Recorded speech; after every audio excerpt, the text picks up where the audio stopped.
and all that jazz. But if you have to lose, better be it then than be it here, because here, after that, the protocol may be effective or not. I'm going to give the context to the asterisk though for me, because historically, I mean, you categorize that final performance as complacency, right? And we haven't talked about those sort of things with the super team, right? Since this roster change, we haven't talked about some of the historic concerns with Fnatic. There you go. So that's where my mind goes to.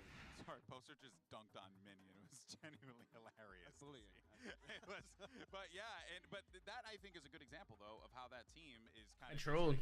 There is an internal vibe state. Right? This is the sort of result that's supposed to be fixed by having this super team. Yeah. That was initially one of the things you come out and you go, yeah, Fnatic's lost that choke factor. They've lost the ability to not perform. Let me move this over. Consistency. Yeah, and I think that a lot of people are really curious about what's fuck going it up. on in the camp. Thankfully, we have Doug actually standing by as he called words with Boaster before the match.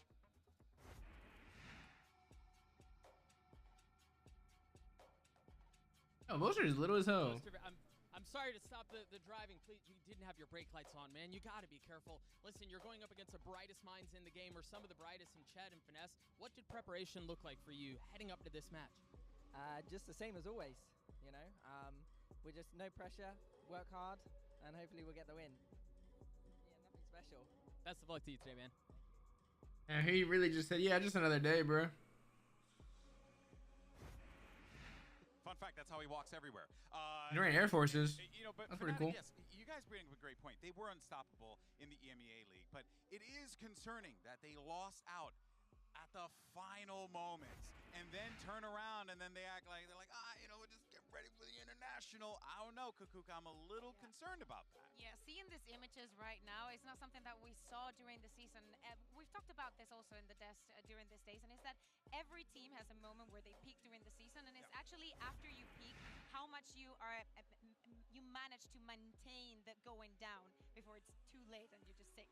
Yeah, and even like Minnie saying, right, that they were happy that they got punished before the international events gaps that Phil. Does that feel like cope or hope? It literally does so. Definitely a bit of a cope here. It puts asterisk across that form that we saw them not be tested. It was coasting, honestly. There were so many games where they got away with raw firepower, and again, it's based EMEA take, but our region was top heavy. It's fair to say that, especially. But they have literally best in slots for almost anything. Like it is a super team for a reason. But what also is fascinating about this though, Mike, is that they didn't show a lot. That's what I thought was really weird, right? Like they didn't show a lot of comps. The point never came where they were forced into adjustments. They were forced to recover in their series, dig a little deeper in the strat book, in the playbook, and really switch things up to go back to the historical Fnatic, which was, hey, we're going to be the innovators of the meta. We're going to pull something out that's going to take a couple of weeks or months to counter. Yeah, and you could see here, right, they kind of kept things nice and simple throughout the season. Not a single change. Not a single one of them. And for example, we did not see Pearl. They've maintained that permaban. We only got to see Fracture in playoffs. So as we were saying, it's not like they've been tested, they have been pushed, or maybe they thought that it was not worth it. It was to change anything up. If they don't see the ceiling in the composition and they see that they can still improve and see the depth onto them, there's no need for them. Yeah, and I totally understand that, but there's just a lot of pressure on this team, right? They have. It's weird to see most of it. Yeah, no pressure. Yeah, exactly. No pressure. That is the reason why it's pretending. Let's even talk about the fact that, and I hate to bring this narrative back up, but they're trying to go for back-to-back titles, which is something we have not seen before in Valorant. As a matter of fact, I believe Doug and Balla did get an opportunity to get some words in with the team. I believe with Boaster and Durka to talk about the prep and, of course, getting that back-to-back title. Let's actually go ahead and take a look at that. Thanks so much. Yeah, we're back here, Ball and I. This time, we're hanging out with Boaster and Durka. Fellas, I want to get right into it because you have... Those are kind of fire. Wait, what is he wearing? You're sitting and watching for a little bit. How much of this prep... Those don't look like regular Air Forces. Doing, as opposed to you just focusing like a utility Air Force there? What time is the game at? I'd actually... What are the odds they start at on time, bro? Seeing what pistols they're running. Just to get some ideas, yeah. Because... there's no point kind of analyzing teams yet because we don't know gone. So this time it's just for us to kind of focus on what we're doing and making sure Durka's ready to go kill. And that's what we're doing. About specifically like back-to-backing and how nobody's been able to do that yet. What makes it so difficult in your view? Obviously, now you've entered the realm of being able to do that, and you're trying to attack it for the first time. Go on, Durka. I think just winning a tournament or like getting a super high placement puts like a target on your back, so everybody wants to win you, everybody wants to prove they're good. That is facts. Like, everybody looks up to you, so they know what you're doing, what strats, or like how you play, what style you play. If you want to be the best, you gotta beat the best, bro. So that's why they're always looking up to them. Come up with new stuff and also like prep and not do the same mistakes as you did before, which is like hard, especially when you're winning. Like we had a long streak, and it's like I don't feel like we knew our mistakes as much because we were winning the rounds we shouldn't win. So sometimes like we didn't actually look at the mistakes. Do you feel additional pressure to be the first to pull off a back-to-back international win, or even thinking about that right now? You, Durka? No, I mean, it's just like I think we want it, but it's not like I don't know how to say it. Like we want to win this event, like we wanted to win lock-in. I don't feel like it's special. Like oh, we need back-to-back. I don't think anyone in our team like thinks about that. We just want to win events. But did you not care about going undefeated in the EMEA season, though? Huh? I mean, yeah, I wanted that because it will be like 3 in a row. Because last year, 2 times in EMEA season, we went undefeated in regular season. So I just wanted that. But like individual little things. Yeah, individual little things. Because I don't think anyone in EMEA will go 3 times in a row, like 0 losses in probably not EMEA seasons. So I was like, let's just continue that for a little bit, and then I won't care about it anymore. And this time it's just like I want to win an event. It's not like super. I know it will be special for me to win back to back, but I don't put it into my head like, oh, I need to. I just need to win an events. I personally wanted us to lose. So in the grand finals, I decided not to do very good calling, just so we can get experience of a loss. Because I'd hate to come into. To be fair, I didn't want to come into this tournament without having lost. Yeah. Because I wanted the boys to have a reality slap in the face. Cool. And it just so happened to be in the grand finals, which is rough. But it won't feel as rough as losing at Tokyo. You know, like we want to win this event, and there's no pressure. But the only pressure I feel is I want to make sure that we're going to be at our peak level again. You know, make sure we're prepped, make sure we're ready, and we know what we're doing. Like I trust in the boys and their individual skill and their individual kind of like abilities, but like individuals don't win a game. It's like great teamwork as well as that, you know. And we ticked one really nicely, but we're constantly working on the other one. Last question I have for you, and then we'll let you guys go. Bro, Energy's a Rocket League team. What the fuck? What is going on with the socks? Yeah, those are. New There's socks. a lot. Those gecko socks? Yeah, my mum bought me them, so I have to wear them. Those are like pizza socks. What the fuck is that? That looks like an ugly ass pizza. A pizza cutter and a pizza box. And I don't really like pizza. I don't really eat it. Like I can eat it, but I'm not the biggest fan of it. I always feel kind of sick after it. So, yeah, they're actually. I've got various versions. I've actually worn the other versions on previous days. So some of them have tacos on them. Some of them I think had like sushi and fish on them. So there we go. Fellas, thank you so much for joining us. We're gonna go get food. We'll throw it back to the desk to get back into the action. I feel like we learn more about his socks than what their mentality is going into the game. Yeah. No, I'm kidding. Honestly more interested in the socks. But you know, it's very. It's very interesting though, because Durka, you know, the soft-spoken juggernaut of the server. I mean, Kukuka, this guy, a lot of people feel like he is, you know, one of the best, if not the best player in the world.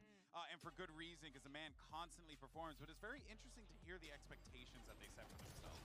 Yeah, exactly. And Jesus. also coming off What is of this? that, Oh, it's just in the regular season. Never mind. Saying it, right? Like, we need to make sure that Durka is ready to go kill. He was playing Neon. He played a Raze yesterday. Interesting. But actually keep it up. Tournament after tournament, season after season. Durka's so good. Look how fucking clean he is. Like they need a reality check. He got 2 there. Back in that form. Again, you talk about obviously Fnatic having the best in role for like across the whole team here. That then kind of makes you question with actually how bad an off day does it take for all 5 players who are considered best in role for them to lose like that. Exactly, and I mean... This graphic, the damage per round, that is wild. the first blood success is 61%.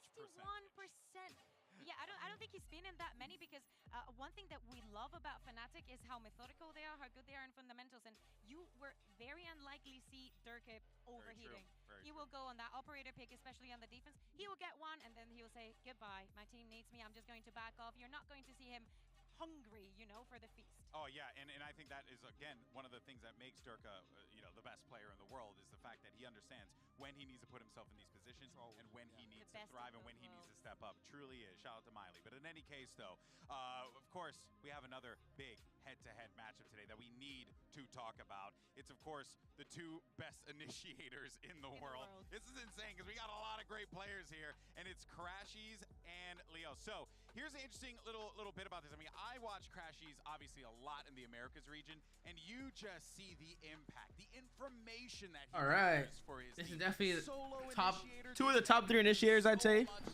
Crashies versus Leo. It really feels like this is going to be really a battle to look out for. It is, yeah. And I think Leo's in fact a demon. Man's Valorant. This is where the eyes go towards. Yeah, sure, we're going to have the duelist face-off, but again, these two players, oh shit, in terms of the mid-round, just open there real quick. Hitting and swinging rounds back in their favor.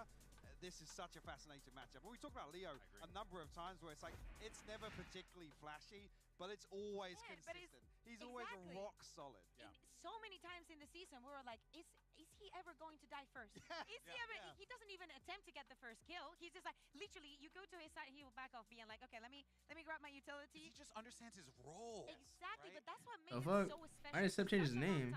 We feel like Leo was a little bit misused, and we were saying, his new name, Now that he's in Fnatic, I feel like he's thriving, like he's shining. Oh, freak. Yeah, and they are going to need that diamond to shine bright today because NRG is going to be coming at them with a lot of force. Oh no, they just haven't changed their names yet. Of North America, the Americas region now. You know, I think they decided. Oh, I know. Streamer mode's enable. Oh, okay. So it doesn't show names because of streamer mode. Oh, okay. That makes sense. It also puts, I think, what the fuck is this? Pressure, Mike, on this NRG team because typically they're always with the backs against the wall. Now they're kind of in a situation where they're going against Fnatic with. That's gonna be a fucking heater of a game, man. I'm actually hyped for this game. 2-1 results here. And that's fair. You know, good point. Na'Vi that looked abysmal. Yeah. To be honest, that's got to be a concern. And then coming in versus T1, where you'd say pound for pound, NRG should have absolutely demolished T1. And yes, we've seen flourishes of success here, but I would actually say that it hasn't been a convincing start here from NRG in Tokyo. But I think that we can cut them some slack because coming into this tournament, like this has been so special just because we come off the regional leagues and the system that has been created where you literally live in for 3 months. You get very used to what you see in your region. So you going up against and seeing a little bit of the world, and actually, for example, in EMEA, we do not see Viper Harville that much. You guys in NA have your thing. So I think that is actually going up. What is it? No, I was going to come back to GB hit. You're talking about slow starts versus the regional season, and I guess then it is polarizing. It's completely different in terms of how much they struggled early on. Yeah, it really is because they struggled in the beginning, and this is a team that really is trying to lift a trophy again, right? Like they're trying to get back to those points, and it has been a long time. I mean, I think we have footage of them, and they're wearing a whole different jersey. So you know, it's been a minute, and with that being said, I miss that logo. I miss you. Yeah, I wish that we see some, you know, for NRG. I'm hopeful, I guess, that we're going to get a team that's going to kind of come out of this one fast, aggressive, with force. Because this is a team that really, you know, they don't have like like top flight players. Like everyone's a top flight player on that team. Does that make sense? Yeah, it does make sense. But I do think that they need those matches to get close. They need to be pushed and actually overcome that because that builds the confidence and the resilience that you need to go against any kind of opponent. Fnatic is a perfect example of that. Yeah, I actually couldn't agree more. Thankfully, we did manage to get some words with Finesse. Doug is standing by. What you got?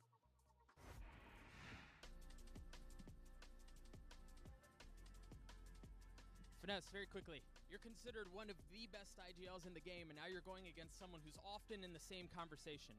Is there a little extra incentive to take Boaster down today? Not really. We're just going to play our game. This is like any other game, so, yeah. Best of luck to you, man. Few words. Really, I like.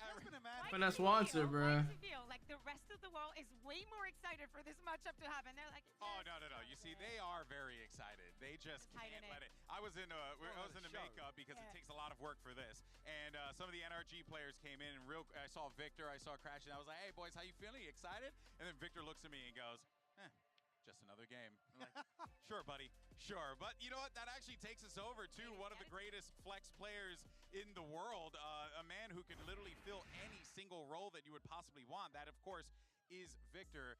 Even Chet has expressed how he feels about him and how flexible he is. And Hypoc, I think it's important to note here that having a player like Victor on your team can really give you those options, especially with the fast-changing meta of Valorant. Yeah, absolutely. I think the way in which you think back to kind of like early Optic and their adoption of how to approach Fracture, and that run of obviously capitalizing very early on a meta that a few other teams were lagging behind on, and the success they found, and actually continued innovation in that. They didn't just pull it out once, it worked. They continued to develop that. And I think that was all shaped around really putting Victor in a role to really succeed here. Yeah, and he's able to do all of that and then some more. We also see the synergy that is not damaged at all when we see it on the server. It doesn't matter what agent he's playing it.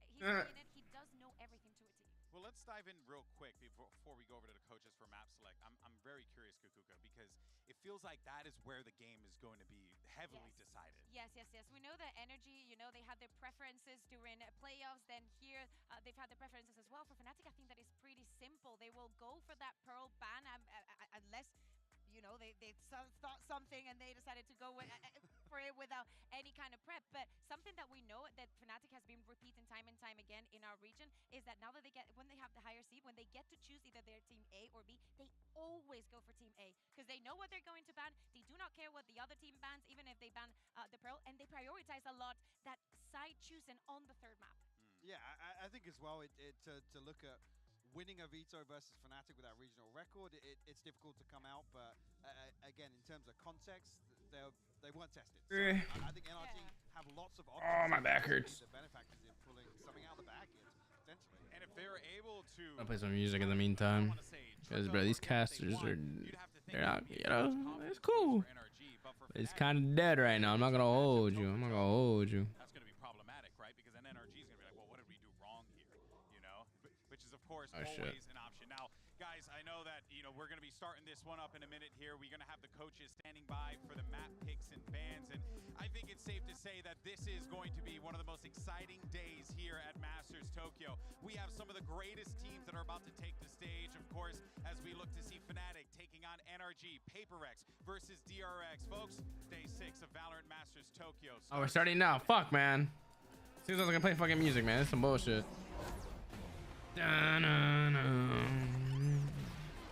Fnatic versus NRG, baby. Let's get it banging. I like the new Riot Games intro. It's kind of cool, I'm not gonna lie. Is that a new map? That'd be cool if it was like a little leak for the new map.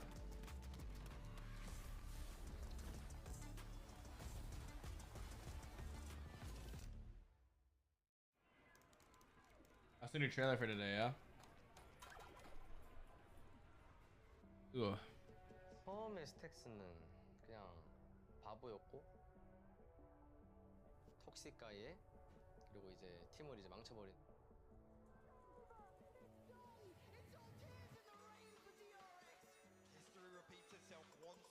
The fuck? 더 레거시를 펼칠 수 있는 기회가 여기 같아.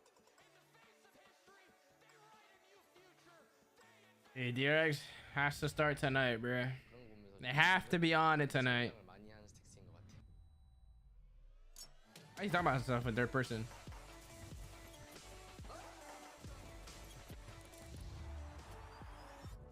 다 잘하는 것 같아. 걔네들이 인게임을 뒀고. We always lost against DRX, so we just play for fun. We literally just play right rank and it worked. 그리고 이제 다 자기 5명끼리 말 맞춰서 한다는 거 자체가 조금 신기한 것 같기도 하고 거기서 개인 기량도 뽑았는다는 게. It was pretty good. They don't really need an IGL to perform well. Chaotic. We play without fear. 지금은 이제 뭔가 우리가 조금 휘청해 보이고 약해 보일 수도 있지만 그래도 DRX. It's something in the arena today. They might not play him because of no prep time. Everything I do, but as you get older, you realize it's not. Why wouldn't you play him? Even if there's no prep time. Master of don't think anyone on my team's played them before, so they're going to be in for a little bit of shock, but I know how they play. But we will win. Every experience that I've had in my life, I've taken it and I've learned from it. And our whole journey has been a big, big learning process. When you're on stage, you're there to perform. You're not there to make jokes. Your job there is to win. Nothing's getting in my way. Bro, they've been really good with the music and like the production. Look at it. It's a pretty sick trailer. Just getting started. What the fuck? My PC was not ready for that one. Nothing yet. First of all, welcome to playoffs. Congrats to both of you. Fnatic, you're hired. FNS, Chat, Mimi, and Bosta. Or Mini, rather, sorry. Oh, Mini's. Yo, wait, he got the fucking. The 700s, bro. He has. What are those shoes called? Fuck. The OG 700s, bro. The Wave Runners? No. Fuck. What are they called? I think it is the Wave Runner. Easy Wave. Yeah, the Wave Runners. Fracture first map, boring. Line map 2, also boring.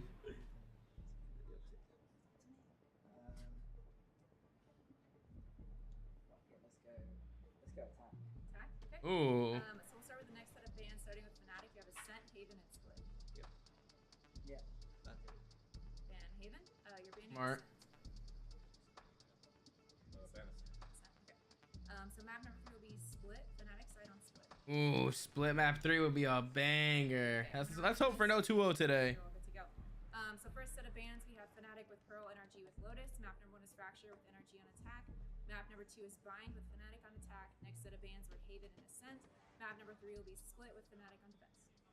Sound good? Alright, good luck. And he got the 2002 R's on? Okay. I didn't know he had a drip like that.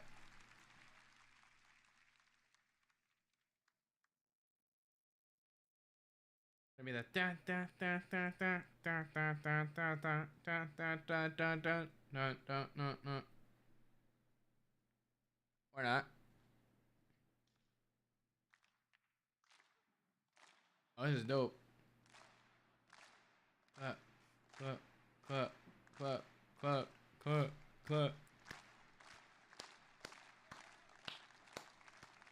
Well, that was dead. That's dead, guys. That's dead.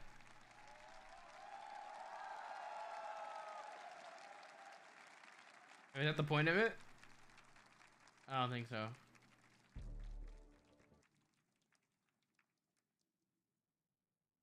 Oh, fuck is happening? Production, hello? Who's not ready?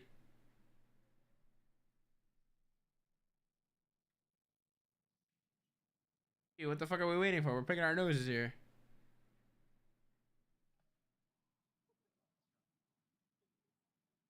Kind of a small stadium, but it looks nice. Looks like it would be like a, what's it called? Not a lecture hall. It's bigger than a lecture hall, obviously. But one of those like in betweens. Fuck. What are those things called where they have like meetings and shit? Not meetings, but I don't know, auditorium. It's like a convention hall. That's what it looks like. Are we doing this shit again?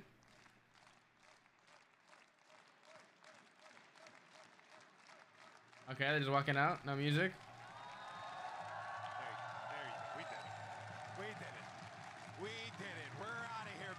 No music. No music. For that, but you know what?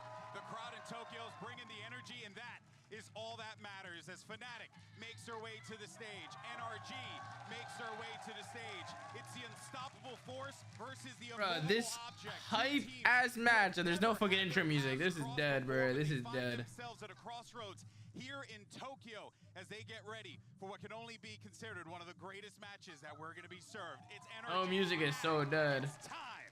And not only that, we are seeing that these two teams specifically have not faced against each other, but we know that Artis is on energy. We know that the story is definitely there. Also, Chronicle, when he was in Gambit, that win that they got at Masters Berlin was that 3-0 against Envy, right? So there's history there. I feel like Leo, when he was on Guild, they also played up in Copenhagen, if I'm not mistaken. Yeah, Copenhagen, where they Optic lost, right?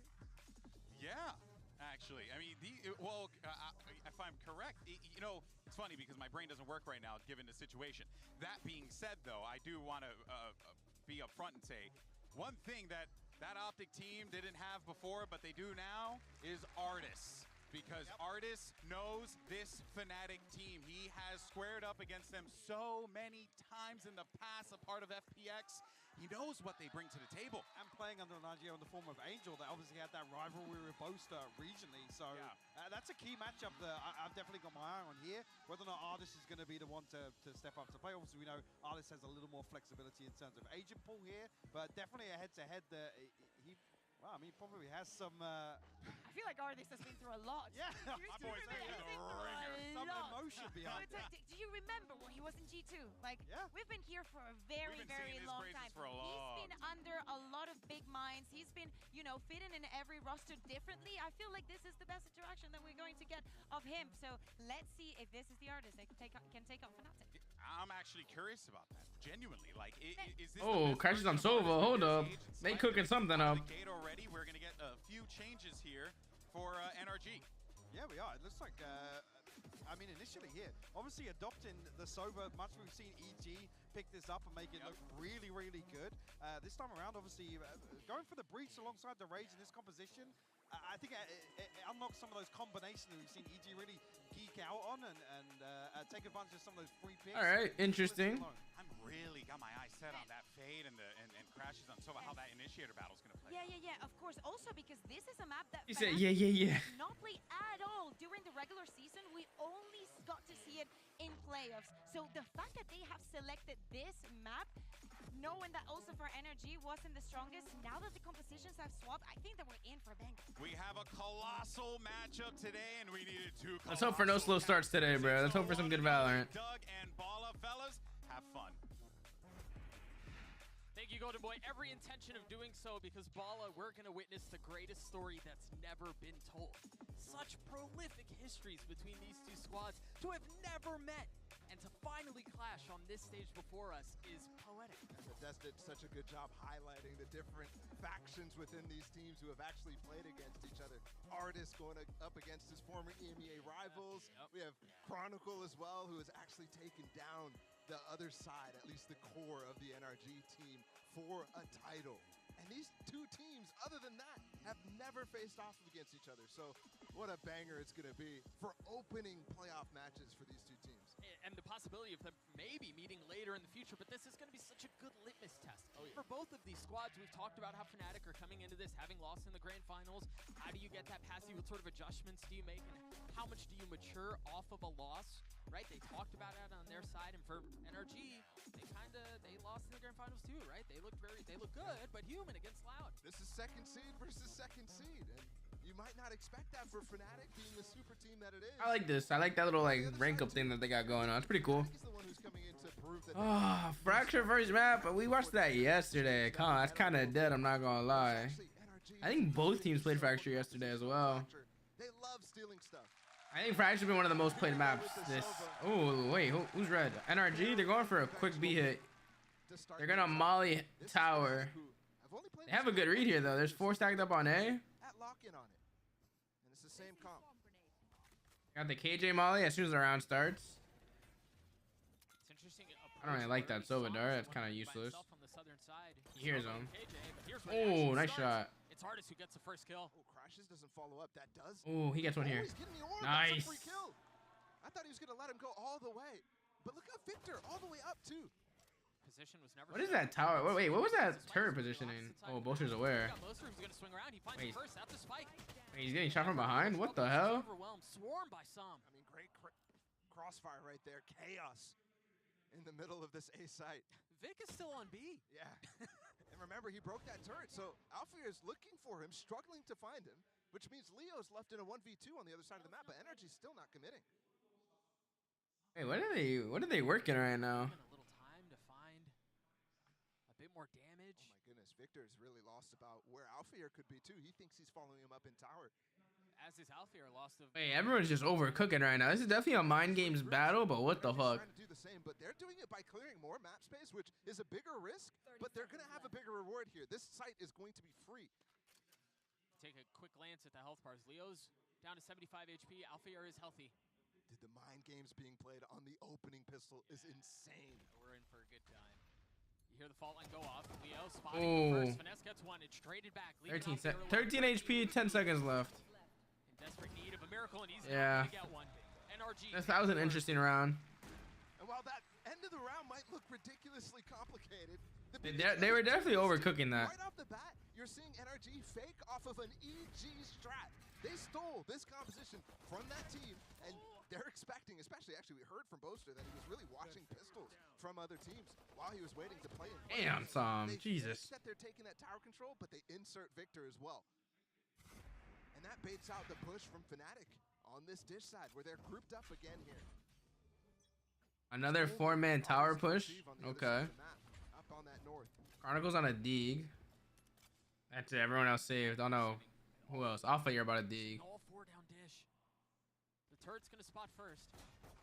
There it is. Cleared out. Does Artist dare swing? He does. Artist is on a ghost right now. And now he's the one who's surrounded because Alfier's here to greet. Oh, nice shot, Alpha. Yeah, well that kill might net them the north side and a whole kill. None of the weapons retrieved there. Obviously, Artist just had a ghost. NRG still with 3 Bulldogs up, the Stinger as well. They're going to have a free A site with the pivot that they've made. Okay.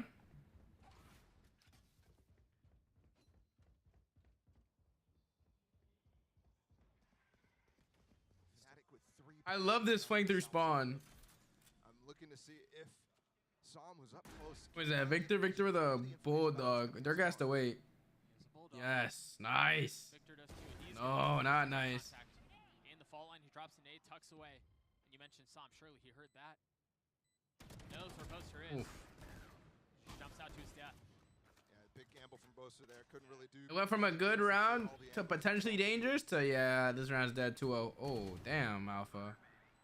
Now the rest of this information is known. Very, very nice anti-eco after what could have been dangerous, but could have NRG to keep Artist alone with nice shots. Ghost. Losing weapons. Oh, good this weapons. Good. Goes from clean to very, very poor. Oh, he almost got one there. All right. They got a couple guns there. Bulldog, he's not gonna get it.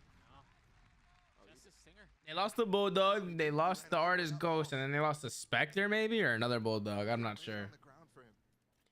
But that's good eco for NRG, or for Fnatic. That was a clean shot by Alpha. It got expensive. It got expensive towards the end, to be fair. I mean, you see the repercussions of it. The Stinger and the Bulldog still just the sheriff for some. Not quite a canceled bonus. Oh, I like that quick peek. I might have to steal that one. Do they hear the satchel? I'm curious. That's a wide fucking jump spot. And the spike is heading all the way back under past the arcade to clear the space that Artist had to leave. That's part of the protocols there for NRG. But look at the setup from Fnatic and Halls. How advanced is Alpha here setup? Got the turret to swing off this off angle, got the stun as well, hiding from the drone now. Leo does a great job canceling. They can fall back into that setup. But now look at NRG's reaction off of that. Beating off the stun, breaking that drone. That's enough information. There's gonna be a lot of slow Valorant. Leo as well to be the guy. Oh, Dirk had a clean shot, just didn't take it. They have some defenses here. Victor getting up top. He times this well, he could get one. Oh. Play safe towards spawn wisely. I guess he might just be doing this for plant. Crashies will be the first to take contact. Oh, what the fuck? Just a little short. Not enough oomph behind that one. Crashies on the swing. He's dead. Remember, Sam just has a sheriff here. He has ult though. Oh, they're just getting clean kills here. Well, now they know there's main. This looks like an unwinnable situation. Two left, Artist. Artist in a 1v5. Manages to take one with him. A second follows. 45 HP. Dropping the Oh, almost. Oh, almost. It's just too much. It almost got dangerous. It almost got dangerous. I love how they all went to shoot that molly. If they all go to shoot that molly and already swings, he gets another one. Had to push in because of the tree pressure that was coming into Canteen. But his damn, Crashies needs to hit that shot. Whoa, what is this? With Production, what are we doing, bro? What is this B-rate production we're doing? But like like I said, not a completely canceled bonus, so it's not the worst outcome here for NRG. They still have this as an opportunity. But that's rocking a Spectre right now. What the hell is he cooking? And this right now is a key round. Look at this lineup. Where does this land? Oh, is that lineup that clears all of all the dish. That is so good at farming up. That's such a good dart. No matter which side they're on. Normally it's super attack side of these orbs in general. But it's a key point. Even funneling specific kills to Fnatic. To the players that are close. Alpha's one off ult here, and Boaster already has his own. Jesus. Usually it's a Boaster's starting huh? From the turret contact or something like that. Aftershock pushes them out into a space that they can get trapped in really, really easily. NRG taking the rope. All the way back, they've again put Victor up and drop. On pistol round, he lurked. He was the guy who was going on the opposite side. Let's see this trap. This should be known from NRG if they're prepared. They should just fall off of the Aftershock space, but I don't think it looks like they will. Well, he knows that he's aware of him being heaven. Yes, he is. The other one. Yeah, it's Finesse's. And a Bulldog from Chronicle? Yes. He backed off way off because of Victor applying some pressure. 30 seconds left. Oh, look at that crosshair placement. Almost. They want to commit to this whole scrunch they can, but there's no one there. You hear the rolling thunder. And that's going to push them up and over. Oh, Alfir, he's stuck. There's nowhere for him to go. The Molly intends to delay for just a moment. That's a good ult. I didn't even know Sam had ult. What the fuck? They've got to get a move on. And Boaster still has a tool that can secure the round. He got his ult. Wow. Oh, this round's over. Yeah. Unless they can frag out. It's just Sam Leo 1v1, but I said the round's over. They're not going to get the fight. Wait, what the fuck just happened here? That's what happens when you overcook it, bro. And NRG did a good job concealing the fact that they were getting that breach ult late in the round inside of halls as well. But you could see people scratching their heads right now because everybody understood that with 20 seconds was not enough time to make that play. Yes, they meld out here, put him in the microwave. I did a lot of damage there, that's why. With the breach stun in combination with it too. But not considering Boaster's ult late in the round too, and he goes in a position where he can't even bait it out. He said yes. That's a big mistake there from NRG, and it will force them to save now. That's a pretty big swing round. Tied it to a piece. The only rifle in the hands of the attacking side is in Psalms. Chronicle's the only one that doesn't have a buy for Fnatic, and Psalm's the only one on NRG that has a buy, so something to look out for. They might just hero. Psalm might just try and get a play here, maybe get a pick, but they're playing very safe. Because they're aware this is a thrifty round for them. From the KJ, and that alarm bot's still up. Yeah, I wouldn't even say that shock dart was super prepared or anything like that. He just kind of threw it out willy-nilly. Crashes is definitely the goat at improvising shocks, but we'll see how that continues to play out throughout this series. And they're so interested in just using util and dry peeking. Not placing their smokes, not committing. That's a good shot. He did chip damage here. Sam needs that one. Remember, Sam's the only one with a rifle and was not able to convert on the opening engagement. And now they're going to double back now because Sam didn't get a kill. Victor has all of the north side. Think about how Boaster's calling is going to be. We're already only in round 5. 30 seconds. Throw a smoke, just go quick, yeah. And Alpha's weak as well. So I'm gonna kill where? I don't even see it on the map. Oh, he just killed him in spawn. An attacker cage ult? Oh shit, this is actually a big round. They might win this. They might just go for a save.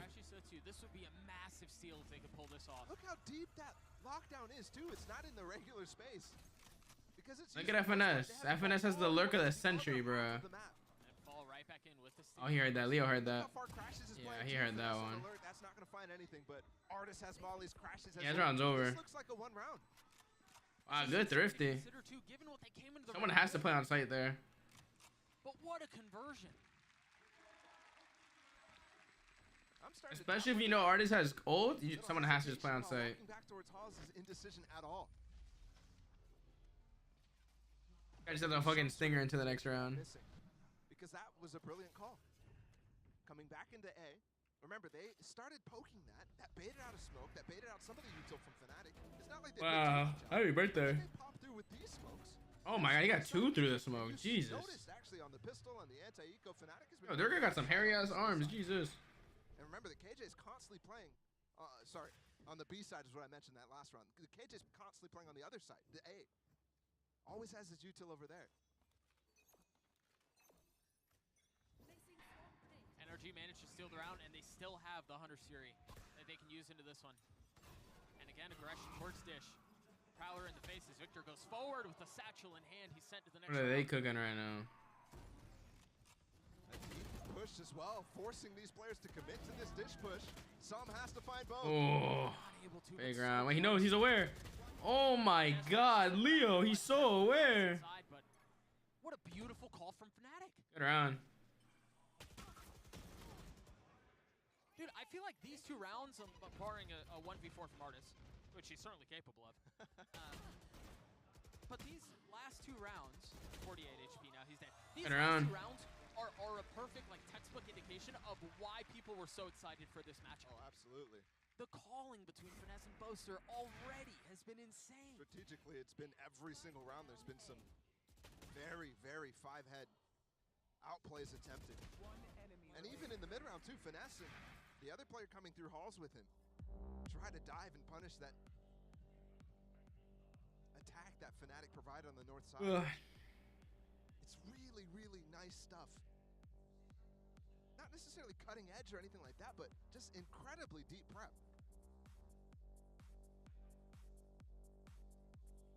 I'm looking forward to the rest of this game so hard. And again, there, Fnatic recognizing that NRG is often going for these 1-4 defaults where they're committing to taking map control, especially when they go Dish. And they're leaving the other side of that half of the map open. In that case, nobody in Arcade allows for that breach ult, which, if there was anybody, is getting ulted while the rest of the players can't even help because they're getting crunched through Dish. I mean, you compare it to some of the very basic Northside crunches, and you can tell the delay alone is enough to not make that work most of the time. You have to be really, really aware of how the underpass and tree control might affect it. What they're doing to make that call. And to have a read like that this early is just outrageously impressive. On the other side of this timeout called by NRG, we're tied at 3 apiece. So light buy for the attacking side, but still 2 ults to their name, while the defense has the same. Darka's already pushed off in the face of the want to go aggressive. What the fuck is that? Wait, what is his L satcheling, bro? I can satchel better than this. Run away from the showstopper. His own teammate just fucking mollied him. Durka goes out as soon as they get a stun. There's a counter stun out from Finesse. Oh my God, Durka. Spam out from Durka, gets a kill onto the leader. And Durka in the last round, they min-maxed his orb while there was only 1 player up. That means he has a showstopper now. Victor's still healthy. Stays alive. I'm not really sure how. Close battle. 2 players ready to swing through the smoke. Remember, this is another weird buy. Oh wait, what the fuck? They have stingers and they're converting again. Artis getting one with the frenzy. oh my! I mean, what a proper dismantling. How do they win this round, Fnatic? Fnatic is being forced to push through A halls multiple times with players who are needed on the retake through Generator, through Canteen. Alfir and Leo in this position both have ults that would have been perfect to be used in Gen. He's not even gonna go for it either. That's a thrifty. What the fuck? Surprise out of that timeout. You saw a little bit of aggression attempted. Maybe that's why they continue to have that setup over towards halls for those 2 players. Bro, how did they lose that round? Durka literally got the first blood on the guy planning. Ah, Sam just flicked onto him. That's great micro flicking. But you can see how easy it is for them to start maintaining. Oh, dude, Chronicle, you're just giving them their whole shoulder, huh? Well. Remember when I mentioned that they could push through that smoke? Those are 2 players with only frenzies. And the seconds light buy win for NRG now. Right there. Crashes, by the way, in that first one, we thought he was a big key point of why they might win that. But he hasn't used his ult yet. The one real opportunity he had, they secured the round before it was fired off. Yeah, hit with that fade eyeball. Artis on the reposition. Dude, look at the pace that they're going with. Holy shit! Oh my God, why is no one watching? Wait, what the fuck? Back and forth again. Chronicle and Durka just got 2 each. And there was one tower. Where the oh, was it Booster Tower? Over and over too. This is not heroics from any one player to watch, anything like that. This is pure prep from the coaches. This is a good play calling. And pure calling out of Boaster and Finesse right now. Ooh. Every round comes with a definitive edge, strat-wise, tactics-wise. I actually thought Energy was going to get the better of them right there because Fnatic was going for an insert of Durka in underpass, and that left him isolated. You saw the initial push came with no fighting. You see Victor deep on site. But they're recovering in time, and Durka as well, able to join Chronicle at the perfect moment. Those two guys what together. a snap alpha. That's why this is a super team. When moments like that, there's only two players holding the site. They're holding it with dry util. The site's already lost. Here comes a clash in arcade, though. Plenty of ults here. Oh my, Durka. That's a stun. No one's there. I mean, what? Takes him with him, somehow survives. He's jiggle peeking while stunned there. Oh, what a shot. 2v2 and Artist is taking a fight. Why? In a 1v2, Crashy's in a clutch. We've seen the story What a before, play. it's a different ending. What a fast round. That round lasted like 10 seconds, not even. And now it's starting to get brawly. They're just taking fights now. The impact of minor calls made out of, you know, Durka, something like that. Chronicle happy to take fights after what was a momentum swinging round for them. You know, Finesse has bought like Spectres at least like 3 rounds already. And the util from Chronicle is great. Yo, Sam is frying right now. And you're forced to see NRG with very, very minimal armor here. They like to go full armor, by the way. That's not just them committing to that. Again, this push. Oh, Durka put that in op now. And he's already met the first. How are you not gonna show me Durka POV if he's swinging? Like, Durka's swinging first. Show me Durka. Oh my god. Poster, hello? Oh. Very well handled, very well done. That's a dink. You know he's weak. He gets the dink too. Sam is 4 HP, bruh. He should not get another kill this round. Hasn't rattled off since that opening shot onto Victor. Oh, nice job. Should have been spotted by that drone. Ah, right on the head. Right in your head top, buddy. Now Durka's down to 3v3. Sam with ult. Alright, everyone's by Jen. Sam's 1 HP. Planet state. Wait, what the fuck? Oh, he's dead now. There's the first used. Should be Brim ulting this or Sova ulting this. Artist will counter ult. There's a gap here. They're not going for either. They're going to try to allow this to push them all the way back. Remember that second half. We saw this KJ ult before. What is Same this? value here. There could be a follow-up ult on either side. Oh, I like this play by Leo. Pay attention to Leo versus Crash. This is the most important 1v1 right here. This kill wins the round. Crash has no idea. Orbital strike teed up. Leo on the flank. Crash is literally clueless. Oh, round's over. Fnatic wins. And there goes that, leaving Sam alone. Yeah, GG's. Yep. Way too much to handle there. What a round. What a play by Leo. Leo, awareness to go all the way around the map. That's big. The detail that Leo goes for is to flank through Dish. He's actually re-clearing to make sure that they're not running back towards that A side. And if not for that, Crashies is in a position to use his ult. They're not getting those kills. Oh my god. He saw him literally for a second as he got blinded. Seems like that was Good reset by Boaster there. Motherfucker like me would have aimed in to just try and save that kill. Holy. Oh, what a shot by Chronicle. This game has gone by so quick, it feels, brother. It's like either rounds are done in 10 seconds or they're taking like all the clock out before committing. And I think they still want to Who knows how things will go. Early engagements that Durka has been doing very well at, that Chronicle's been doing very well at assisting, whether it's finding extra kills with a flash or a stun, or being able to help his players get out of that situation. It's been a key factor right now to this lead, but it's narrow margins for Fnatic. And don't forget, that's a round win just coming right before this. They want to close out this half with 2 more. And economically, they're set to get at least 1. There's no saving here for the rest of the half for Fnatic. Meanwhile, NRG is still looking for scraps.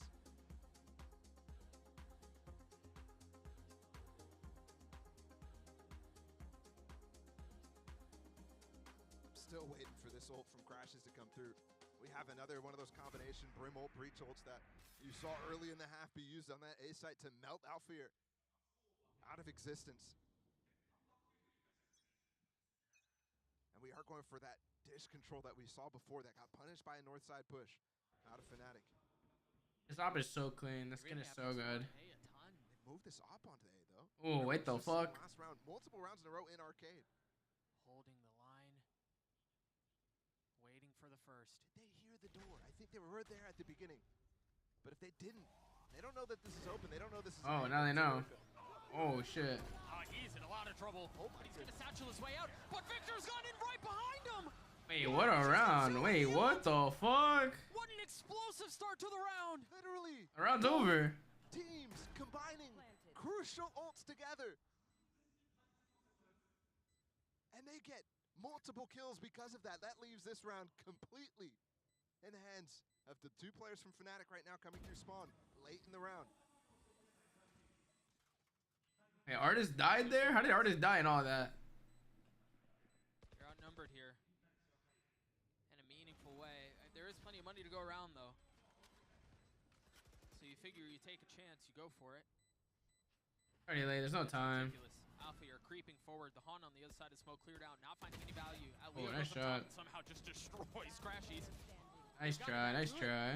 Victor shuts the Went door. for money, went for money. No time for that situation. They're just trying to get the guns down from NRG. What a round that was. I need to see what happened because I'm very confused. From Dish, by the way, so he's already in the perfect elevation. Oh, they used 3 ults. Okay, all at once. Oh, Boaster using ult. Okay. Beautiful. You see the breach ult coming through, pushing these players off of sand. Oh, that guy was dead as fuck. The ult coming on top of where he's getting tags with that ult. And as we saw in the round, Victor following up as Zerka was trying to satchel out and get to safety. He's just hot to trot right on his tail, right back into the action. Fnatic's not the team that's supposed to be getting comboed with ults. That's Fnatic's bread and butter. Here comes the push for them, using the same type of theory to push. Is he clear? He clears. No, he doesn't clear. She's got him. And he's dead. Victor with the Oh my God, Leo. Dancing around, somehow avoiding death and finding a second. A 3v3 as the dust settles and Sam gets a spike down. And Boaster's going for that same push that Leo did late in the round. Both the turret and alarm bot might be up, and they've taken gen control right now. So it's not going to have the same sort of impact. Boaster rotating from the northern side, last round of the half. And much like we've past seen the turret, but won't get past the alarm bot here. Cleared out. Still a molly. Does he know he's behind the box? I doubt it. And yeah, where he is. Yeah. Trying to go up top as Sam gets Holy a shit, what a play. What a round, what a half. Sam gets 2 and we're tied at 6. Remember, Fnatic was the one who called the timeout after one of their round wins to get to 6 in the first. What is that, a 6-6? You thought a major win condition here was to get those last 2 rounds. Instead, NRG get both. This was insane because you even see it on the screen. Durka was looking and then turned away. He just doubted. Hey, look at that, wow. Be somebody there. Yeah. Down you go. So you see him checking the corner, but you saw no confidence in the fact that there could be a possibility. A 6-6 half in this opening map, and we wouldn't have it any other way. Interesting. We'll go back down to the desk to break down the first half. It's been a good half. A little slow for my liking. Thank you so much, fellas. I can't complain. Good quality. Have a field day with that one. Am I right, people? What a half. 6-6 tied up. A really Kukuka. It felt like just what these players have been cooking up. The set pieces with these ultimates have been nothing short of extraordinary. Time after time, all the ultimates used in the game were so specific, so well prepared. We saw it from the first round in this round 4. Then after, it doesn't matter what it is. There was so much preparation coming onto this and onto those set plays that made the difference into the game for both of the teams. Yeah, absolutely. It felt tailor-made in some of these rounds. Bespoke to kind of target an individual. One thing I will credit though, NLG started this so cautiously, and I thought they were going to execute this composition almost how you feel it should be played, right? They were feeling out the Fnatic trap plays very efficiently, but then Fnatic, they cast the advantage in terms of the adjustment. This was absolutely beautiful, by the way. The pathing here on the Hunter's Fury to actually catch both, and it's Durka that gets pinged by the recon bolt. He satchels away, and then there's 3 teammates that just tank all of these ultimates in the choke. Chronicle is dodging the Hunter's Fury because the Arbiter strike is like, competition was also coming into play. Like, we saw Fnatic not being aggressive at the beginning, and then until they didn't have that Rolling Thunder, they wanted to take a little bit more space, but also Energy reads onto that, and they're like, okay, let's just run onto them. They're not going to be opposing. 2 rounds after, things change. I think it also has to do with the composition. Well, again, just take this with a pinch All of right, salt. deadlock half. What more can you ask for? Now here's 6-6. NRG with that 1 execute away from an A4 half, so this is a huge win for them. Oh yeah, without a doubt. But this is truly the gift that keeps on giving, and we knew it was going to happen this way as well. We're going to send it back over to Doug and Ball, and I am officially jealous that you get to commentate this game. Amen. Thanks, man. I'm glad you're here to enjoy it with us, though, because it has been a gift. We saw so many minor instances at the very first half that were just fun. Dude, I'm jealous of myself. I feel like I'm in an out-of-body experience right now. Watching these two teams. Good breakdowns on the ult usage. And that's going to continue. I mean, they're just swapping halves, but you know that sort of prep is exactly what's coming in the second half, too. Ball line there, and look, they're pinching. They're all heading towards the northern side or Fnatic. I mean, Dirk is only had 7 kills at the half. Interesting. Stunned by Finesse. Otherwise, he's dead to that nade for sure. 5 players here from Fnatic. Look at the reclear going on right now. The dart from Crashies. But this is... While they're going to find nothing in halls, they might find everybody on site behind them. Utility dumped out onto the site, and the space is filled. NRG happy to give the site up, so they're going to fight for a retake. First shock dart through a smoke is the only thing keeping them apart from each other. Leo's pushed his way into it. He's behind him, and he gets both. Oh. Chronicle with the third.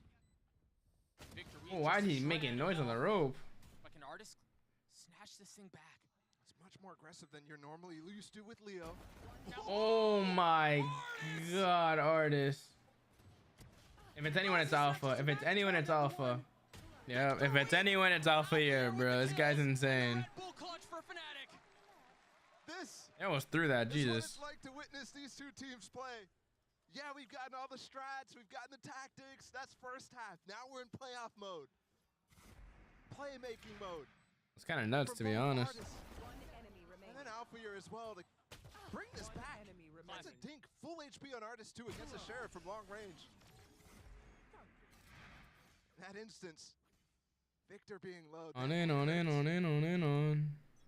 His chances, Alpha here. What a clutch.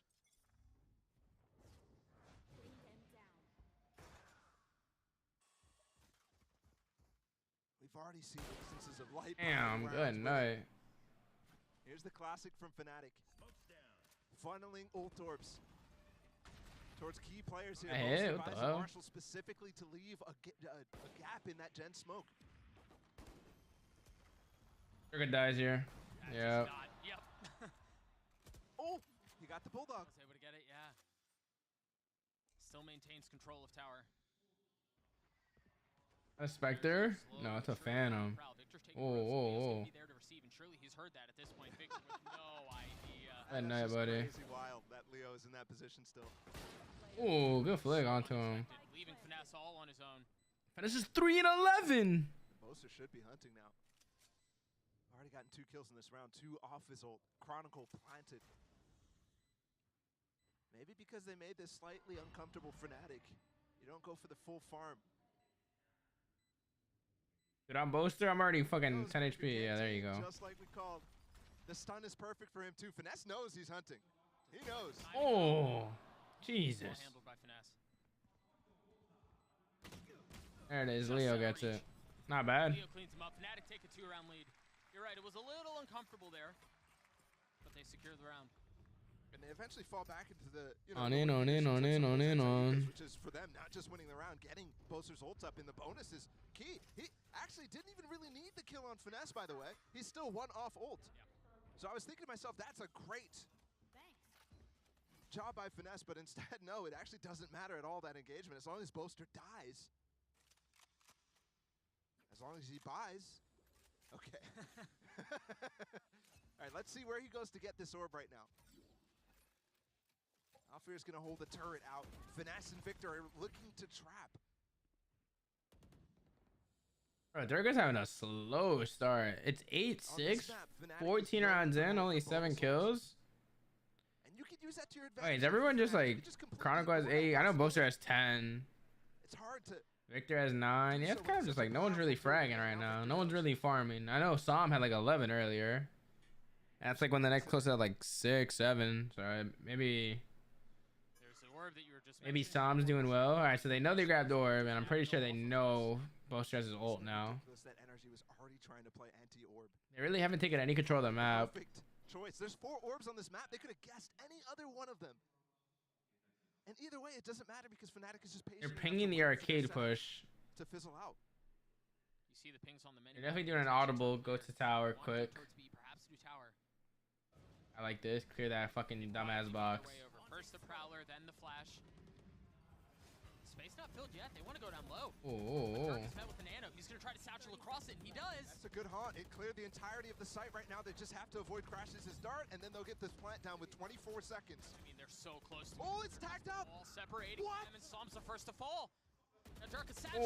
Oh, if I would have reset. Oh my god, everyone just died. To crumble. It's just Finesse left alone. It's all Finesse. Finesse is just saving. Oh, not even a chance to save. Jeez. Yes. And the mind games begin again, by the way. No ult used from Boaster there.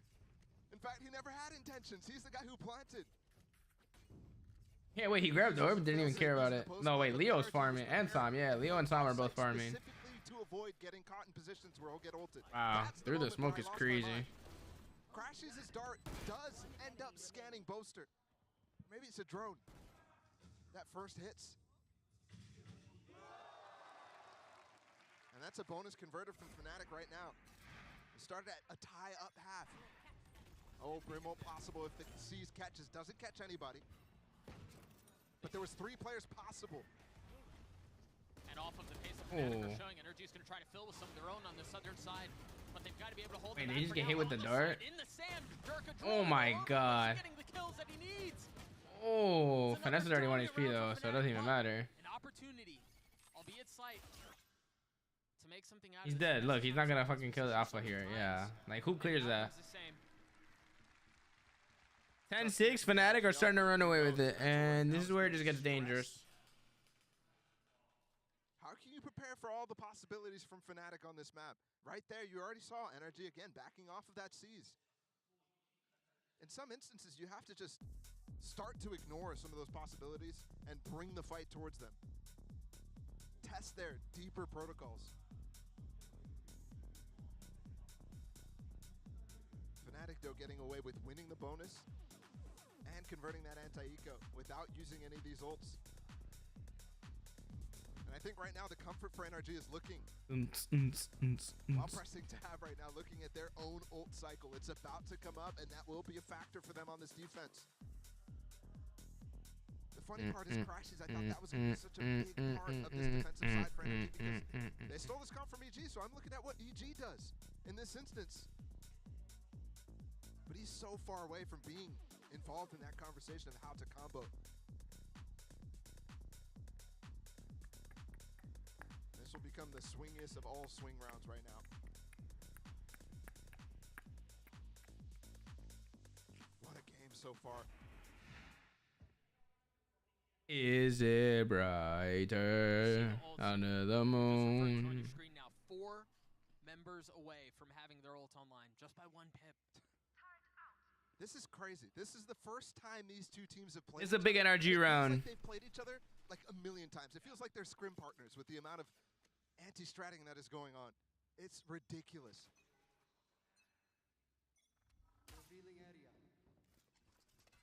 There's a dart setup. Nothing found. It does get Finesse's ult online. That's the entire intention right now. That's also so nicely done by Crashies at the opening of the round. A dart on the northern side, the drone on the southern side, and all of a sudden you can turn attention towards A. Now the problem is they're trying to deny some sort of space for these orbs that Fnatic is picking up right now. Dirk has now got his Finesse as a player. Finesse is going to have to try to counter with his own. Oh, out of the sky. Good night.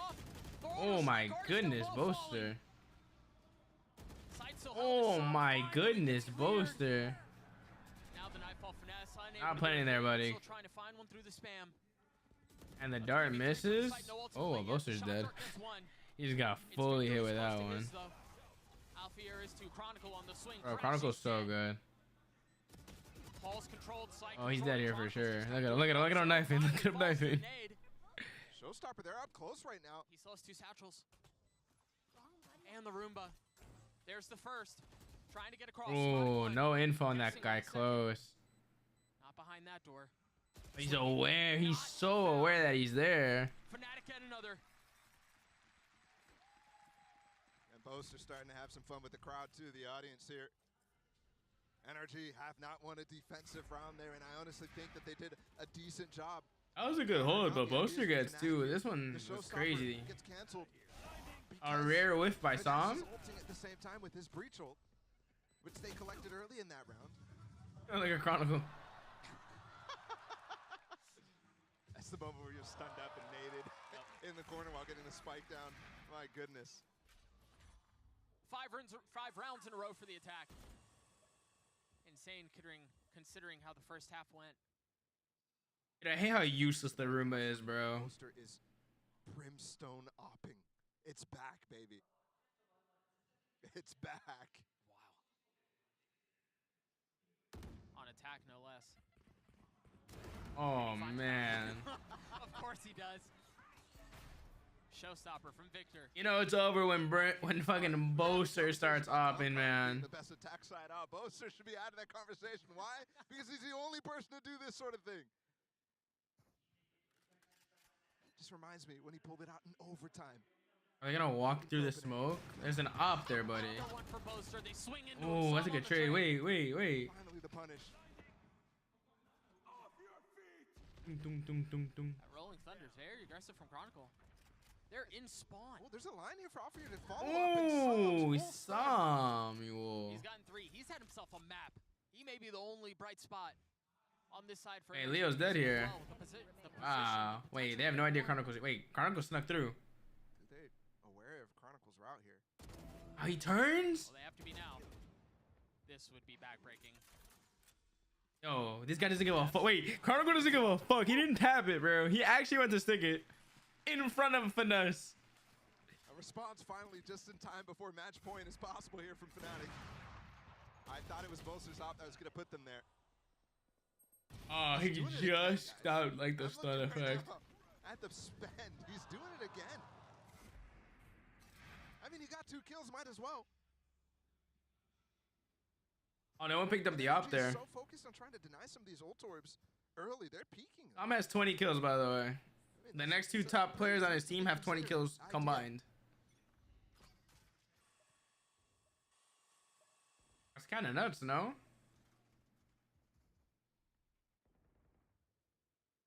I'm fucking backwards, bro. Punch as well. Durka just following really Motherfucker. If he needs to satchel on somebody with Chronicle stun or anything Is it brighter under the moon? So decisive. Bro, Boaster's really 15 and 12. When was the last time you guys saw Boaster fragging, bro? Me, never. I ain't never seen him shoot like this before. I'm looking at the lockdown to be a potential way to take this side. They have their one-off Brim ult. They have KJ ult to just move everything off. And they're finally taking an underpass. They're going to use Artist Mollies to just stall it around here. Or at least stall the plant. Is the entire intention. Is it brighter, brighter under the moon? Sam in the side is gone. I get this feeling. I wanna be where you are. The order strike is gonna get Boaster out. Durka's going aggressive. There it is. There were questions. Damn. An artist would be overwhelmed, but he's able to keep them back for the first. Oh, Traded on the side. Chronicle gets 1. He gets the trade. 4v4. Quickly Wait, this guy's dead, yeah. He knows he's playing. He's gonna be weak. Oh, he's gonna be dead. Never mind. To hold them back. It's been so labor. He's gonna get the kill. I can't believe it. At least getting that tag. 10 seconds for the plant right now. Nothing left. Still. Oh, wow. What a round by Crashies. What a round by Crashies. Nicely done, Crash. Why are they in the open there? Looked away for a second and Crashies finds the angle. The amount of pressure that guy puts on whenever he ults is crazy. Chronicle thought for sure. Great value. Safe. After that first pulse went out, he stopped planting the spike. moves away. He said, "Come on, Crash." Forever. It misses, and third pulse still hits him somehow. Where Buster has no money now. About 10 seconds. So you get for buying it up 2 rounds in a row, buddy. That's ridiculous.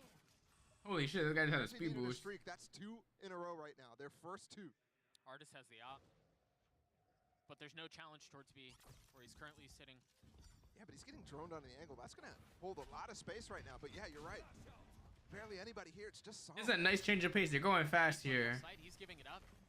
What do they have? Are they looking to play around the lockdown? It definitely could be a factor here, but also look at this double play up through drop 2. Well, they already have Molly set up. Right now. I think he's waiting for their own lockdown. So NRG might not just place it. They might just play against it. There it is. There's the attacker one. Still held on to by Artis. Maybe they go for a sand one. Oh, destroyed it. Gets broken by an nade. And Chronicle goes down. And now they put theirs through. Victor is already satcheled out onto A. And it's planted in such a way, the lockdown in this case, that it's so deep right now. Dirk is just trying to get this nade off. It might actually count. Oh, gets the defuse anyway. He just held the defuse. I don't think that nade landed. Yeah, he was moving backwards, that's why. We got to see that again because it looked like it was lined up well. And also, how did they break that lockdown? I guess just coming through. Fnatic, for the first time, doesn't consider that as a possibility. Just coming through drop, just banks it off the wall. That nade is the best. The paint shells from Raze is the best util at breaking lockdowns. It is insane that we're having rounds come down to nades. Like a single piece of utility deciding things. Trying to save here? No, they're still not saving. Jesus, how much money does Fnatic have here? Holy. These two teams battling in a different plane of existence. They're battling between the two minds in the center of the stage.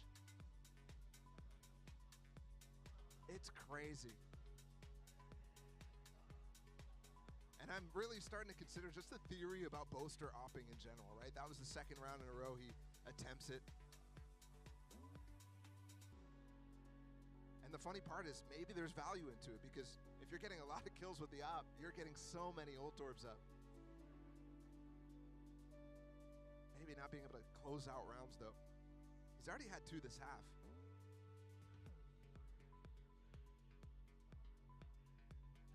Doesn't look entirely happy with the situation. I think maybe even just a little bit of trolling going on. All right, there's that nade. That's a good nade. Look at the first nade that cleared the lockdown and gets a kill on Chronicle. Oh, Chronicle's a burger. Oh, he took a fucking nade. He took a bullet. Right there, that's Victor. You saw him spam that little angle. The place where he might run away from. That is beautiful stuff from Victor. Gets the tag, slows him down, and eventually the frag. Back in the swing of things. Artis still with the op.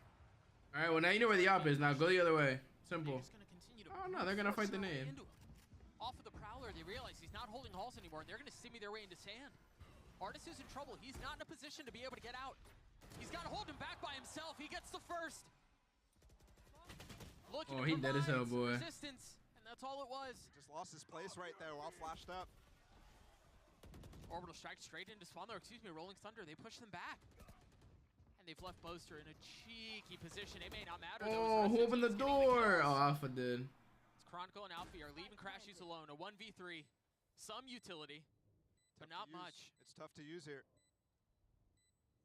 He's got the dart. Oh my god. Oh, that's Alpha. Never mind. I thought that was Chronicle that got that. I was like, holy. Has to try to approach silently. Can't use Match point. His position not known yet. But it doesn't allow him to break up those crossfires. He's just hoping that there's a gap, a timing window where he can walk into it. Very, very nicely done. Damn, what a shot, Alpha. The breach ult to maintain Nicely all this done. control of sand while the plant continues to go through, while they take down Artis. Artis could have gotten a second op shot off, but that flash delayed him for so long and he lost his position and exposed himself to the players pushing sand. No up this time for the Killjoy. It's just rifles for the defensive side as they try to make their last stand. I mean, they're funneling, they're pushing, there's no crunch. Oh, they're fighting this for what? Wait, who has an op? Dirk has an op. It's a turn in favor of Fnatic. What the hell? This might be the end here. NRG, they go for that drone, re-clear. But you had Such a deep satchel from Victor. Nobody's able to follow up on it, and the rest of the Fnatic players just group up. I get this feeling. I wanna be where you are. I wanna be where you are. Might be perfect though. I wanna be where you are. Just handed it off to Chronicle. Wants to use his satchel to take space. The one benefit for the defensive side here for NRG is that 2 of the 3 members that remain are on this site. Oh, Crashes is tucked here. Leo does have his Haunt, a Prowler too. They can clear it out. Sam is a Molly. 30 seconds left. Crashies with some util. Are they gonna rotate? Oh, they're gonna go in through sand. They just don't have a ton of time very here. slow here. The Molly should be able to hold them off too. Wait, 20 seconds left? There's 2 people on site. They definitely don't know this. Oh, that's... Crashies falls. All onto Well, they know he's there now. Yeah, this game is over. It's just perfect. He almost died to his own Molly. Last player on the site too, finding Crashes on the swing. They both got stunned by that breach stun from Chronicle. It's perfect. It really is. It's a little, I mean, it's not even like they're just trying to diff them with gunfights. Everything is so fastidiously considered. Oh, no idea he was there. GG! Like all Fnatic all the way, and they take Fracture 13-9. Absolutely it was. Only 3 rounds from NRG on that side. Can't be happy about that one. And once they got to defensive side, Fnatic is just, they go with those ults. They're the best at it. They control the cycle of NRG. Yeah, it lost 3 rounds in a row from NRG, but those are the only ones. And once that cycle disappeared, once it fizzled out, Fnatic just come straight back to end this game. Bonus conversions. I mean, everything was there from Fnatic.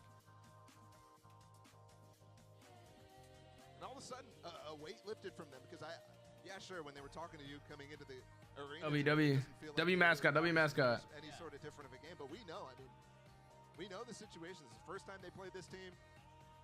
This is their opportunity to go back-to-back in 2 global tournaments in a row.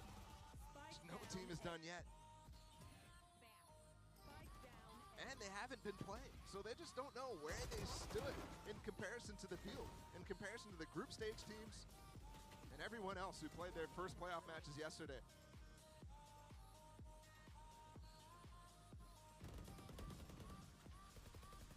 I mean, this dude, honestly, even for as dominant, Let's go! And it was. And the Chronicle laughing, bro. He doesn't give a fuck. There were just so many little nuanced things that we were able to nerd out about and identify in that map that was just so much fun to watch. Well, the fact that they're handling as well. This Sova from Crashes, this Sova from NRG. Clearly prepared for it too. Already from the first round. Happy with that instance. Yeah. And that's the sort of thing He said, start to run. That's crazy, man. That's crazy. In a global tournament. But that was their home ground. I mean, that was Fracture. Yes, they haven't been playing it that much. It's been 3rd maps that they never get to ever. But that was their home ground, and now we go to NRG's on Bind. They've been so dominant historically on that map, and they'll have an opportunity to equalize the series on Bind. We'll see you guys on the other side of this break. Hey, hey, hey, hey, hey, hey.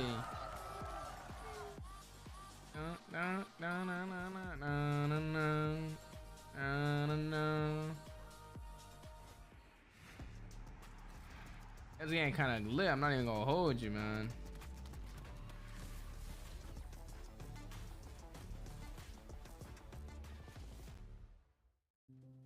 Have you ever asked yourself after a bad game? No, I've never asked myself this. All right, let's go play ranked though.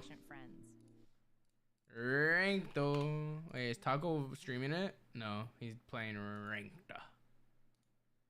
Valorant. Oh, audio? Oh, there's audio. Wait. He doesn't crouch spam. Backside. They're calming. Not a great ult. So I'll tell you why I don't think he's that high. Ready? This ult right here. See how he's losing so much space? He should have put it this ult, the edge right here. Cause look how much dead space there is in the ult. If he puts it out more, that means there's no chance for the person right here to walk out. He would have been insta dead. So that's kind of a shit ult. So I'm gonna go plat. Diamond, see? See? Come on, man. I know my stuff, man. I know my stuff. Credit to Becca for this. Who the fuck is Becca? Oh my god. Like speaking in Russian. Opponent killed. Jesus, what is this? Why is everything in 720p?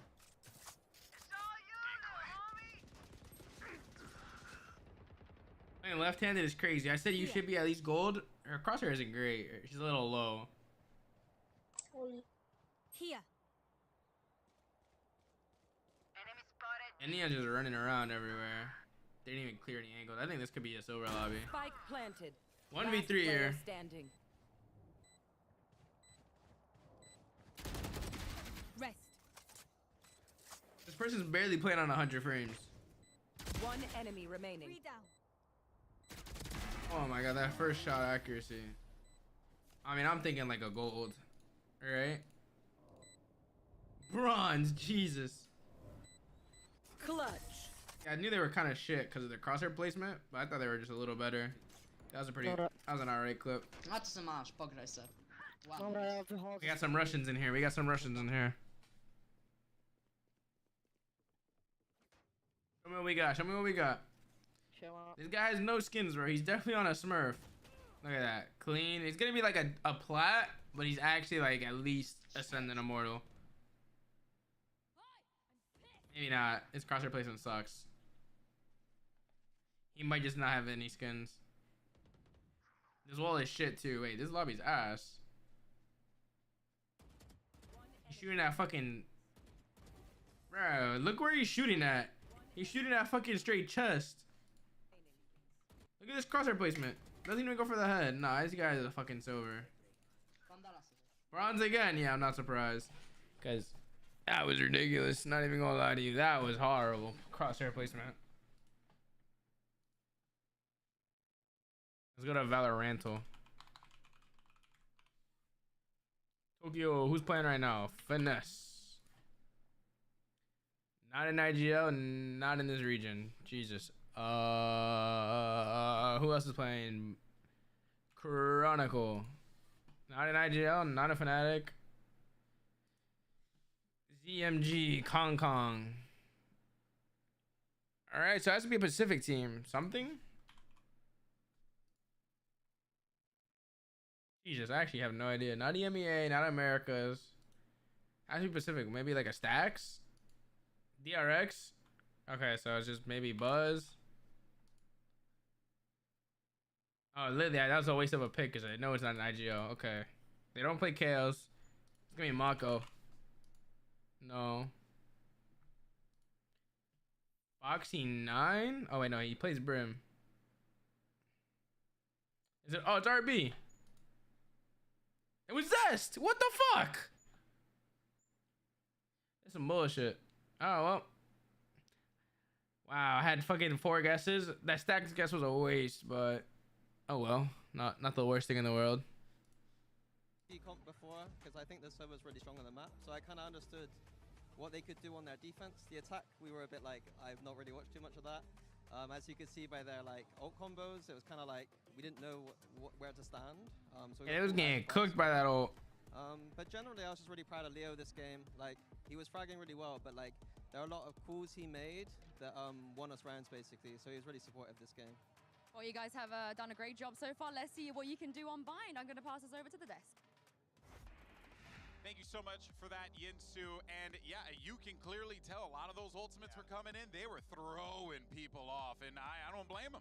No, absolutely. I want to go down and just shake Minnie's hand as well, because I'm thinking the same thing here. Fnatic have watched the EG application of this composition, and the adjustment is perfect. We talked about obviously early on. Is it brighter under the moon? Around the drone for Crashies to obviously set up and feel out any trap plays. But in the second half in particular, Fnatic just take a step back. We're talking about this being a chess match, and I think the pace actually matched that. Yeah, this round actually illustrates that perfectly, Kukuka, because it was really just about like I get this feeling. I wanna be where you are. Yeah, totally. I think that we said all. The fact that he killed Chronicle there was kind of crazy to me. I'm not gonna lie. Having a very tough time. We saw it in the replay, and we saw him struggling a lot, dying to that utility. He felt strapped in so many occasions. I think that's also something that Mini was spot on. I wanna be where you are.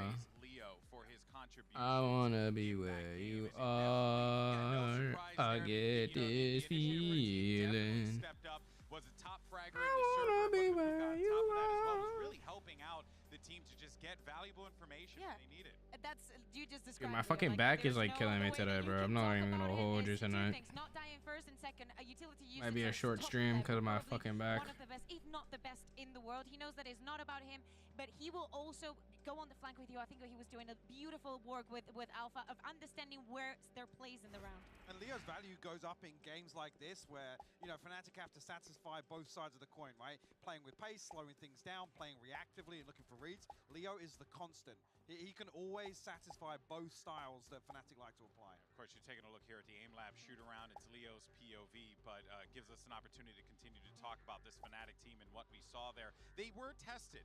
You know, there was a point where we were like, oh, maybe they're not going to be too tested in the second half. It was looking rather dominant Hypoc, but I was very glad to see NRG implement some of those set pieces and really put Fnatic on the back foot in some of those rounds. Yeah, I think actually when NRG started looking at later on in the round as opposed to finding value early on, denying space to Fnatic, because like we said, Fnatic are happy to sit back and play reactively until you show something. But there was a couple of rounds there where you're thinking, yeah, Fnatic probably feeling like they haven't had to dig too deep in the strat book here, and Boast is busting out the operator, and things are feeling like they might slip into madness. Hear me out. You say it like that. I think that they were just very happy to have solutions to a lot of things. But we're seeing Durka being shut down time and time again every time that he was using the ultimate, and that was not enough to make Fnatic feel like they were under pressure. You bring up a fantastic point as well. As we get ready for map 2 and we go to bind there, I think it's important to note, right? Like, you can shut down Durka, but then you gotta worry about Chronicle. You gotta worry about Leo, then you gotta worry about Chronicle, then you gotta worry about Alpha Year, bro. And then fucking Moster on his day, apparently he's a demon. You can't shut this team down, simple as that. On this map, I was looking at him. You could definitely tell that he belongs on the stage. Yeah, absolutely. I think as well that he's talking about no pressure and we're going to go out there and have fun. These are the sort of maps where you see actually, yes, scoreline aside, Fnatic stretching their legs a little bit, having a little bit of fun on stage. Yeah, and look, right now it's the time to have some fun on that big 13-9 win, but I'm very curious to see what's going on over in the NRG camp. We actually have Chet standing by with Yinsu. Before we head to map 2, I've got Chet here with me, the coach of NRG. Now, Bind is a very strong map for you guys, but was there anything that Fnatic did on map 1 that you feel like you guys have to be on the lookout for map 2? I just feel like Fnatic was pretty proactive. Like, their defense was like a lot flank, so maybe we can expect the same on Bind, but I think we just have to be more decisive in how we want to play and take certain parts of the map in the mid-round. All right, thank you very much for joining me, Chet, and best of luck. Fascinating there. Yeah, booty ass fist bump. Control the mid round, but also Hypoc, you seem to be a little perplexed by what Chet said. Yeah, I'm a little confused actually. I mean, if NRG have done their homework here with the composition they like to run, and if Fnatic stick to the Cypher pick on Bind, because that's something that enables Fnatic so much on their defensive half to obviously confirm or deny absence behind those lurkals that we like to see invested in. Yeah, we're gonna see Alpha pull it out here. Yeah, it's one of the few times. I like this. I like this. Really The Psalm Harbor Viper combo on Bind is so good, man. They actually play that so well, bro. On defense and on attack. This comp is great. Look at that 83% map win rate. Like, these guys are insane. They're both really strong on their sides that they're starting on as well. A little bit reinvented, knowing and adapting to what NRG is going to put on the table. I'm not surprised by the rest. They like Fnatic, we're ready for this, right? 1,000%, of course. I think they're feeling comfortable in this composition. Oh, yes. Even versus the Harbor Viper. All right, well, we'll see how this one plays out. We're ready for map number 2. So much to break down as we get ready for Bind. Let's send it over to Doug and Bala yet again. Thank you, Golden Boy Ball. It always feels like a privilege to see NRG play Bind because they're so freaking good at it. But now we get this matchup with Fnatic on the other side, and you know they're ready for this triple wall comp. Oh, absolutely. The thing is, though, Fnatic has barely played against some of this Harbor Viper stuff. It's not really run in EMEA ever, and they barely played against it at Lock-in, only against that Furia game, and then a little bit in the Grand Finals against Loud, which, you know how that game went. But for this, it's a new map where it's running that, right? It's Bind, of course. Fnatic's very comfortable. That was a historically good map for them way back when, last year even. But now, Harbor Viper on this one. A little bit of Sage added in for flavor. It's the new mix of this Ascent comp that ended up being the downfall of Fnatic's fantastic Bind at the beginning of this game. But he hit with that fucking cam as soon as the round started. That's kind of nuts. Refresh their success on the map. They find themselves on the attacking side. Oh, they're not ready for this hookah play. Whoa! Oh, they were just fast rotating there. Jesus. Now throwing a brakes on the rotate. Cascade as he goes straight to the skies and he takes Som down. What a start from Fnatic. Catching them completely unaware. I wonder if there's a flash that gave them misinformation there. Juki! Welcome to the stream, man. How are you, man? But you can tell Energy really interested in getting that orb. Hoping that they can stack the correct side instead. We're watching some Valorant today. I'm not playing, unfortunately. I would love to see. But we have been watching. The opening of that round again to see what it was that led to a false sense of security. We're watching the pros play, man. We're watching the pros play. It might just be that there was nothing, and they just had some sort of false sense of security for no reason. That's not the way you want to start off here if you're Energy. Remember, they're down a map. They could already be facing an 0-2 here. Pistol round. That's a good pistol round by Fnatic. NRG just rotated too quickly there. They thought that Fnatic would go to the other side, so they just went it quickly, and then they just got caught out because of it. You missed the first map. Fnatic is currently winning 1-0 on map. So if they win this map, then the series is over. Masters of the economy right now. I really want to see map 3 though. Map 3 is split, and that's a good map. So let's hope. Copy them, and for Energy, actually, it's been a. Who are you excited to watch, Juke? Who do you want to? Who do you want to win? At some point during Americas, and you can tell already in this game too, they've given up on it on Fracture.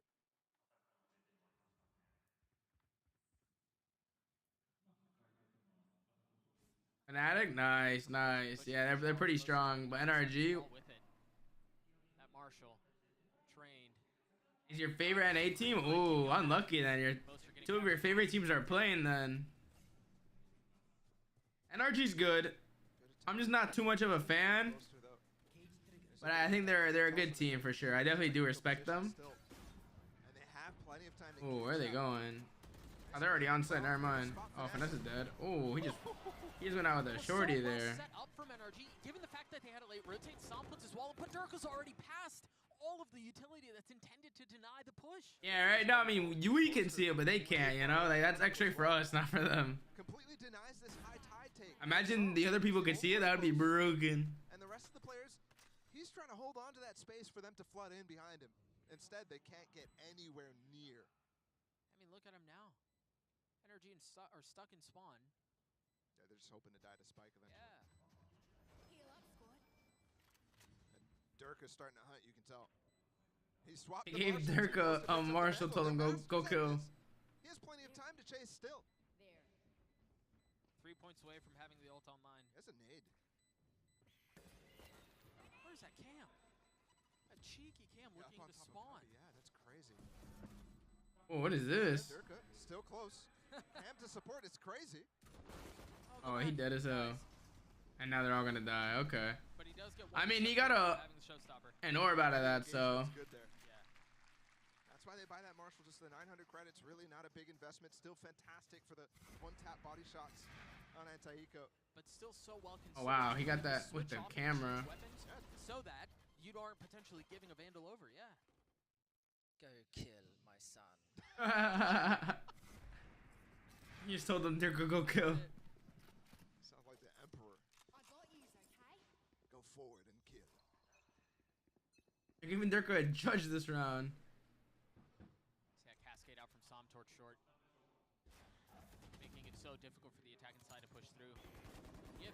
by 2. But Dirk is just going to satchel forward. It's just complete disrespect with the judge. Som stops him. And they still have Showers control too. Well, Fnatic does gain control of lamps. They've lost 2 now. And the trades coming from Alpha, yes. Pinpoint, accuracy, top of the box. Fnatic. Fnatic's the best team, technically. They're supposed to win this tournament, and they're going against NRG, which is like one of the better teams. They're probably like top 5. But they got... I don't know how they do the seeding. They do it random for playoffs, so they ended up just getting each other in the first round. Eventually, NRG are going to want to try to re-clear, try to get some information. It should just be off of a Crashy's flash. And they're here.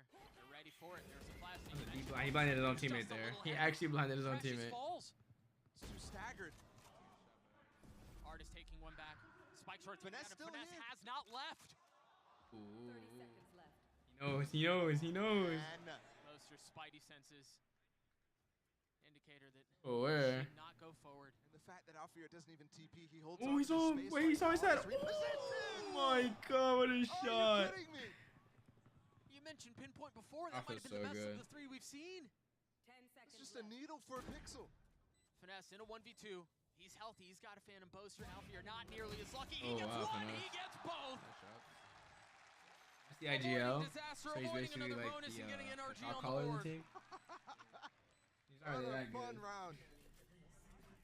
Like he's good because he can like read the map well and he It's makes almost plays, well but he timed, can't like shoot as well. Just a slight misstep.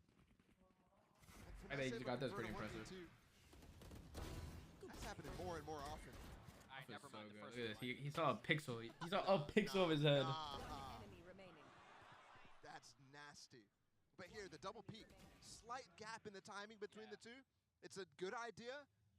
But Like it the allows replay from Finesse his to angle, like he's not even fucking phased. Can't be letting Finesse win. Especially, I mean, Finesse getting going here. Okay, they're going to dodge the flash. No info given. Crashy's not committing to picking up the orb.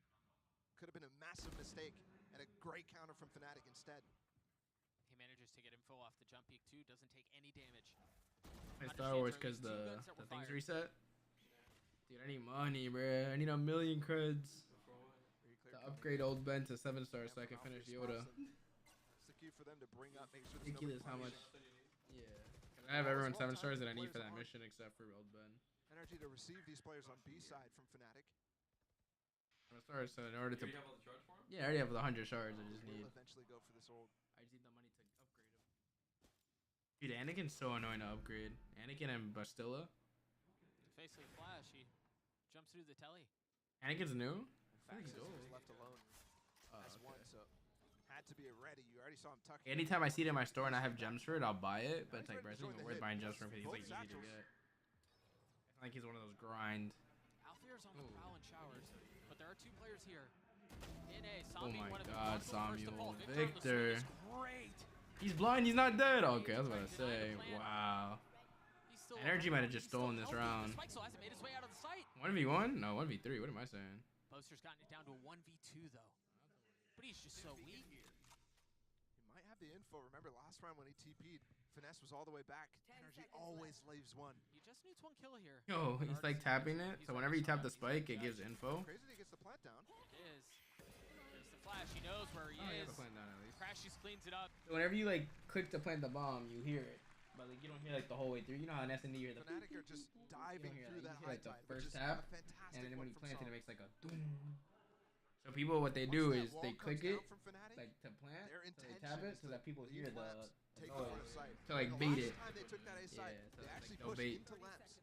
This time you see Dirk is positioned, the molly's on the back of truck. That's what he did. They're trying to see if they would like swing Sol's off of high that, tide cuts it all off. that I'm noise. very But surprised. Maybe it's a time pressure there so from they just Fnatic. waited. Cause he was low on time, so you need 4 seconds to plant. And it's, That causes them to go forward. 3, actually 2 Bulldogs. the way it works in Valorant, you can half Definitely it. buying into this, And it takes like 3.5. despite losing 2 in a row. Half the defuse. So you get half of it, and then hop on it, and it'll already be at half. You don't have to like fully. That defuse harbor it. wall from Som is through teleporter and then roping back into. 5 and like 7, right? Yeah. That's the most extreme wiggly wall of all time. Yeah. They took a hell of control of the map early on. From A without having to go through teleporter. Hey, you get to see minimap, you just see how they work the whole map. This is a crazy deep B hold from NRG though as well. They have all the rotations, so they kind of have to commit to A. Like, the fact that Artist is B makes no sense because look how far up the rest of his team is. Take the space and fill before you get into trouble. You hear the showstopper gone off. You've got the Seekers pushing them back into spawn. Showers control still there. Alpha, you're starting to re-explore. I think they just jumped one of the trips. Wait, can you get past two? The Trailblazer is going to clear the second. Huh? No, it's an ability. He's a dog. I mean, they're here. Leo's waiting. Alpha You is can two. control the dog, so you don't actually swing with it.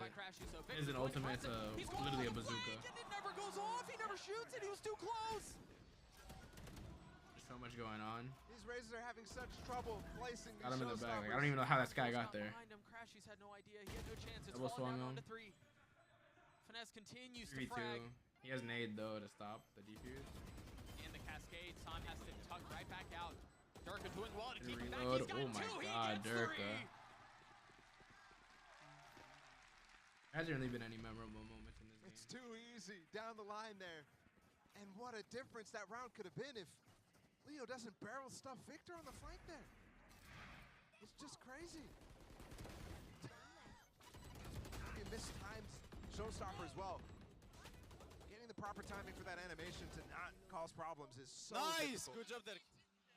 Nice. It depends, because some ultimates are different. Like that one with the bazooka, that's like a full animation.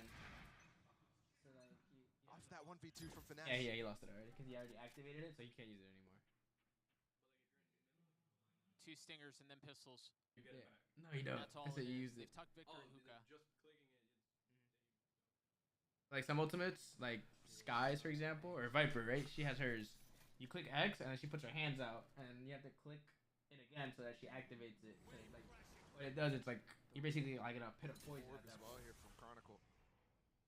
Like that smoke pit. That was cute for Sam to put How the it's like that's her abilities, but like it's just a whole pit. Tries to When you walk in it, you're like saw decayed. actually they put down the wall and all the way orb down to 1 to HP. try to catch somebody re-clearing. Ooh, that's a shot. It's pretty. Clears the Trailblazer, and of course Durka's followed all the way right behind it.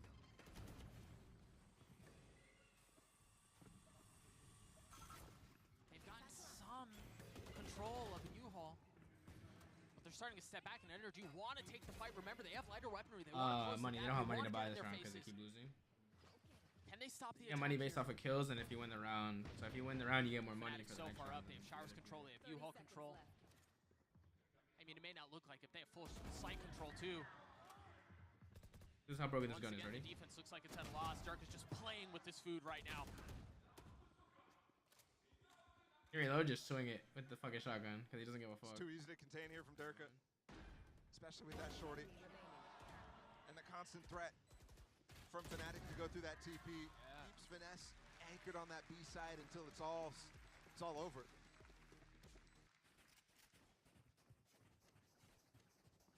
Fnatic is supposed to win this event, so like this isn't not quite able to really hold on to this short. Sam is usually heavy so favorites. good in this position. If you're like betting, they're like probably minus 500.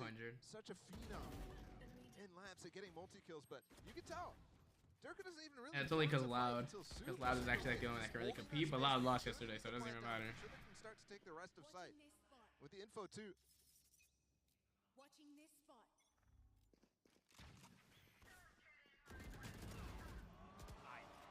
That's ridiculous. Yep. There's just not much more to say, is there? And the idea from NRG is really good there too. Leo's swinging onto the stairs where the old TP was, so he's not even. Oh, in like that fight from over here, Alpha they use the pit, so maybe they'll show of the Viper camera. wall. Does not get flashed, which is key. Maybe the execution. Viper ultimate that I could told be you about, where you have improved. to like click it, you click X, and then you click it again to activate it. But like mid activation, you could die after you use it for the round. Holding this site. I'll see if they use it this round. Chronicle's not gonna use it. He's so Perhaps far. they can reestablish as the Psalm falls one more time. Might. I mean, they have so many different variations of holding this A side too. They're just abusing this at this point. Yeah, they are. Durka can sometimes be on boxes. They can be playing post. They can be holding I'm short. gonna really get under that. That's a trip. You're not limboing your way through that.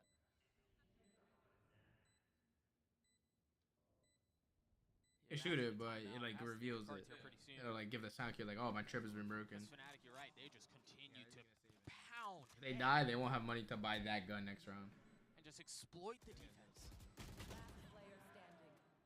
We've seen good halves from NRG on this map on both sides, so not quite getting worried anywhere about keeping this game close. I just trying to defuse and you see a fucking molly just landing at you. Eventually that conversation will start. Holy shit, fucking. How much is too much? There was even a flash setup. I'm an A but love Fnatic. I'm an A and love that fight. But it's slightly missed. Yeah. Oh, they just call it timeout here. I don't know if it was When you're in a timeout, you're not allowed to move. Because he just swings on those two players. And no one's hands on their keyboard. The walls put up immediately, the flash through the TP. Oh, this guy is really fucking. And it does its job. I mean, at least it makes that a 2v1. Alfir is just currently better. And that's where, you know, we talk so much about these nuanced setups, right? And the timings on flashes and where the wall's going and when you're toggling it up and down. But then, yeah, sometimes it just comes down to Alfir just diffed you, bro. Like, that's just all there is to it. Yeah. It's funny. It reminds me of a conversation the desk I have, tell you right now how much money I have for this. Every single player on this team. I have 300K. I need to get a million. Another one's going to step up. But the other aspect of it, too, is strategically. You start to, you know, do good things against their strats. You know what? We saw a lot of this on Fracture. Oh, it really That's is. not even enough. And when it starts to falter on both sides, I mean, good luck. This team that has showed up today in playoffs absolutely deserves to be put in contention. Obviously, they already were heading into this, but just doubts about whether they're going to put in new things, whether they're going to be able to actually make a sprint at this.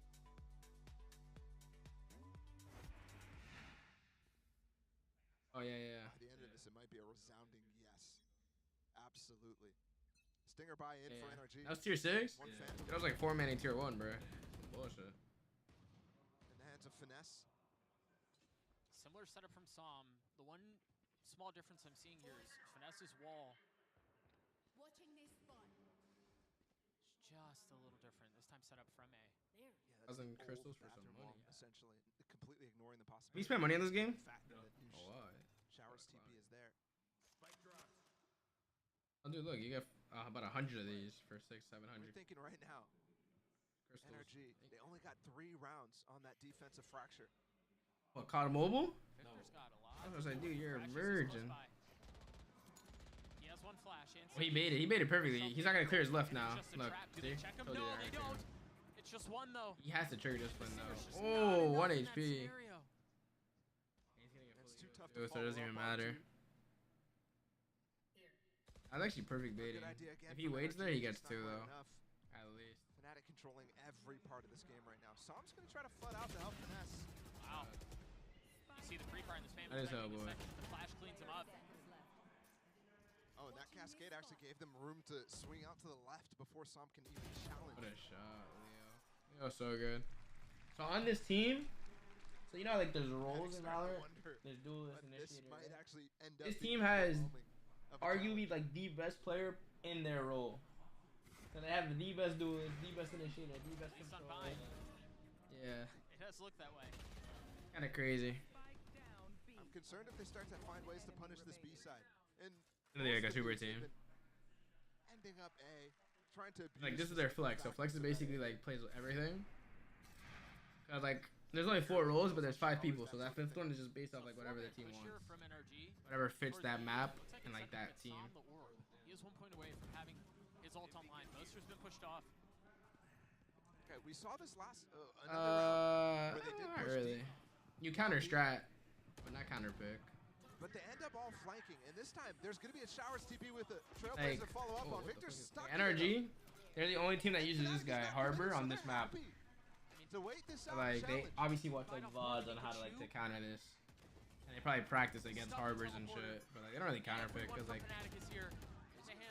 everyone has like this character, Raze. They both have Raze. They both have Sky. Like it's just that much better than the other character would be. So they're just both gonna use them. Oh, how did the person behind that? Oh, they both died. He eventually falls. Alfir once again getting a 2K from what looks like the same. I see, like that ultimate, it literally just chases you. It tells you, it gives you info of where the people are. Wow, he killed him through a wall. Jesus. He's so smart. Crashies, can you hold Got the by line? Crashies. Durka falls. So where? It doesn't matter what Crashies can do. Yeah. There's just so much room that Chronicle's taken I'm not even gonna TP. They're just gonna run away the long way. There, but they're just a little concerned about where Crash's position is, and they're just gonna use that space. Don't even bother TPing. Take all the time that you need. That's discipline right there from Fnatic. You know it's a tantalizing prospect. They're down 2-6 as well. This is a rough game for them. But you're right, they make the safe play. It's a 3v1, and everyone's just so far. So he could actually just isolate 1v1s. Boaster's already considering the spawn flank. Wow, Boaster's actually so aware. He's pre-firing this. Look. Oh, timing! And he misses. That's it. That he gets that kill, he might win the round. Now he's gonna save probably. Forgot where that corner. Yeah, he's not even gonna try and win it now. If he gets that kill, he goes for it. But since he did it, he's just gonna say fuck it. Because he won't have money next round, so he won't have that gun. A chance for a 10-2 half with 3 rounds remaining. I haven't even seen Chronicle's ult, bro. Like, I want to show you the ultimate that Viper has. So you like know what the hell I'm talking about with the poison pit. Deeper than it looked at first. Yeah, they got a streak of rounds on the defensive side, mainly due to the ult cycle. And I don't think, especially now with the wasted reckoning, the tools in this comp are not as major. In fact, they used a resurrection from Sage too. Damn. That's a lot of ults into that. They committed a lot into that and they lost. And so those tools dwindling.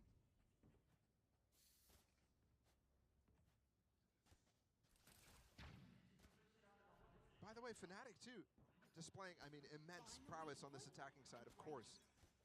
Maybe that's just the reason why Energy's struggling right now. Hard to deal with the multi-pronged approach. These defaults are good when they end up going. No, you can't jump off people, but like people go on those boxes, but you can't like boost people. That's illegal in this game. The only way you can get into those angles is by like using abilities. Yeah. Every single one. Like a wall, or like Raze has a satchel, where it's like a C4, and it just boosts you. Like it pops you into the air. But it also does like damage to enemies, but it's not that much damage. It's not like a COD C4. Yeah, exactly. It's basically for movement. Like you'll see them double satcheling and just fucking flying in the air. Who else? Oh, Jet has like an updraft. She like just jumps in the air and she gets like hella airtime. That's about it though, from what I can remember. It's another deep cascade. In short, and then the high tide right behind it.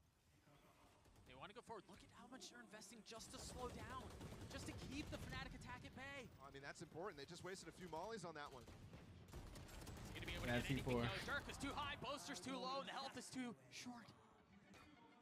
Oh, he's walking to the molly. Nice job. In the lap of Sam, forcing him to swing up now without damage being taken. That's a 5v1, bro. And the guy with the gun is fucking alive again. So he's gonna have to save, but they're gonna chase him now. They're just rolling them. Yeah. Oh, where? There's Chronicle right here. It's a good one. Crashes can't save the gun that he saved in the previous. It's a Prime Gaming flawless at that. And that scoreline that I posited 10-2 is very much within reach. 2 rounds left in this first half. We've gone from Fracture. Got 2 there? An insane battle of the minds. To NRG being faced with potentially immediately an incredibly difficult comeback. In CS, there's a keybind where you can switch it, and that'll just like help you clear corners and shit. But nah, they don't. And then depending on how things go, you can't do that. We just saw NRG invest their second timeout. Oh, hockey! Imagine there's a fucking keybind for that. It'd be broken. For the rest of the map. The thing with like stretch and CS, like. An understandable call though, given the circumstances, given the scenes. They find themselves down 6 on their map pick. On not just their map pick, but a map that has been so prolific for them. And you're right, you mentioned it at the beginning of the map. Balla, this has historically been a very good map for Fnatic too. They have made their mark on this map. They used both timeouts in this half. They're on an elimination match right now, so if they lose here, but despite they're out of the people, doubting this comp a little bit, having a few struggles in the EMEA. No one wants to lose the first match. Very good. Some of those doubts start to creep away. It wasn't perfect during the regular season from them, but it was good still. Doesn't use the fucking ultimate, bro. And they're challenging. You're right. Energy like 3 seconds into the round, so they don't even need to use it. Might start to slip by the wayside when you see results like this. When you see some of the domestic results on this map as well. Ooh, an AG. Fnatic not struggling at all to deal with this defensive side Viper Harbor.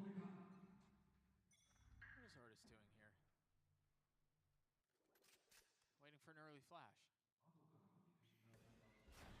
Deep flash from Crash. He's down long. No wall after the dog. Oh, he's done. He just got fucking ulted. That is beautiful. Think of a nade just fucking just coming from the sky. Difference there. Artist gets that wall down, and they don't break it for the dog to get that stun. He doesn't get punished. That's crazy. Boaster's got to have the highest kill rate with his orbital strike. I mean, every single time he uses it, it's considered. And it's always set up with something. That's what makes him so good with it. Oh, Jericho was jumping, and now the showstopper out, clearing the site. Crashies has managed to slip the net and tuck back into elbow. Oh no. Oh, what a play. Haven't seen anyone do that. Of course. Showing off the tech. He didn't get any kills with that. Because you know 99% He leaking the tech. People are hitting a wall on that. NRG once again forced to save. Oh, they're gonna save again, bro. How boring. And once again, Chronicle's not using the fucking ultimate, bro. This is crazy. This game is horrible, Right man. out of the timeout too. The other game should be good. And they hit with an ult combination that they just can't consider at this point. There's way too many things that they're dealing with. Finesse's brain's got to be overheating.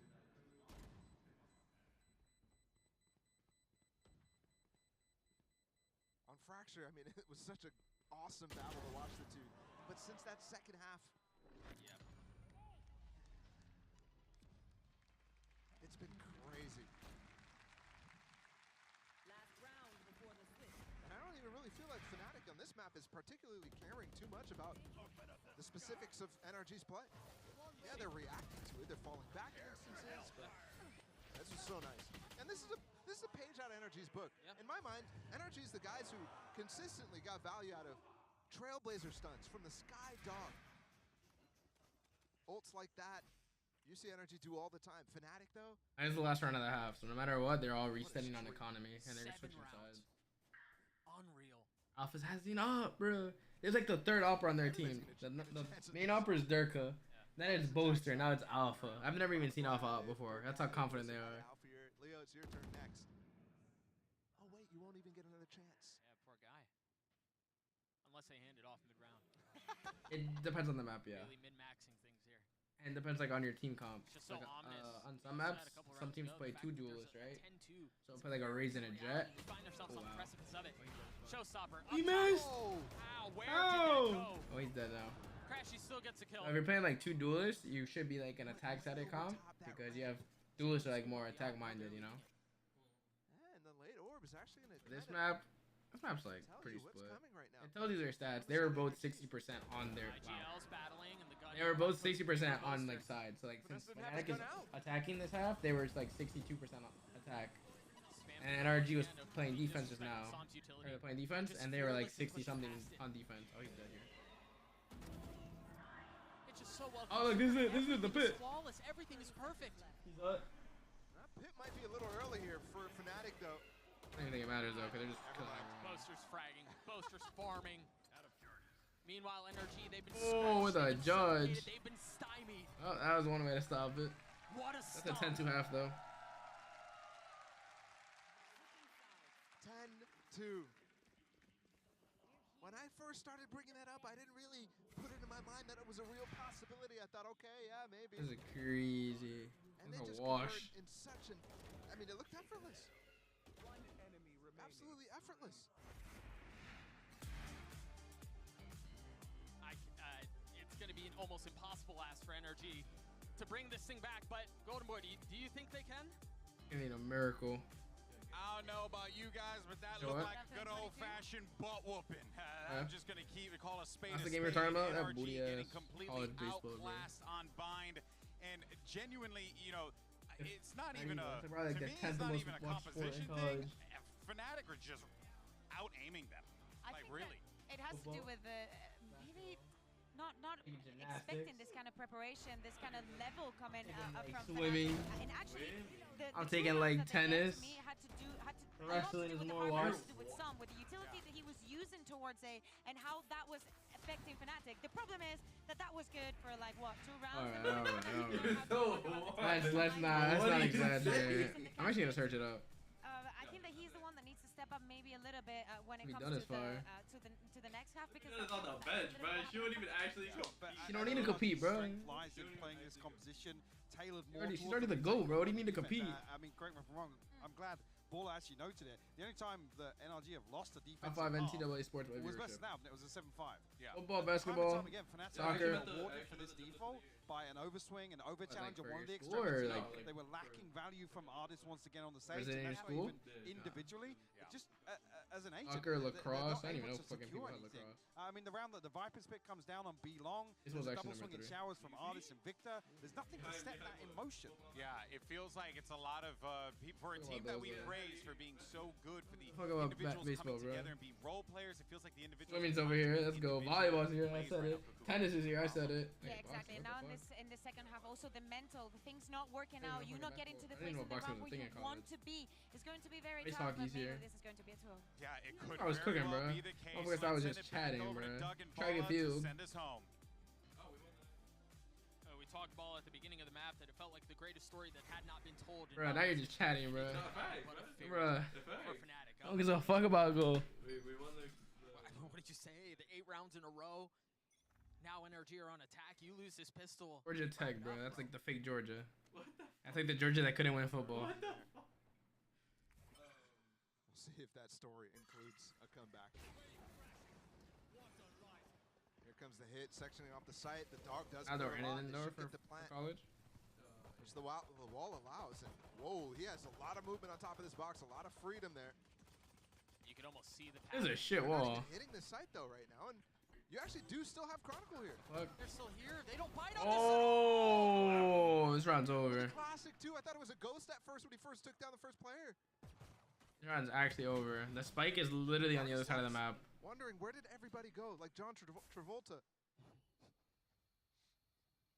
And the wall's up? Yeah, this map's over. This series is over, rather. I mean, NRG tried to They run tried overcooking this. what should be a tempting fake. And Fnatic just so disciplined. So well considered. I mean, they kind of bit. Okay, the high tide actually cut off the spike, but Molly's come in. It should outlast it. And they put the Trailblazer right in front of it, too, to clear it. Oh my god. Wait, he didn't get a kill there, but he got He out. escaped. No, he No, didn't. he missed it. He missed it. I thought he got it. It must have been so close. He felt like it was on top of it. They just lost this round. They're going to be down 11-2 with no money. Artist now joins the fray with 10 seconds left. And Utility on the other side. They have to dump out Flood. And they do so Jesus. their deaths. A prime gaming flawless for Fnatic. Yeah, I'm betting he thought the same thing I thought. This is a wash. Because Artist stood on that A site the entire time, holding that space so that they could fall back into it. And then once he jumped up in the window, he was like, we got to just try to jump out, I guess. Yeah, I'd love to see again his attempt to get it. Obviously, this essentially secured the round, but he's so he was standing Oh, he was like right next to it. He just didn't get it. He's too worried about getting shot to death.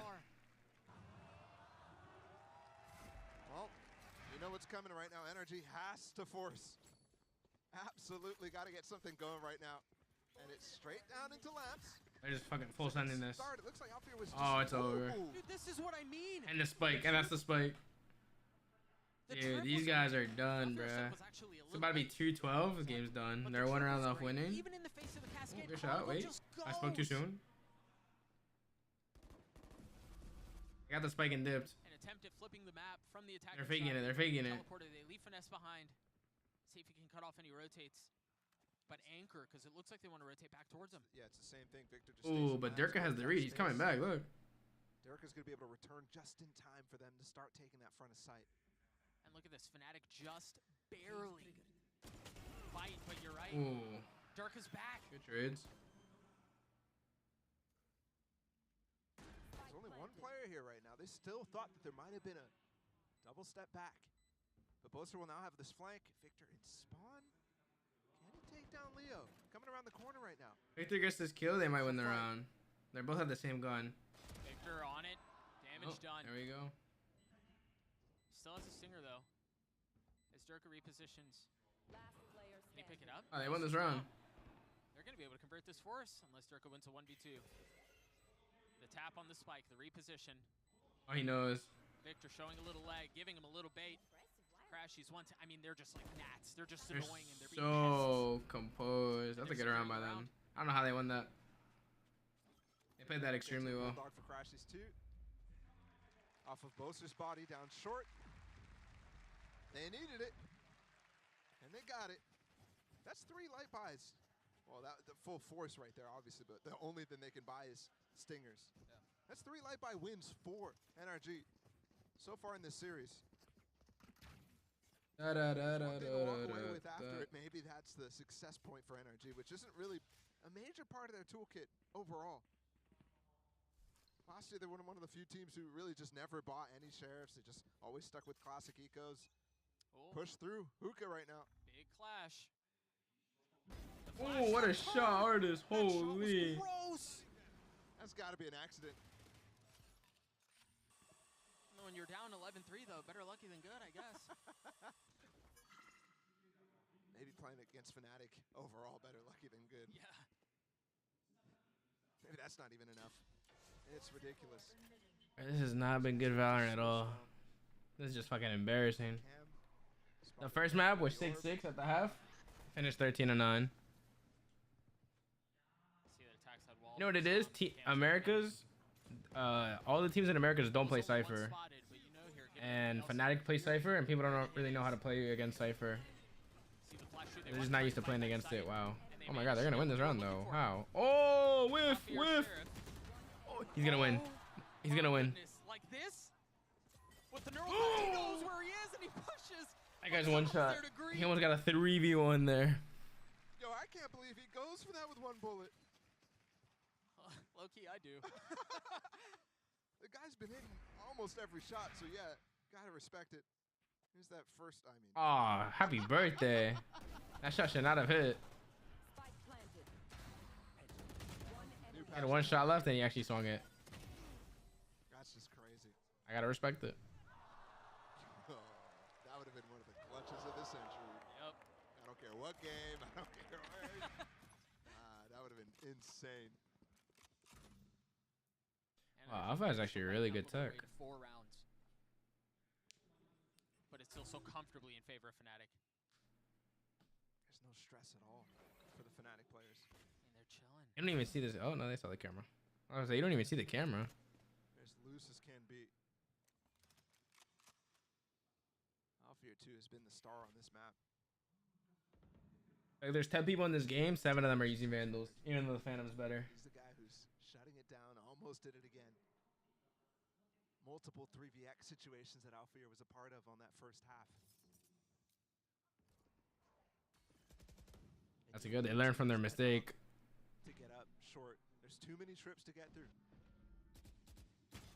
They're up in U-Haul. Victor taking care of Durka. That was off the Trailblazer setup. Well, they're rotating. They pushed him through. Yo, Artist is 4-13. What the fuck? Still be in the default setup. He booty. For NRG. Really working the map. You've seen multiple times now where it's late fakes. Saw him grabbing the orb. He's gonna wall and gonna get over the smoke, I think. Leo's playing to get walled Oh no, he's doing that. What the fuck is this? That's a weird wall. There's a slow on top. Artist is pushing right into him. Wait, what just happened? Artist just threw the game. I don't know that NRG are gonna be able to get out. He just had a meltdown. Alfear still here. Yeah, this game's over. Wait, they just choked. Chronicle gets the last, and that's series point for Fnatic. Wait, they just trolled. What just happened? That's your job to describe, man. Artist just had a mental breakdown on stage. The Sage Wall comes out, and then the Self Slow as well. They're just spraying him down. On top of that, running through the Viper Wall. What is that wall?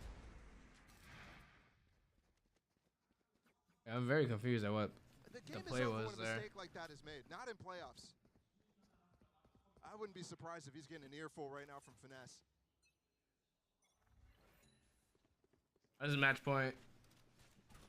Oh, on the right side, the next game will start earlier. The next game is supposed to start at 2. Attempt here to keep this game alive for NRG. Final attempt where it has to be 8 rounds in a row. And this game's gonna be good, hopefully. It's 2 rivals. DRX versus PRX. They're both Pacific teams. So like, they both play each other. Cypher They played set each up other there. 5 times. Remember, not DRX has won 3, the trips, though. but PRX has won the last 2 times. And unfortunately for them, Crashies is starting to creep up, but he's got one of the Vandals, so he can't really spend time breaking with the Trailblazer. Chronicle's positioning is just perfect. Just around the corner, understanding that if someone gets up in the box, he'll have the sightline on that. Victor's going aggressive. Wow, and he had spike. What on earth? I mean, it's over. 2v4. It's just 2 left for NRG. The artist has all the sight. Wait. Meanwhile, all of that. Which means there's not much more util coming in from the side of Fnatic. They just started the retake. He's pushing Spawn with the Over. Spectre. Yep, GG's. To leave Crashies alone is exactly what 1v4, GG's. This would have to be a 1v4. Wow, what a wash. To pull this thing off, to keep the series going. Unless. And that just seems impossible. Oh my god. You saw that movement? Is Durka with 3 and on the graves of the fallen. Wow, man. What a sad way to go out by fucking NRG. Fnatic look dangerous. That's why they're gonna win the event. Way too easy. That bind looked way too easy. Bro, they literally didn't even look like they sweat there. 13-4. A 10-2 half. That shit look easy to them. That's nuts, man. Wow, what a match. Team like NRG. And you're certainly not supposed to have it in your first showing against the reigning champions. It'll have to be a lower bracket run. So what? So what? For NRG and the NRG faithful. Peace out. They've been there before, but recovering from that is tough. Knowing if they want a chance at this, they need to come back. That's a bad showing, bro. That's a bad showing. That they just lost to here, Fnatic definitely look poised to go crazy. Fnatic are poised to win this event, bro. The Lion King. Simba. That's funny. There's so many different adjectives you can use to describe this Fnatic roster, man. Is that the flag they're raising on the Fallen? Wait, what is Alpha you're wearing? What are those? Aggressive, you can call him prepared, you can call him disciplined. I mean, the list just keeps going. You could write an acrostic about him. They just say delicious keeps going. It's crazy. And they come into this as favorites. Artist had a stinker, man, and FNS did as well. They just all played horrible. Victor didn't do great either. Sam's the only one that kind of did okay. But even then, Sam wasn't great. That's just a tough day at the office, bro. That's all you can really say. It's going to have to beat this team. Fnatic just looked better than everyone else. Like I don't know how else you could put it, to be honest. And if NRG can't even come close, Loud have lost. Like Durka didn't even have to go crazy today. And that's supposed to be your best player, and he wasn't even like, you know, it's not like he was frying. He wasn't like missing by any means, but he was just, it was just everyone else took over. Alpha Year took over that map. Chronicle took over. Leo was great on map 1. Like Alpha Year just felt like he was winning every gunfight that map. That's just how crazy it was. but Durka continues to look as one of the most flexible star duelists, right? That's crazy. A lot of other teams still struggle because they don't have a star. Shout out to him though. Shout out to him. But Durka fills all the boxes. The real match starts very soon, ladies and gentlemen. DRX versus PRX. Hopefully something isn't playing, but for the sake of Valorant, I hope he is. That double swing into short where I thought Alpha was winning this one. all of those little Look how confident he was, bro. He literally just fucking. There are a couple things here because not only do they do it perfectly, but they do it regularly. And I'm left watching these highlights. Wonder if I could forget about Bind somehow. Erase my memory because the Fracture battle was insane. But why would you want to forget this when Fnatic looks so insane? This moment definitely ended the comeback for NRG possibility at least. Wow, man. Wow. I have no words on this map. This map was a wash. All win for Fnatic as they absolutely obliterate NRG. We'll see you guys on the other side of this break. All right, so what are we playing now? I played Valorant last time. Hold on, let me play something on Spotify. Hey.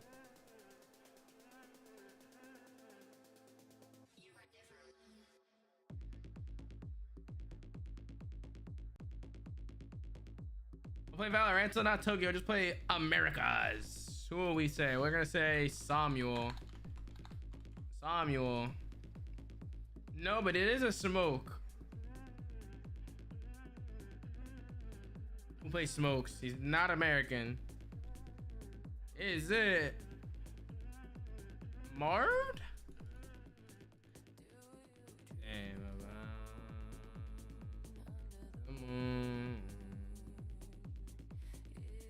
Is it Tuiz? Not Brazilian. Jogamo? Does Jogamo play Astra and Omen? He does play Astra and Omen. No.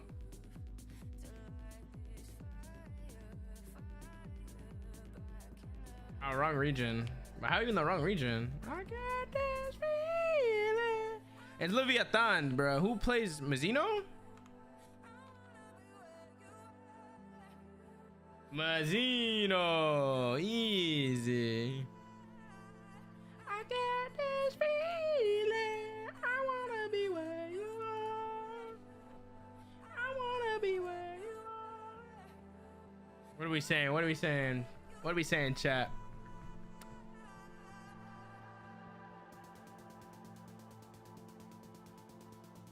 What are we thinking? What are we thinking here? I'm gonna go Chronicle because he just went crazy. He's not Russian, not a Fnatic. Plays Viper, but is not Russian, so it's not nuts. Is it Mzera? No, Nevera.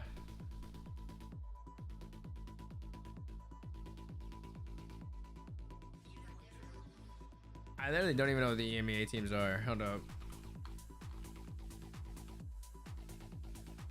I'm not even gonna lie, I literally couldn't even tell you.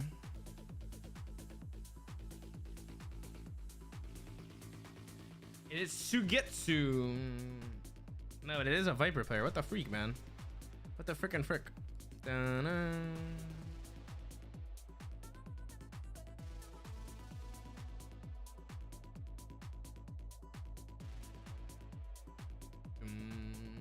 Da-na. Da-na.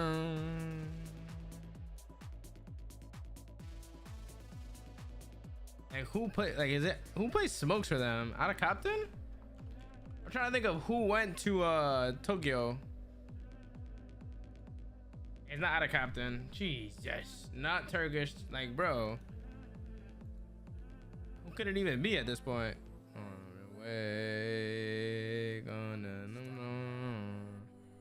Like, I'm thinking of Viper. Nas is the Viper player. Oh man, I fucked up. Wrong one. All right.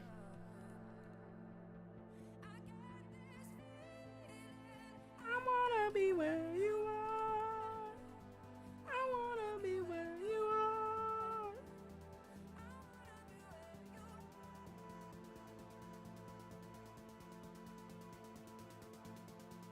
I literally couldn't even tell you, bro. It has to be one of the booty teams, man.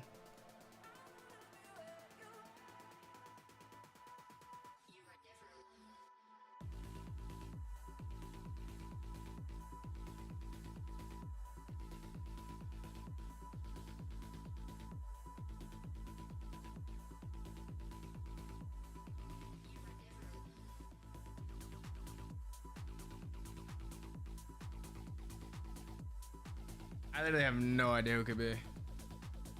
Oh, we're back. The reign of terror of the EMEA top squad. What a matchup that was for. We're back. We're back. We're back. Here with Hypoc and Kukuka, and you know, I mean, just we're back, but I'll be right back, stream. Look, I ain't gonna sugarcoat it. I have a lot of respect for the Energy Boys. They're friends of mine, awesome people, but they genuinely got mollywopped. They got absolutely dominated. Sometimes you speak in English, I don't understand. Hey, I make up words as well. I can't really help it. But that being said, one of the reasons why was because of our HyperX reflex moment, which came from Alfier. This kid Hypoc just was nasty this game. Yeah, I mean, he was just on point. This is one of the cleanest 3-tap clips I think you'll see. Again, a little bit of space in between, but it's so crucial as well here with Boaster planting the seed of doubt. Obviously that fake, I mean, I believe it was Finesse was still over there, right? Yeah. And then Alpha finds this kill. Again, it's the Sage. Of course he laughs. Of course he laughs. Moment once again. That kid is just out of this I'm world. back, stream. I'm back. Just goes to show too, right? Fnatic, not only did they do their homework, Kukuka, Let me turn off one of my lights like I did yesterday. really depended on the individual's have individuals who could do that to a team. Exactly. They just need to show up today and actually, you know, shut up a little bit of those pros on, well, not only pros, but these kind of people that think that they know everything. I think that everybody We're was good. not praying for their downfall, no, just stupid people online, you know. The internet is full of those. No, but some people literally, they just wanted to be like, oh no, they're just going to get to the international stage and it's going to be awful. And I understand it because EMEA had a struggle in the group, so everyone assumes that it's just the same thing, but it really isn't. This team's built different. Yeah, but I think they also needed to make that statement, right? And they also needed to dictate how they were going to be in this event. And I think this last match specifically showed a lot of that. To me, two players to stand out, Chronicle and Alpha. I think that we can literally highlight all of them, but to me, that duo, especially on the last map, was something out of this world. Yeah, I think as well, give lots of credit to Fnatic today. First map aside, I think the second map has got to be a wake-up call for NRG, though. Yeah. Obviously, with this composition, the Fnatic employ with the Cypher didn't even need to rely on it too much. Again, the first half, they were getting so much value time after time from this default. I'm not just talking about space. I'm talking about a number of times that actually NRG were feeding into it, giving away kills on the extremity, and they don't have as many options with this composition. Again, the utility stops that initial site here. They dump all this utility, their side of the harbor utility, their side of the Vibe Wall, but Fnatic were coming away from those situations like 2 for 1, time and time again. It was truly a dismantling of what the idea was from NRG, and Fnatic, they just clicked heads incredibly well and had incredible coordination, but I actually do want to hear a little bit more from the players. We actually do have, let's see, who's over there? It's my boy Durka standing by for the Ryzen post-match interview with Yinsu. We'll see you guys on the other side. Thank you very much, Golden Boy and the Des. I'm joined by Durka here from Fnatic. Durka, congratulations. Now, over your career, you have never played against NRG, which I think is crazy. Now you have. What did you think of that match? It was a fun match. It's kind of like what I wanted, and I've been wanting to play them for a long time, and I wanted that win too because they have been a huge core and like a really good team over the past like 2-3 years. Now, on Bind, I feel like before the Icebox Fnatic era, everybody said that you were the best team on Bind. Now Bind is back in the pool. Do you think that you can take that title again, be the best team? Yeah, sure. Our Bind is good. We like the map. I think everybody likes the map, and we really did a lot of work on it. I'm having a lot of fun, and like I think me, Boster, and Minim missed the map a lot, and now we're glad to be back. You played Sova on Bind, Chamber on Bind, Raze on Bind. What's your favorite? What's been the most fun? I think Chamber. I got TP from B to A all the time. Oh, there we go. I was calling the map too, so it was fun for me. On the defense side, right? Yeah. Speaking of the calling, Mini spoke a little bit about Leo's calling on Fracture. So talk us through about, you know, what Leo brings to the team and how does that work? Like, does Leo give some mid-round calls? Yeah, Leo gives good mid-round calls. He remembers really good the anti-strats and the reactions that we have to do, or like if certain player does this, we can do this instead. Right, now they have 2 IGOs? Nah, Fnatic are actually just broken. How do you stop this team? Because he has more information as an initiator, and I think he's super good at it. Well, very great asset to have. Thank you so much, Durka, for joining me, and best of luck in your next game. We're going to throw to the Prime Gaming post-match highlights here, but on the back of that, we're going to be bringing you PRX versus DRX. It's the unstoppable force versus the immovable object. Two teams who have never had their paths crossed before, but they find themselves at a crossroads here in Tokyo as they get ready for what can only be considered one of the greatest matches that we're going to be served. It's NRG, it's Fnatic, it's time. It's going to be another hit towards B. This time Chronicle finding gorgeous timing, and Durka does too. It's back and forth again. Nice. Dude, I'm jealous of myself. I feel like I'm in an out-of-body experience right now. Watching these two teams. And off of the pace of Fnatic are showing, Energy is going to try to fill with some of their own on the southern side, but they've got to be able to hold them back for now. On the site, in the sand, Durka drawing all over the place and getting the kills that he needs. The first half was a brawl, but the second half felt like all Fnatic all the way, and they take Fracture 13-9. Absolutely it was. And the trades coming from Alpha, yes. Pinpoint, accuracy, top of the box. Finesse in a 1v2. He's healthy, he's got a Phantom Boaster, and Alpha are not nearly as lucky. He gets one, he gets both. In the Cascade, Sam has to tuck right back out. Durka doing well to keep him back. He's gotten 2, he gets 3.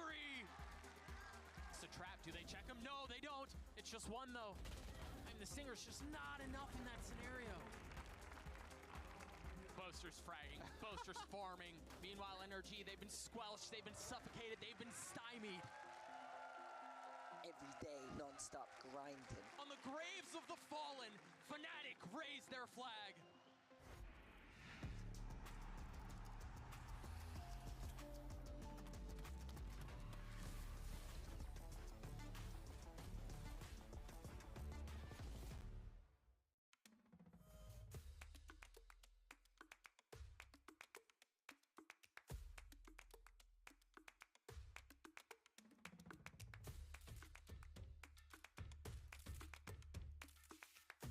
What the fuck is this?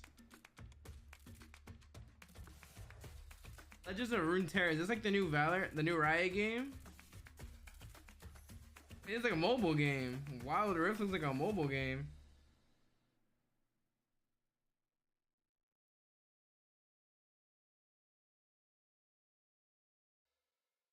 This is Sadie. She's on Verizon, and she has the new My Plan, where she gets exactly what she wants and only pays for what she needs.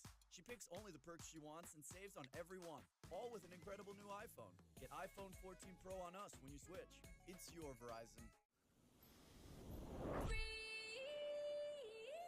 Something tweeted, nah, he's playing.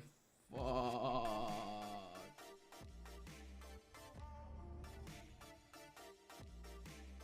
Something tweeted, fuck.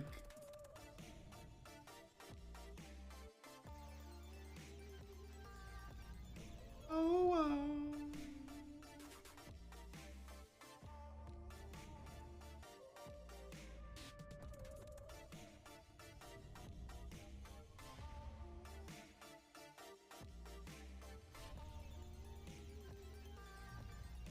Oh.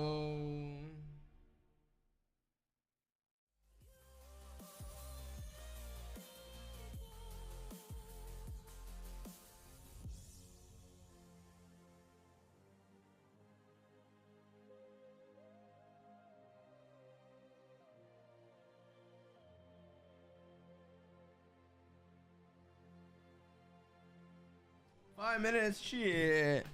Let me entertain ya. Shit. There we go. 7 ads. We're not doing all that. You are never alone. I don't listen to this song. What are we listening to, guys? Discover Weekly? No. Sheesh. Wait, Tarek's streaming. Oh, I gotta change my title. Shit.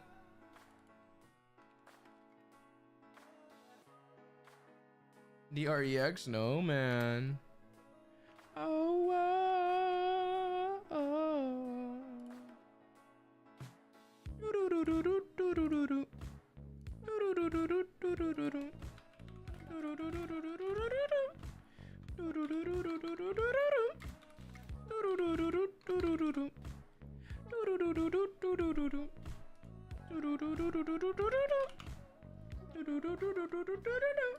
No, I already did this for the week or for the day. I've been rapping 85. You have another tank clip? I was like, why is it like that? I got milk on my mind. Alright, last time there was a tank clip, I got it way off. I mean, this guy looks good, to be fair. Just hit him with a rock, yeah, boy. I don't know, this could be like diamond for all I know. Oh, I was right, let's go. I guess you want the vibe. That's Gucci. Oh, what a shot. That wasn't gonna hit ever. Oh, go after the Zen. He's literally orbed. Brother. This guy sucks, bro. This guy's actually horrible. Wait. No, he got lucky. Man, this guy's actually bad. He got lucky. He's getting lucky. No, this guy's bad. I'm gonna get silver because this guy's actually stinky. Yeah, that guy's stinky. That guy's stinky.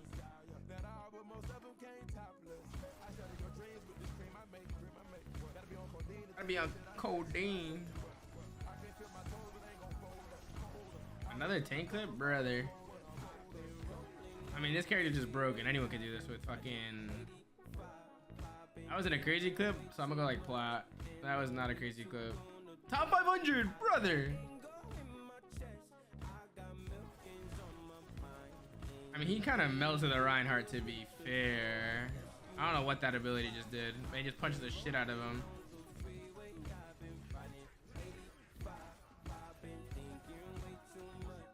I don't know. I mean, I guess that's top 500.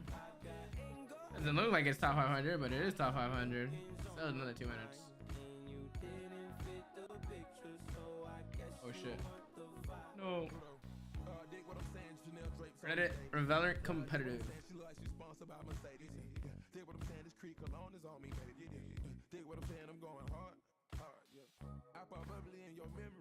I see the post-match thread.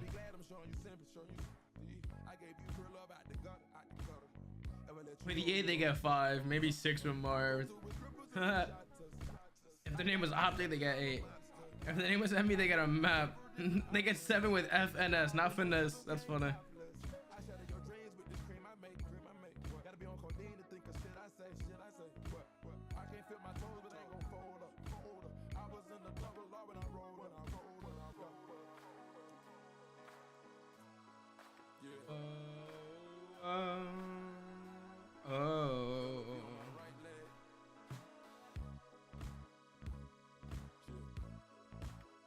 Ooh, Shopify Rebellion released Vanity, T-Dog, and B-Dog.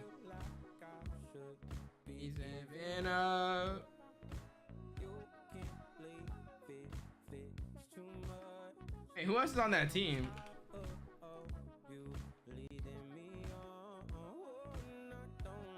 Mata and Moose?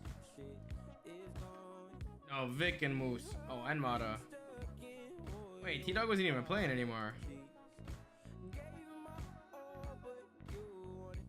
So Vic.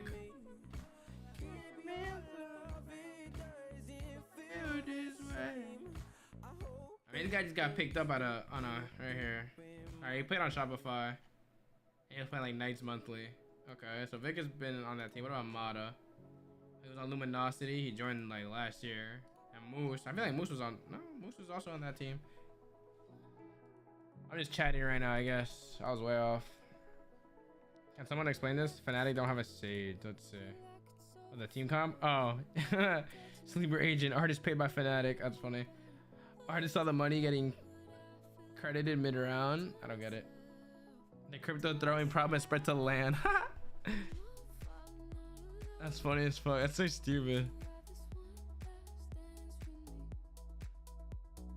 Fnatic have a Keith? I don't know what a Keith is.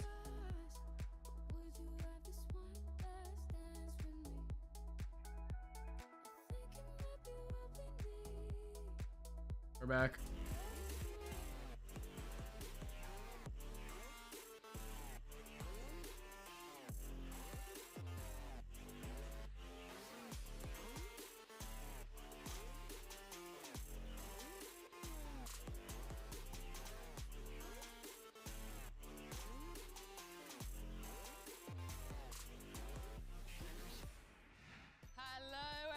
Welcome back to Masters Tokyo, and it's time for our second match of the day. I am your host Yingsu, and joining me at the desk is Baller and Kakuka. Kakuka, you were on already for today. What a match that was! But Baller, welcome to the desk.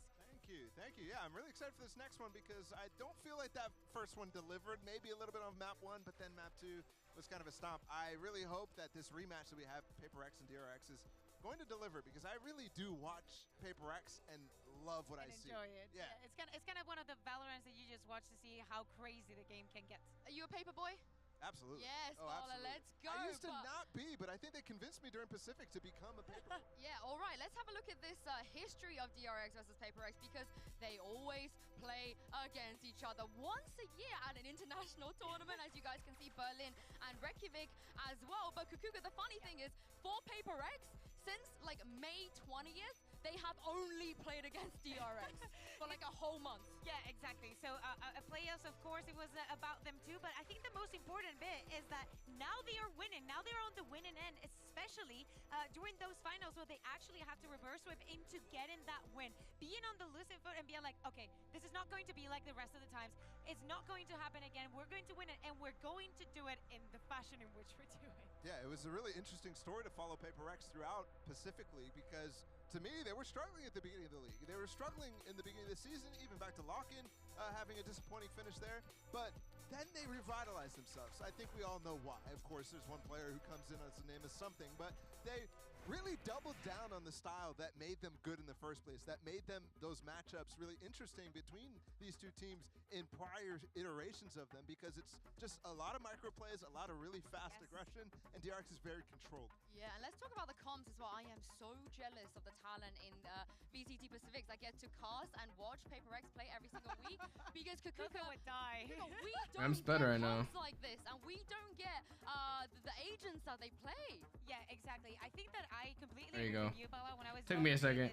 This team, and when I was watching throughout the season, in so many instances, I was like, is this for real? Like, Something's not playing? Oh, brother. What am I watching here? Yeah. But it is actually the fact that even they're playing weird composition, the micros, the combos that they do with Sky, with Reina, I'm like mind blown, because it's the kind of thing that I think happened to DRX and probably happens again right now. It's the kind of thing that is very weird to be prepared for, because it's very unlikely that you're going to be pracking against a team that does this kind of things.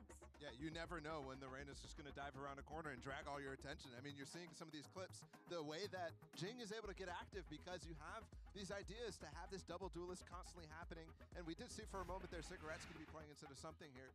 It's going to be big shoes to fill because he is so impactful in all those little microaggressions, right? The Reina in some of these instances, but the Jet and others, the guy is a beast. And I think that is a major part why they came back. But I think with that success, they end up having a lot of confidence to go forward with whatever roster they might have. I mean, let's talk about this, because I think this is one of the biggest talking points of this entire tournament, is that something the player that was carrying them through VCT Pacifics is not here. We can confirm to you that today it will be CGRS that is going to be subbing in and playing. I will give you guys some context. He is a Gecko geek. He is a Gecko main. My guy loves that agent, but Kakuka, how big of a difference is this going to be for them? I mean, I think Bella was hitting the nail in the head there. I think that something has been very, very important and determinant for this team's success. Now, knowing that a player that has only played one official with What's up, bro? Something is not playing today. It's worse Valorant, but it's better for DRX. Also, it was an Icebox that is not even available now.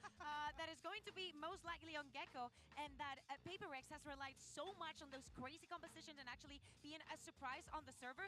Now that they're going up not only on an international stage but also against a familiar opponent, it feels like in one way I think that this is the easier it is going to get for them, because it's an opponent that they know. But on the other side, DRX is going to have an easier time finding the weaknesses on them.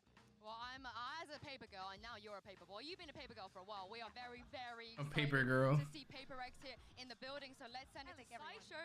Who's with the team? Coach Alex, can I grab you for a quick word? Swoop on in here. I got you, Justin. I got you. What's up, man? Tournament, but how's the preparation been going? Bro, something's not playing. This is finna be a wash. 2-0 DRX, baby. Could have gone better, obviously, but it is what it is. We'll try our best, pretty much. All right, thank you very much. Good luck for the game. That is the calmest I've ever seen Alex, and it's not going to stay that way, you guys know. But I think as a result of something not being here, I think one of the players we have to talk about is Forsaken, because Bala, during the regular season, he took up the brunt of being that flex player. I can't help but feel, though, surely something not being here, he's going to go back to more of a duelist role, you think? Yeah, I think that maybe is one of the easy solutions. I don't think that's the one that you should go for. I think you should start going for some harder solutions, because for me, Forsaken, while he maybe didn't have to play that duelist role, he wasn't the focus of the team, he was somebody who also reinvented himself, right? Became really flexible, able to play the Killjoy, able to play one of the most unique harbors out of any harbor player in a way that really enables PRX to continue to do just wacky. Oh my God, Forsaken. Neon enabling them. It's just so important that he stays flexible in my mind. Yeah, and here we can see the comparison between 2022 and 2023. We know that is a very extensive list, but I think that also something that he was saying during the promo video that we had at the beginning of the day is like, we just play like this is a ranked. And of course, in ranked, I play a lot of different things, so anything can work. Of course, I think that also coming here into international stage, when you have so many people that are succeeding and excelling at their roles and the agents that they play, I think that keeping up the level is going to be a little bit complicated, but Forsaken is the only one that will make it look easy. It's funny because I look at the list, the comparison between the two sides there, 2022 and 2023, and I'm like, wow, he's played the same amount of agents, but because PRX is just so troll. They just do anything. It doesn't matter. So low key, it doesn't really matter what we think about what's CGRS is going to play, whether it's going to be Gecko. He grinds ranked a lot with Gecko. They're going to throw whatever. It's crazy. Yeah, and I just think that Forsaken is such a key player for them because he not only changed his role and played those new agents he didn't play last year, Kukuka, he was incredible at the agents that he didn't play last year. Yeah, exactly. So that is why the reason why we understand that if something changes on the team, I feel weird every single time that I say something knowing that something is not here.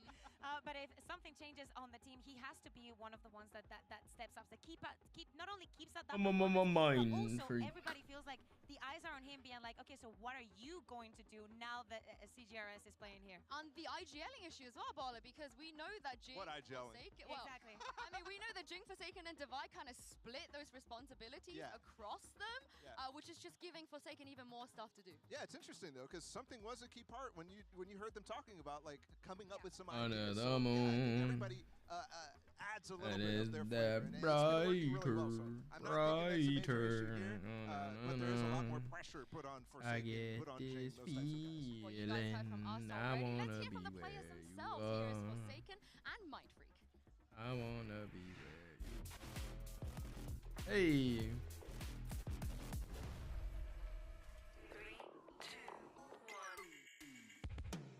Dope intro. My name is Jason, aka Forsaken. I play for Team PRX.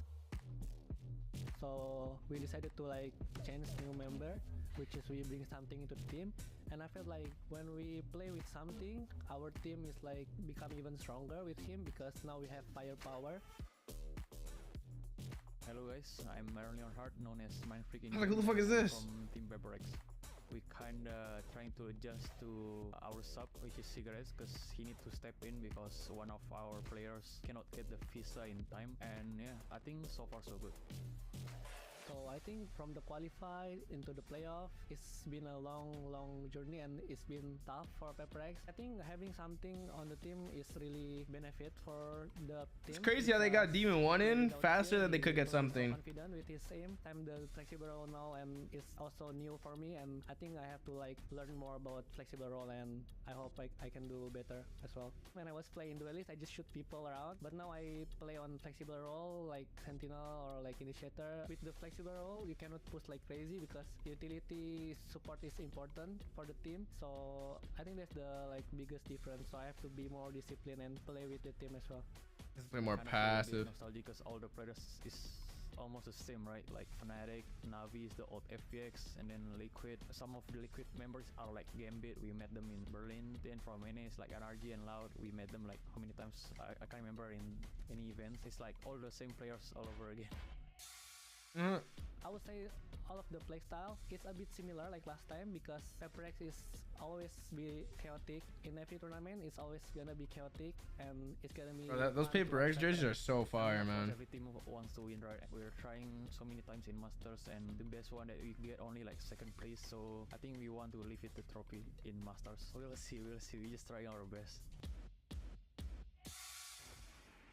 I mean, we talk about teams that haven't won a trophy yet that are due for one, and Kukuka, I feel like we should put PRX in that list as well. Oh yeah, completely. I think that they have some crazy runs that They made a final before DRX. They definitely do deserve some respect. Same about their opponents today.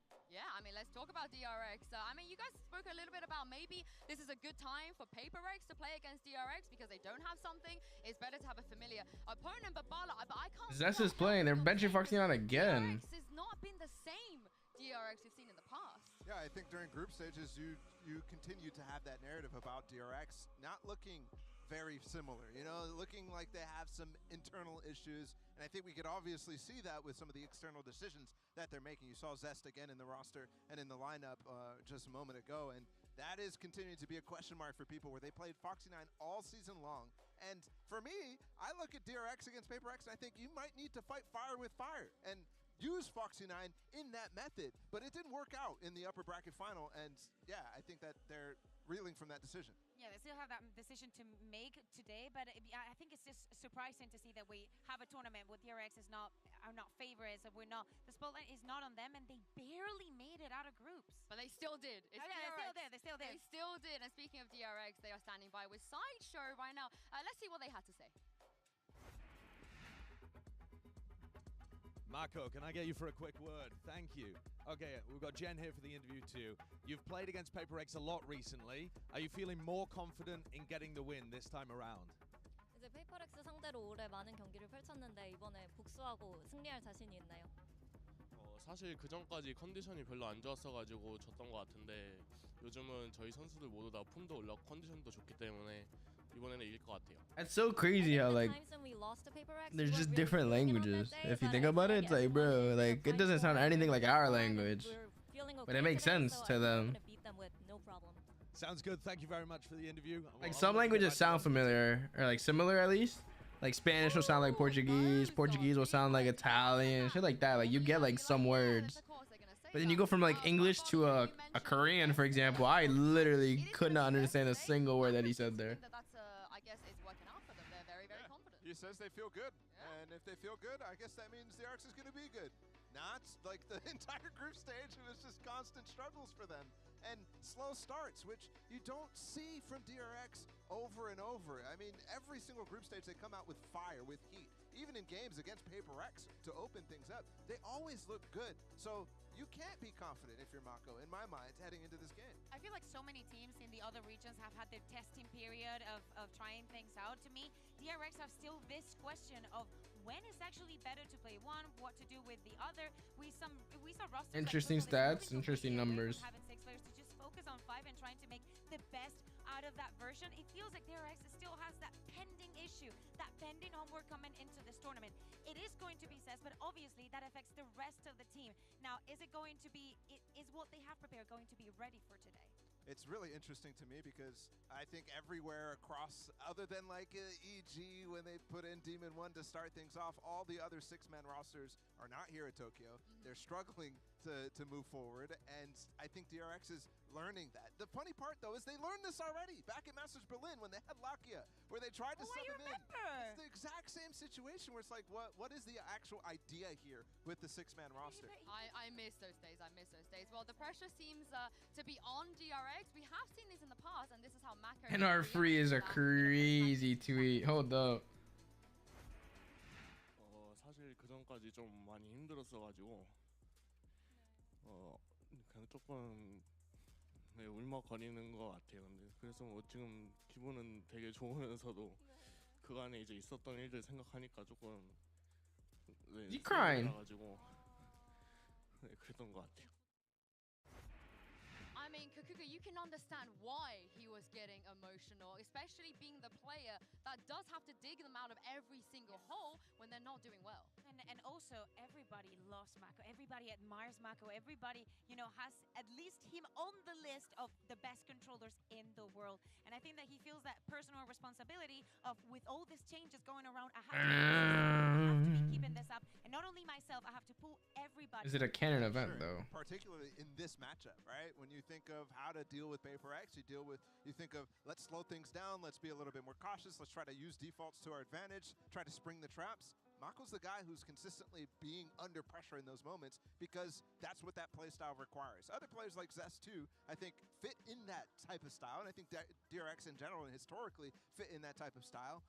But it puts a lot on Mako, and especially when you see the form of Buzz and RB and just stacks even you could add into the group stage. Hey, Pookie has a fucking... Why does she have a fucking burner Twitter account? Who has to consistently be there for this team over and over. Yeah, and a lot of them have been pretty open with what they've been going through and how they feel. Here is Stacks as well, giving us his thoughts on fighting through the group stage before this rematch against PRX. 그리고 이제 첫 맵은 조금 저희가 조금 비몽사몽. You said they weren't warmed up on the first map? No, why would you admit that? 저희가 이제 진짜 완벽한 커뮤니케이션, 완벽한 팀 플레이로 해서 이긴 것 같아서 기분은 좋아요. 제스트를 다시 넣게 돼서 넣고 이겨서 다행이고 플레이오프 못 갈 것 같다라고 생각한 적은 없습니다. 솔직하게 말하면은 어쩔 때 한 번씩 뭐 긴장될 거나 뭔가 조금 압박받을 때 있기는 한데 너무 많이 국제대회를 경험해봤고 그리고 이제 우리가 이제 할 것만 한다면 된다는 마인드이기 때문에. Oh my. PRX는 퍼시픽에서 저희를 2위로 만들었던 팀이기 때문에 저희가 이제 다시 복수를 한다는 느낌으로 저희가 다시 한번 이겨볼 수 있도록 하겠습니다. 그리고 이제 자기 5명끼리 말 맞춰서 한다는 것 자체가 좀 신기한 것 같기도 하고 거기서 개인기량도 뽑아낸다는 게 진짜 5명 다 키플레이인 것 같아요. 제가 최고의 선수라고 자신있게 말할 수 있을 때는 제가 세계 무대에서 타이틀을 땄을 때일 것 같고요. 언제든 세계 무대에서 우승 트로피를 딸 때까지 포기하지 않을 예정입니다.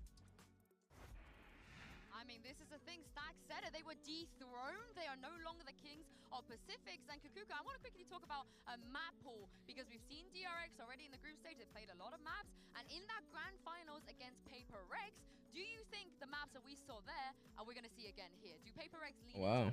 I mean, the thing is that PRX did have a couple of bans for that one, and DRX could not ban any map. Still, as I said, they had to, PRX had to perform a reverse sweep to actually close that one out. I think that this is going to be very close. Maybe it has to do with comfort on both sides, depending on who's going to be playing. Because we have to think of CGRS, like how is that going to fit? And if he's going to be playing, maybe he feels very comfortable on Lotus, and he's like, okay, either this or Fracture. Like I really want to do it, and I think that comes into play. I think that's the key point, right? How do you want to fit in CGRS, and how do you actually expand again? Or how much do you care that he's there? You Right. know? Like That's maybe you don't want to true, change anything else. But you do have an element of trying to get prepped with the ideas. For me, PRX is always a team that doesn't have deep strat books, but they have deep ideas. They have so many. They have a list of things like, oh, it'd be cool if we stunned like this. It'd be cool if we did this, and they are able to capitalize pretty on cool that thread. and practice those like little micro plays. Dude, That is what makes it bro, look like they have an they're just expansive stalling, bro. Wait, they're combo actually and stalling little for things time because they that didn't expect the really fucking match to finish tough this early. get used to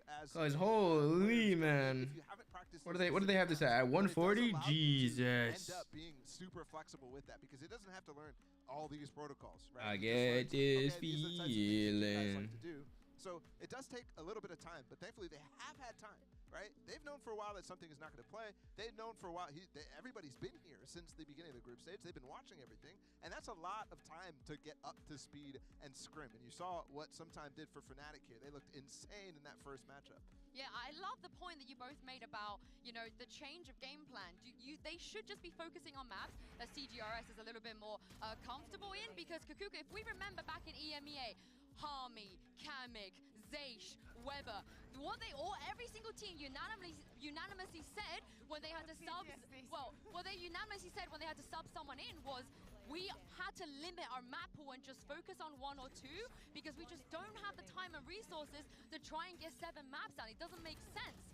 So Kukuka, do you feel like maybe that changes things for PRX? Yeah, I think that this is a very special situation because if PRX had a one strong IGL that has been head-to-head with the coach, just thinking everything out, have very clear compositions and a very clear idea of how they want to interpret the entirety of the map pool as having a very clear playstyle, I think it would be something different. To me, it really feels like everybody is bringing something onto the table, being like, okay, I'm playing this agent, so I'm just going to prepare, and the rest is going to be playing this. I'm going to prepare some combos. Let's prepare some micros that we can just execute on the spot.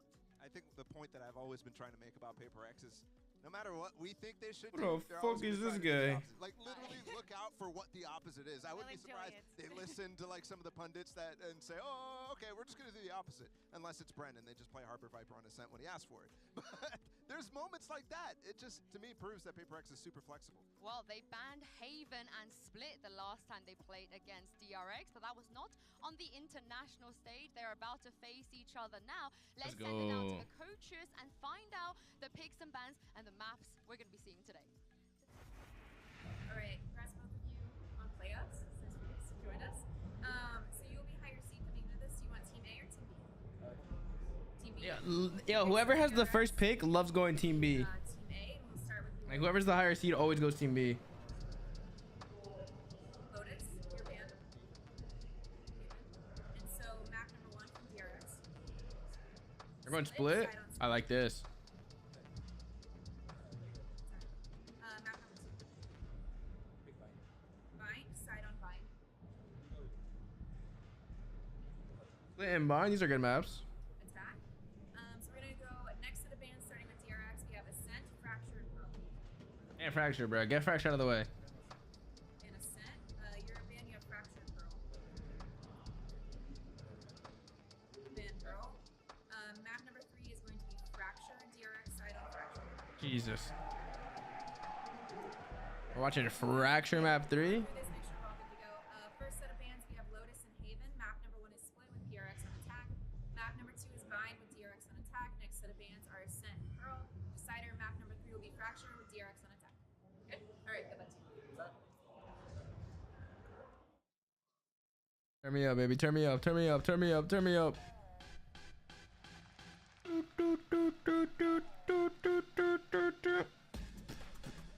Shit. My bad. My bad. My bad.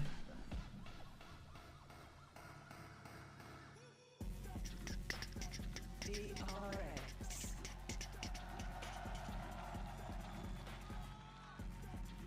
Ouch. Right back. I'm gonna fill in my water bottle. I'm getting thirsty.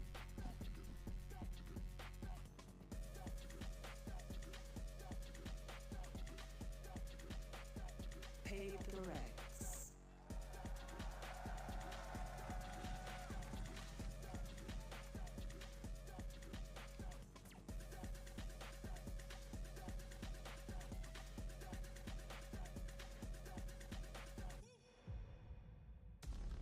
It's the two Goliaths of Pacific, but both weakened in their own ways. One without their star player, the other not in peak form. Bala and Kakuka. Who takes it though? Which one has the bigger disadvantage, do you think? This is such a crazy rematch to have in the quarterfinals. The disadvantage aside, I think both these teams right now are looking to find their form as fast as possible, because not only is this an important match, but this side of the bracket is so difficult. So it means a lot. 3 matches played in the last month is crazy, and they really know each other regardless of who's playing. Yeah, Kakuka, the winner plays Fnatic, the loser plays NRG. It's definitely not going to be an easy one, but let's take things one step at a time. PRX might have found the success in the region, but they need to prove it in the international stage. We know that maybe not everything is on their favor, but hey, they still have a lot of people cheering for them. Yeah, and let's talk about the map vetoes. We are going to get the split, the one map that PRX took away from DRX in that grand finals, and DRX still haven't shown split here yet.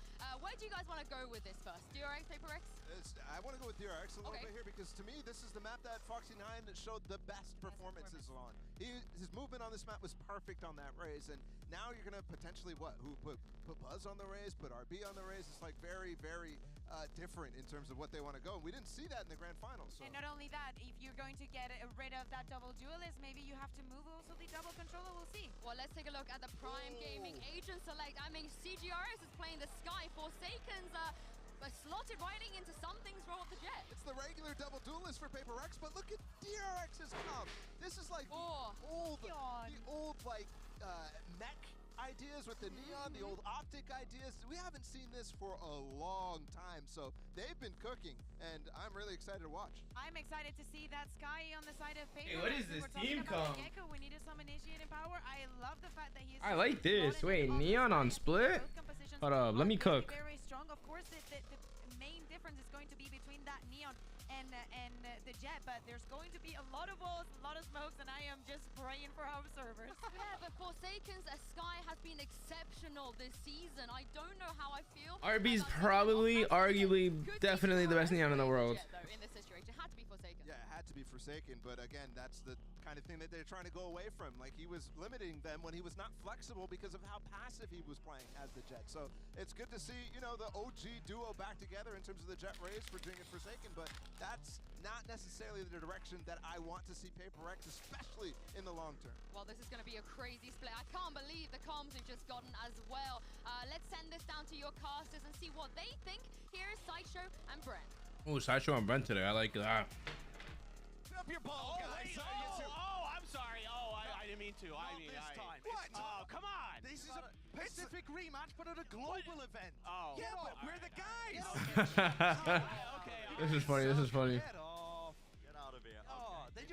wanna take every DRX Paper X game. It's unbelievable. That's so dumb, but it's funny. We have to just come in here and kick them out. I know. Let's get into this. I want to have some fun with it as well. This is gonna be a game, right? This is gonna be a game. You could go into this with some nuance. You could go into this with some critical thinking. And like, well, you know, the chess match, the revenge for DRX, blah blah blah, whatever else. Listen, mate, something's not here. They're playing with a sub. DRX have got roster problems. There's inconsistency with it. There's so many questions, but it's gonna be a brawl. We've seen the agents select double duelists, a new comp for DRX. Yep. I just want to get into this. I hope it's gonna be explosive. Yeah, DRX should really be the favorites here to take revenge with something gone. And also the composition that they're running, it's not that different to the traditional Jet Rays double duelist situation. Damn, I heard my little bites like that. Damn. A lot of history in the past of running RB on Neon. Yeah. On Split even too, but never as part of a double duelist setup. I think it makes a lot of sense. Let him cook, bro. Let RB cook here. Huge amounts of value on this map. Well, you could be thinking, I'll just watch the game and talk over it, I think, Josh. Hyper aggressive. The theory of it all is a deep push down mid here with a flash to re-clear. Forsaken also taking a couple of shots off. He's still got the dash active. Does he want to make another go of it? I like that. And backs away. Yeah, but he's the only person over there. Instead, the rest of this is coming into Marco. Yeah, who's sat with just a classic. Jing is already out here. By the way, Devi's got a sheriff in this round, so why not? I mean, I love it. Fast plays around. RB's trying to catch. Again, just a backhead ahead of Forsaken when he's rotating back. The plant's already down. What's the post-plant position it looks like? They want to refight up a ramp already. It's going to be 5 players. It's Planet 4 Heaven. What is happening? Everyone's heaven here. For control of this one. Nobody is left onto the site. Got the one pull. That stun is quite nice. Yeah, one pull for the spikes. They still have a bit of time pressure. No one from Paper X on the site. Yeah, no one from Paper X at all on the site. They do only have the one pull. They have to. Wow. He's gone down. Buzz though has to stand his ground. Has to spray them down. He does claim the one. Already, players are weak, sticking onto the diffusers. Yes, but they don't have control. Oh wow, bro. Almost, dude. Buzz almost got like 3 there. Absolute chaos. All right, we're starting off like this, huh? Absolutely brilliant. I mean, Paper X are always going to have moves like this. They love dynamic post plants, which means that they don't just go into these same positions at the end, you know, one in elbow, one at ramp, that kind of thing, creating crossfires. They like to move around in post plant situations and put pressure on the retakers. It's a good round. Their biggest strengths and need to catch up with, DRX included. But what a start there as Mind Freak picks up 3. Yeah, what a beginning. I mean, by all of our expectations, you know, something was doing so Oh much. my. He dead as fuck. Yeah, they're both dead as fuck. Bit of an aggressive play on the Eco round here for DRX as they try and clear through. Jesus, the round's already over. Mincemeat, haven't they? But yeah, all expectations, you know, just to finish the point that I started, really should be that DRX are taking this series, but a strong start for PRX. They've only had 10 days of practice. Josh, you asked Alex earlier. Yeah. Yep, and, you know, Alex likes to be humble. He likes to underplay things, but he did say could have gone better. Now, CGRS is coming in here to play Initiator. You heard from the desk earlier a little bit of a breakdown of this player, and he is mostly a Gecko main, but he has been known to play some of the other Initiators, and obviously picking up the Sky here as Forsaken moves over to fill in something's role. Forsaken, too, is going to be probably the most important person, in my opinion, because he's replacing something on a Jet role that he started to struggle with towards the end of when he was playing that primary duelist. And he's talked about how sometimes when he picks up duelist, his brain turns off. He said he plays brain dead when he plays duelist, and he's actually quite liked playing the flex role because it forces him to think and call more, and he thinks he plays better like that. It's part of the reason why he was taking up the mantle as well of being almost, you know, primary caller, not quite. It is. Oh wow, early aggression here. Forsaken's already in. Oh well, there he is, dead. Seeks to again reinforce it up. That Boombot was again just drifting around the corner. There's nades. Good kill by Mako. This way, that way. He's in the right city for it. That Boombot. Absolutely. The snake bites at the feet though will slow this one down. Paper X. Who's on Mind Freak, Cigars, and Devi? All right, Jingo Forsaken are both dead. Started over at A and get a lurk off. You see, RB and Stacks considering it because the rotate was extremely fast from DRX. Devi, I mean, he's heading in that direction, but he's going to take a long time to create any pressure over on the A side. Got about 50 seconds in a round, though. CGRS sends in the flash, which means he doesn't have one now for another 30 seconds, I think. That was the timer. That takes away a big tool and doesn't really tell him too much. looks like Devi's going to be the player that's supposed to open this site up for them. And no one's there. Just so far away. The goal is... They're all stacked up on... They don't have time unless they start running, and at that point they'll just rotate faster. Drag over the rotations, which is quite successful. You can see the DRX players. It's very dangerous crossing RB here. I mean, he might just jiggle and back up. Now he's going to stun and refight, and that's going to make it hard for Mindfreak to cross with the spike. There you go. That's a really great decision. Oh, RB, man. Let him cook, brother. It's an unwinnable situation for Devi. Keep the rifle And a going. bronze gun buddy fire.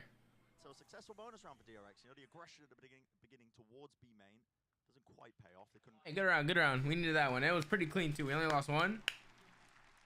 I take that. Throw in these kind of ideas where, you know, you don't know whether they're going to explode instantly or whether it's just a play for B main control.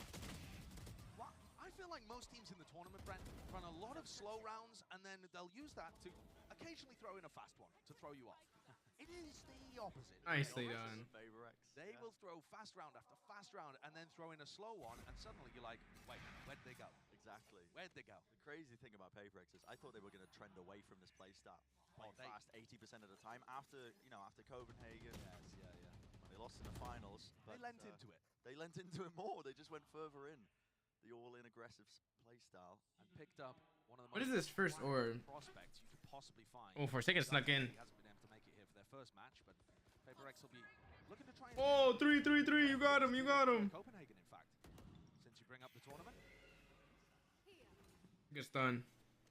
So this one is slow. This one's slower. Yeah, really just... They're trying to catch him out. Bit of a crawl. But they're not taking any 50-50s. I love this. They're playing so good. Sky players, they will play here with the Oh, Hossein took a damage earlier, so he did take a 50-50. Against who? Against Zest? Yeah, Zest took damage. Whoa, whoa, whoa! Idea behind it, the stuns are quite good at delaying. Now you start to see them taking a significant amount of space towards ramp. Nicely done. They're stacking a heaven here because Buzz is on the monster lurk. Oh yeah, he's got the timing through sewers. I mean, he's going to be able to surely get a kill. It's all about the timings, though. They're already exploding out into the side. Stacks with the anchoring. He spots many. Oh, Buzz just trying to get a knife oh out. no! Footsteps abound. Thank God for Mako. Mako just, again, makes himself known onto the side, swinging out from heaven. Buzz makes the play, though, that wins the round, in my opinion, even though he doesn't find a kill off the back of it. The info play with him and Mako doing that mid-round deep push down mid. They get all of the information in the world. Nice shots by Stacks. He informs Mako to rotate too. I mean, DRX knew what was happening. He got insta-traded elbow. That's going to be part of this match. Mako's so clean right now. You've already won the round, man. You don't have to be mad about it. I thought he just punched the monitor. There's so much history between these two teams. So much. They've played 9 maps. This will be the 10th this year. Yeah. That's part of the reason as well when the, well, enough about a bracket. Oh, he's blind as hell. Nice blind, Stacks. In there, not getting too much value. The dash then comes in a This little is bit. dead. What the fuck is he doing? The duelist and attempted a trade. Buzz is Buzz so just good. Is that guy. Rocket online fires it into the smoke, blind fire, but the rest of his team now starting to converge on the position. Maybe 2-1's mid. Oh, you got the guy there. Yeah, Mindfreak spotted out there with just the jump spot. Devi. Maybe he can get a bit of space here towards him. Ooh. Through the wall. Nice ideas. I think he's giving Buzz a haircut. But the spike is down in no man's land. Wow, he whiffed. Devi whiffs there. DRX's land. It's very deep in enemy territory. Absolutely. And it's Buzz that has won them this round, assuming Mindfreak isn't going to be able to commit some kind of heist here. And somehow get away with the spike. Oh, he sold. Wait. The timing there is just so brutal. RB threw down the fast line and then just looked the opposite way. 30 seconds. It offered him the one. Mindfreak though on 47 health. Oh, I like this. High-low. Unlosable. It's doubled up. High-low setup. He actually spots both of them. Unlosable. But no, straight through the wall to the cranium. That's Buzz. Nice job. Good round there by Buzz. Fast B hits come in. There's just so much utility that can be used to try and slow them down. Now, Buzz, of course, he's got his nade that he can use at the beginning there. That's just a raw gunfight that's being in place. But they also have the volleys that aren't really being baited out. I'd like to see PRX, I think, explore towards mid a little bit and try and drag out some util before they go into the big fast hits. Got to remember that PRX are working on a very low amount of practice here with this version of the roster, the way that Forsaken and Jing take fights a lot of the time is heavily influenced by an aggressive Sky player. Some maps that's going to be Forsaken, some maps that's going to be Defy, but you know, CGRS just doesn't have that level of practice with the team. We were talking about it with DRX in all of their previous games, how difficult it is for them when they chop and change the W gaming times and the match times with Foxy9 and with Zest. Well, it's even more. Well, this team definitely looks different without something. But something is also like a top 10 player in the world right now. So honestly, this is best case scenario for DRX because they're gonna go against Fnatic next map. I'm excited to see that match because they did beat Fnatic last time, but it is a different Fnatic now. So we'll see how it looks. Calling Despacito Alien at 3 a.m. What is that? Now I gotta Google this, Mitesh. Or Shadow 908. Despacito Alien. The fuck is this, Mitesh? What is this, bro? Why does he look like that?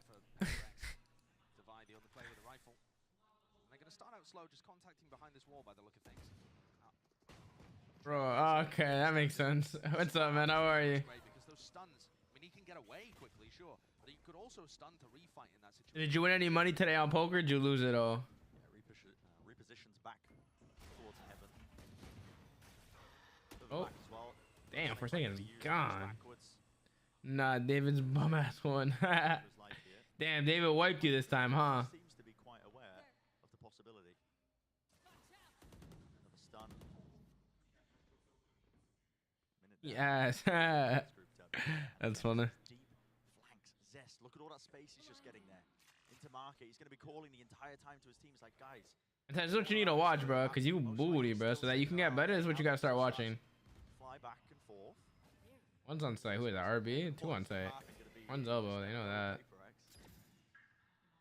Ready for them, though, with the snake bite. Buzz, crossfire setup.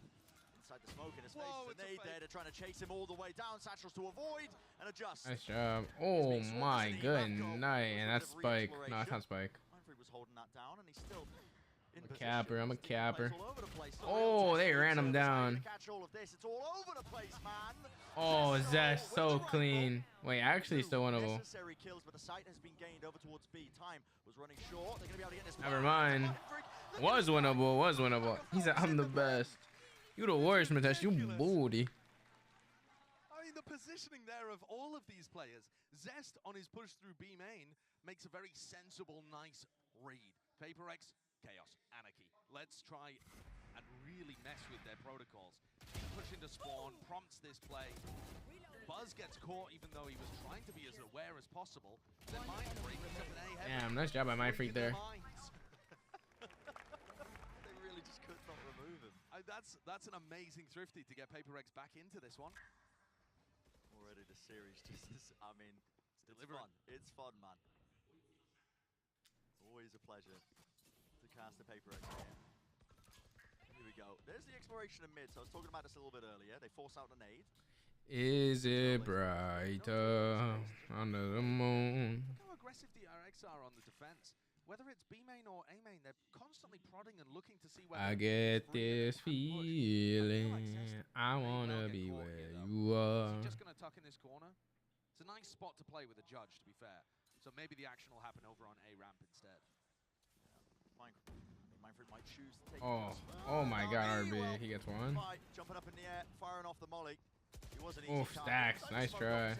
Is leading the charge for his team. What is it, 4v4? Yeah. No divide, though. No Viper. They don't have heaven control. They have the plant safe. Lost for them right now. Spike planted safe behind him. At all. Use the Seekers now, letting that one loose. Gives him a bit of notice in terms of where some of these players might be. Mindfreak only had 1 star and he used it to smoke heaven, so he doesn't have a pull on the plant right now. Wow, look how clean they are with their movement. Like, I'd be taking a minute with that shit. Cuts through into the site. Now you start to see it. DRX moving forwards. High ground position. Forsaken still holding it. He's got the dash what a shot.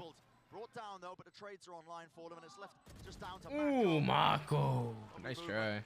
Slight jiggle there from Jing sets him up beautifully for the aim duel. PRX are really finding their openings around the map here. Jing 10 and 4 right now. If feels currently like a battle between the Raze players. Jing is fry, man. Impact in the round. Jing's been good for it. One enemy remaining. DRX are trying to Wait, how did the fuck Mind Freak die there? Good if PRX stack one side of the map, as they're prone to do. But actually, what that also means is that sometimes Stacks and RB aren't in the greatest position to hard anchor the site. And they just kind of get bullied away and access is given. Another timeout being used, this time on the side of DRX here. So both teams have used one at this point. I do wonder how this will change now with the timeout, because like I said, I wanted to see PRX, explore a little bit into mid, pull the util out, and then re-explore another area of the map afterwards. It worked out in that round. DRX have got a tough decision here on whether to force up too. They do. Yeah. RB has his ultimate, but other than that, the economy's a bit stretched, so they might also be taking this time out to discuss some kind of tactic that's going to allow RB to use his ult at the beginning of the round and push aggressively. There, take a look at the money on the bottom left. We'll see whether they invest into this or go for a half buy. Yeah, it looks like a... half armor. Everybody can buy for next. Well, yeah, and it is a half buy. They've got 2 stingers and a judge here, so they haven't gone... They could have bought, I believe, 4 rifles and then just had RB use his ultimate, but maybe they don't have fast plays like that in their playbook. In their playbook? Bruh, they have a Neon and they don't have fast plays? Come on, man. DRX with this roster, it's been chopped and changed, and the amount of preparation and practice you can... Oh my god. Zest with the jiggle peek. Oh my god, they are so fast! How is he already there? Placement. Forsaken. It's on point with it. Dashing forwards though, judge in the hand of Buzz. He's dashed. Ooh. Still takes the aim duel. Buzz got 2 there. Close. Buzz got 2, Mako got 1. Wait, winnable. Claims 2 kills for his team. How does this get salvaged? Devi around the back as well. The tight squeeze. Bro, what the fuck, guys? As DRX attempt to flood in. It's shut down. He's getting that mid flank every round. We have to be aware of that. Feels like Forsaken's waking up in his entry role too. He started this map 1 and 4. Since then, he's gone 4 and 1. So exactly opposite level of performance. Wow, what a fucking reaction. Another round where Buzz has outsized impact, but DRX still not able to close it out. But we're going to head into a rifle round after this. Remember, that was just a half buy for DRX, despite the fact that they had some dangerous weaponry on board. And this is now 3 in the round that they need to find an answer. Flash misses. They're so quick, bro.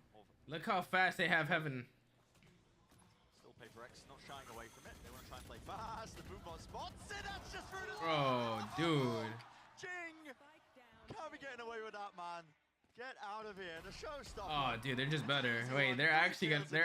DRX loses this. What is he doing? Running and gunning with the Vandal, a mockery. Well, that's that round over. You got no chance if Jing's doing that through a Viper wall. Yeah, we'll see if 6.11 fixes it. I mean, that's off the boombot as well. He does have an idea that there's somebody there. It's a good read, too, to realize that... Are they going for this? Close by, but yeah, when the bullets are going perfectly like that, it's PRX's day, I guess. Oh, there's Haven. And I do feel for the DRX guys. I really do, because they're in this kind of situation. I love the mid-round replays. A lot of people are looking at it thinking, Oh, they saw both. Actually a little Yeah, they saw the gun. Never mind. So a lot of people are looking at DRX thinking, well, I mean, they've got a great setup here. They get to play against PRX with one of their best players, if not their best player, missing. This should be a nice path through to have a banger match against Fnatic. But actually, I think all of the pressure is on them here. If they win, it doesn't really prove anything. It's not a full strength versus full strength matchup. It's great for them to be able to advance through the bracket, but it doesn't really feel as sweet, I would imagine, the revenge. But also, if they lose, it's a disaster. It's a very tough position. It's kind of a lose-lose. Yeah, Jing is 13 and 5. He's actually farming right now. Bracket. I mean, the competition has never been higher at any international tournament. In terms of the caliber and quality of these teams, just a lower bracket. I mean, this is rough. You've got Loud weighing down there, man. I mean, it's crazy. So another half buy for DRX. Whoa. Shit. That dog does connect right around the side. Stacks is spotted. Still maintains his control. They want to try and refight this. That's the old overdrive. Ripped out in the hands. RB going to try and open it up with a bit of galvanizing. Still. Bruh, how does no one know he's up there? A flash play. Smoke at his feet. There's danger in it. Everybody's running out of bullets. Bruh. It's just silly. I mean, that's amazing stuff. I really respect the discipline there from PRX too. They had an opportunity to dive into the site and try and punish Stax, who got tagged by the Trailblazer, and instead they knew that there was a reactive play happening over towards A-Ramp. And they paused for a moment and made sure they fully dealt with it. Yo, Tex had a comp, bro. Tex had a comp, Tex had a map, bro. I'm not worried. Oh, almost. Not even, actually. Only so many rounds left in the half with that rifle as well. He will fall. And so far, PRX are winning almost all of their rounds by just battering A. It's just A ramp pressure, A main pressure, and DRX can't figure out a way to hold on. I thought that Neon here would be extremely useful to land some deep stuns in and be able to just take fights. And instead, they can't find the right timings to be able to do that kind of stuff. This is rough, man. This is rough. That's a new one instead of a fist bump. I like it. Coordination. A change up here, though, in terms of the default. Oh my goodness, bro. Pays dividends instantly. Yeah, Forsaken trying to punish it. I imagine getting a read as well, knowing that Zesty Wanted PRX. early on. Swaps it out though. That was just operator to his side. Still has the rifle as well. And this is quite slow and spread out. Making noise in almost every area of the map. It's only Devi who's really playing quite slowly, trying to creep up towards it. Jing is winning every aim battle, bro. It doesn't matter. Took a timing there, actually. Devi's going to be calling that the Trailblazer was just used. If he dodges his flash, he doesn't. Okay. Could be problematic. He gets caught. But he did call that the dog didn't see. They forced out the Seekers. Yeah, I mean, this is pretty much the entirety of the util being used by Stax. Do they still want to go off of this? RB. 6-3 position as well. Closer, trying to anchor onto the side. The knives out now with the dog. Satchels forwards. Bro, what is that? Right click with the regen. Still damage is done. Dude, what the hell is that? Back at it, but 3-4 Forsaken on Bro, Forsaken's feeling it. More can he do? Oh, Maka almost. The trade. Where's the fifth? He wants it. He can feel it. Zest shuts it down. So the 1v3 to Pit. Drop down, doesn't know what a crossfire position is. Hey, winnable. It's just Devi. 1 versus 1. Devi low enough, 4 HP. A bit of spam will do it, Zest. What a moment to come alive. Oh. Denying the ace and potentially grabbing the round. Just needs a bit of luck. There's no shot. With the Phantom, the spam. 20 bullets left. Oh my god. Oh, damn short now with the decay kicking in Devi. Blessed by Lady Luck, hasn't he? Really? Bro, come on, man. Those bullets could have landed. Dude. Absolutely 4 HP, man. Give us something. That God is a PRX fan. Contrast that round to where Jing got 2 up in A heaven by spamming through the Viper wall. Some days it just PRX's plot armor is ridiculous right now, man. Ridiculous. As well as he really could, spamming reasonable positions.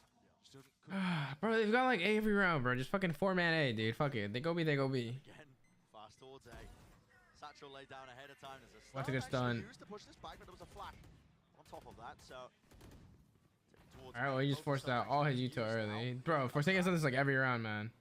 Position here, Jing eager to take a fight. It's RB who swings into him, actually. Bro. Rips out the gun in time. How's he managed that? And Buzz falls.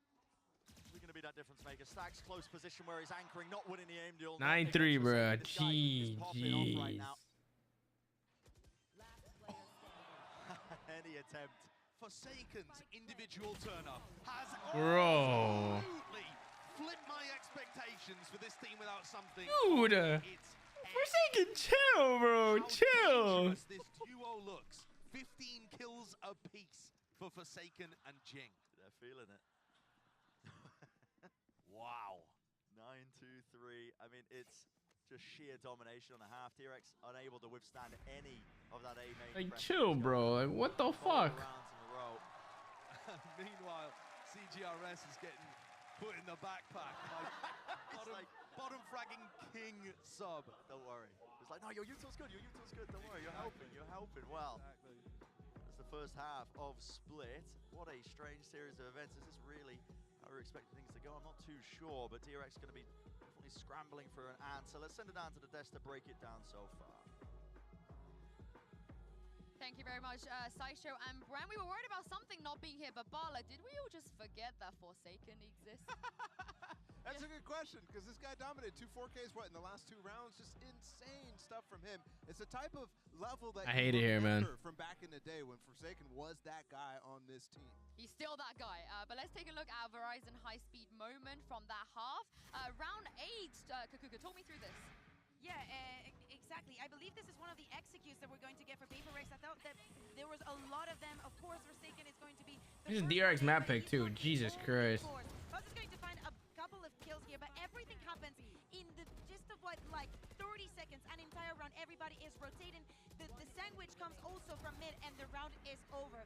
Very PRX style. I just love how they're able to pinch dynamically in that situation. Devi on the late flank through Heaven is just so perfect in that situation. That is the type of thing that is constantly so good with PRX, and that is working. You're seeing multiple 2vx situations, 3vx situations that DRX is not having a way back into these rounds. We have seen the score line before. I think that things can change now on the attack. We were talking about the Neon and how probably that is going to have an impact. We need to see the same that we saw from Forsaken and Jing, now translated to Buzz and RB. I think the RB had This is rough, man. This is really rough. Of the map, but as it was moving forward, I feel like the intention that he had on A, he wasn't really accomplishing, and Stacks was running utility way too fast to actually last for the entirety of the round. They haven't lost fucking Split all year, bro. This is now they're losing it. From DRX, I think it's just a worse version of the Jet Raise that actually works out here on this attack. It's a very tough task. I mean, we got to see what they can do, right? Let's see as we send this back to Sideshow and Bren.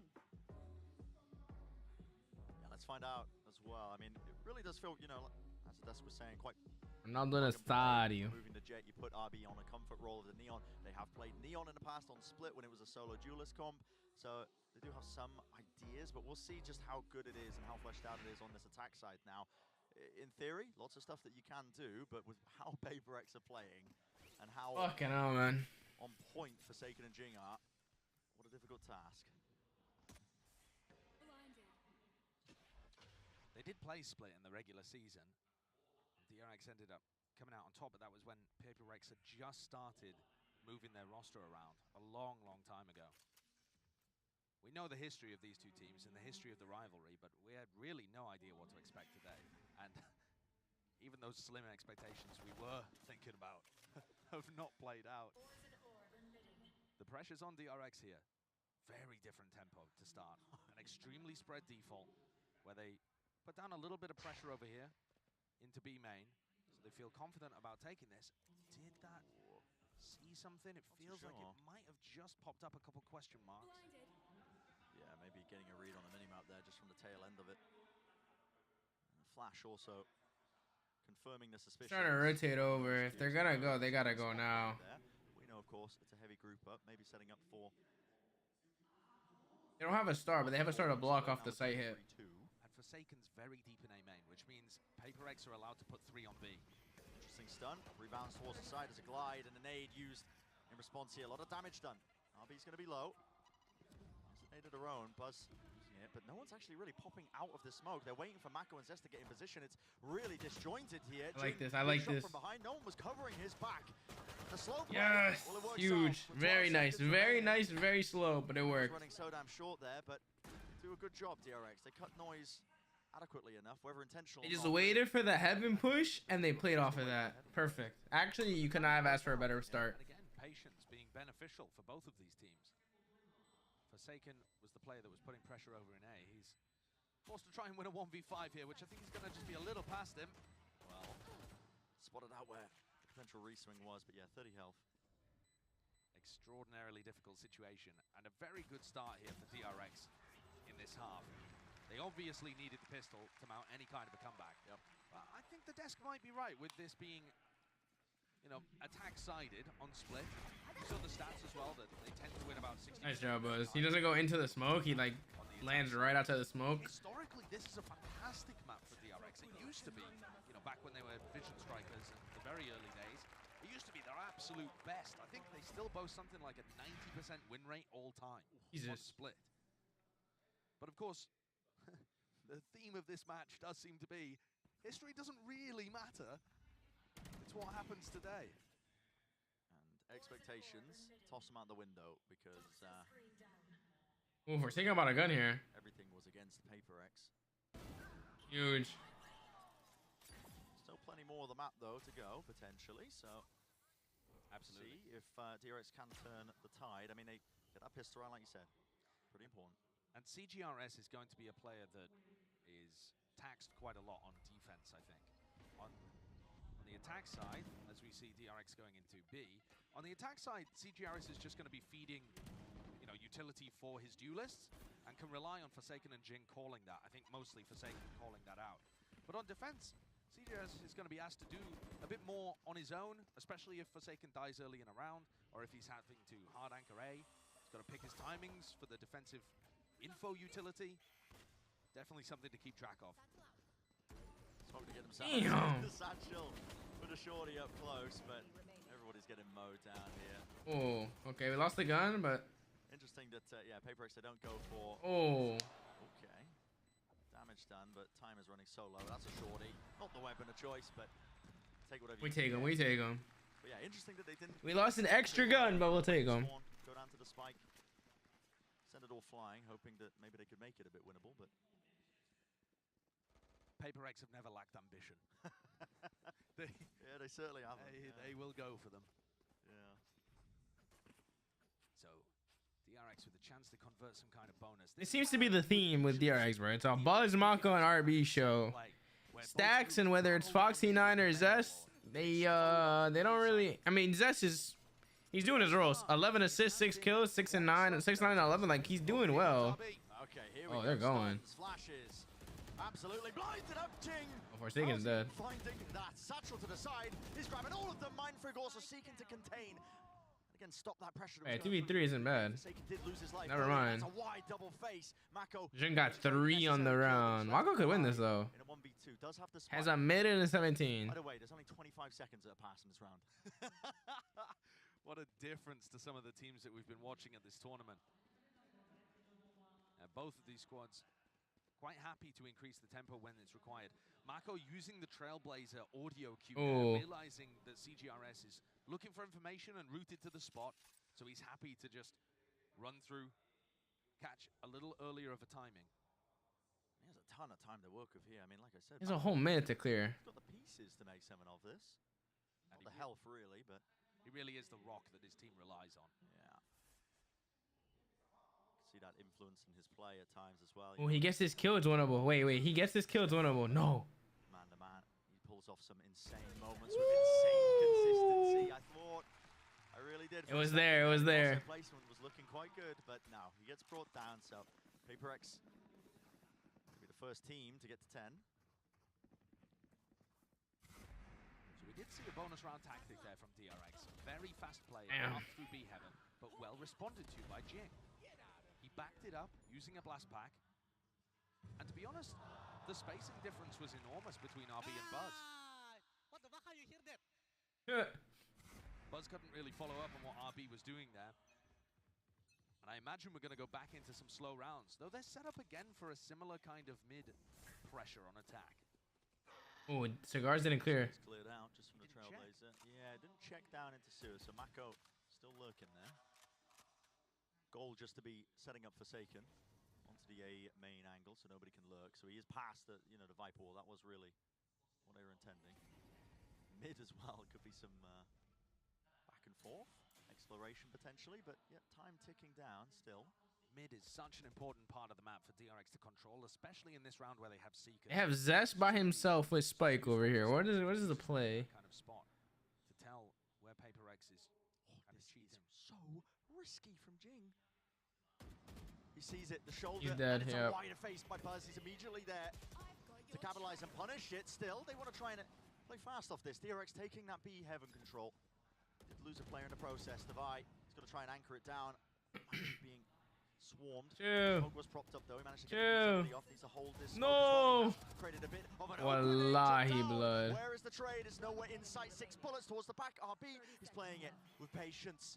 At its core, this could be not again. Not again. Way down, son. Don't reveal anything. Finds it. Brought it to a 1 versus 1. He expects it as well. He knew where CGRS was. Spike's picked up 14 seconds. Let's go. Let's go. And he salvages it. RB, man. Clutch what incredible Cool, calm, and fucking collected, bro. He did not make that same kind of mistake, same error, and pays off massively, that discipline and patience that he shows. I was all ready to sing Device praises too, because he played that round phenomenally. Yeah. And you write that one down? No. That's off the dome, is it? I mean, you can't be telling me you're watching RB in that situation and not just thinking of 2Es. Yeah. I definitely was. I was getting flashbacks, bro. That was an amazing moment.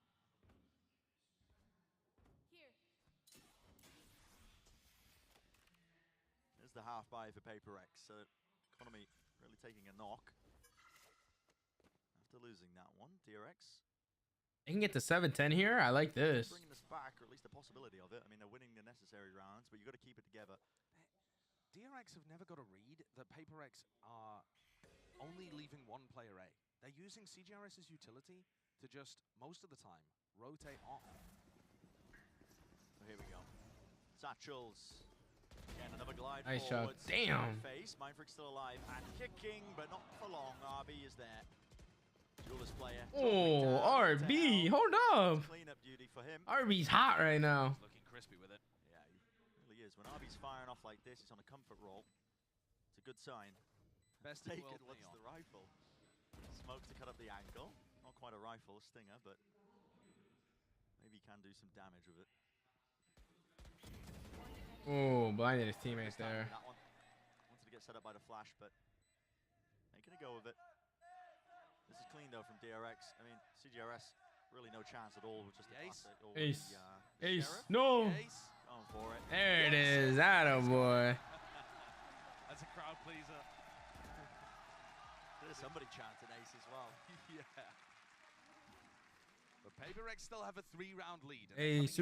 Ace. Ace. 5 ultimates. The team's going to take a tactical timeout too, as Coach Alex has his input. We're like, guys, what the fuck are we doing? I feel like there's been too many major errors from the way that PRX are playing this. They're not playing bad. DRX is just playing really well right now. They're playing their game. DRX have been going B a lot. In the same way that PRX were favoring A ramp and A top control. DRX have been putting a large emphasis on B. He's like, fuck it, we ball, bro. But I think the current way that PRX are playing their defense side makes sense. They're using the Sky utility to just set up Forsaken, then CGRS rotates off a lot of the time, and they have like 3 towards B, 2 towards mid kind of setup.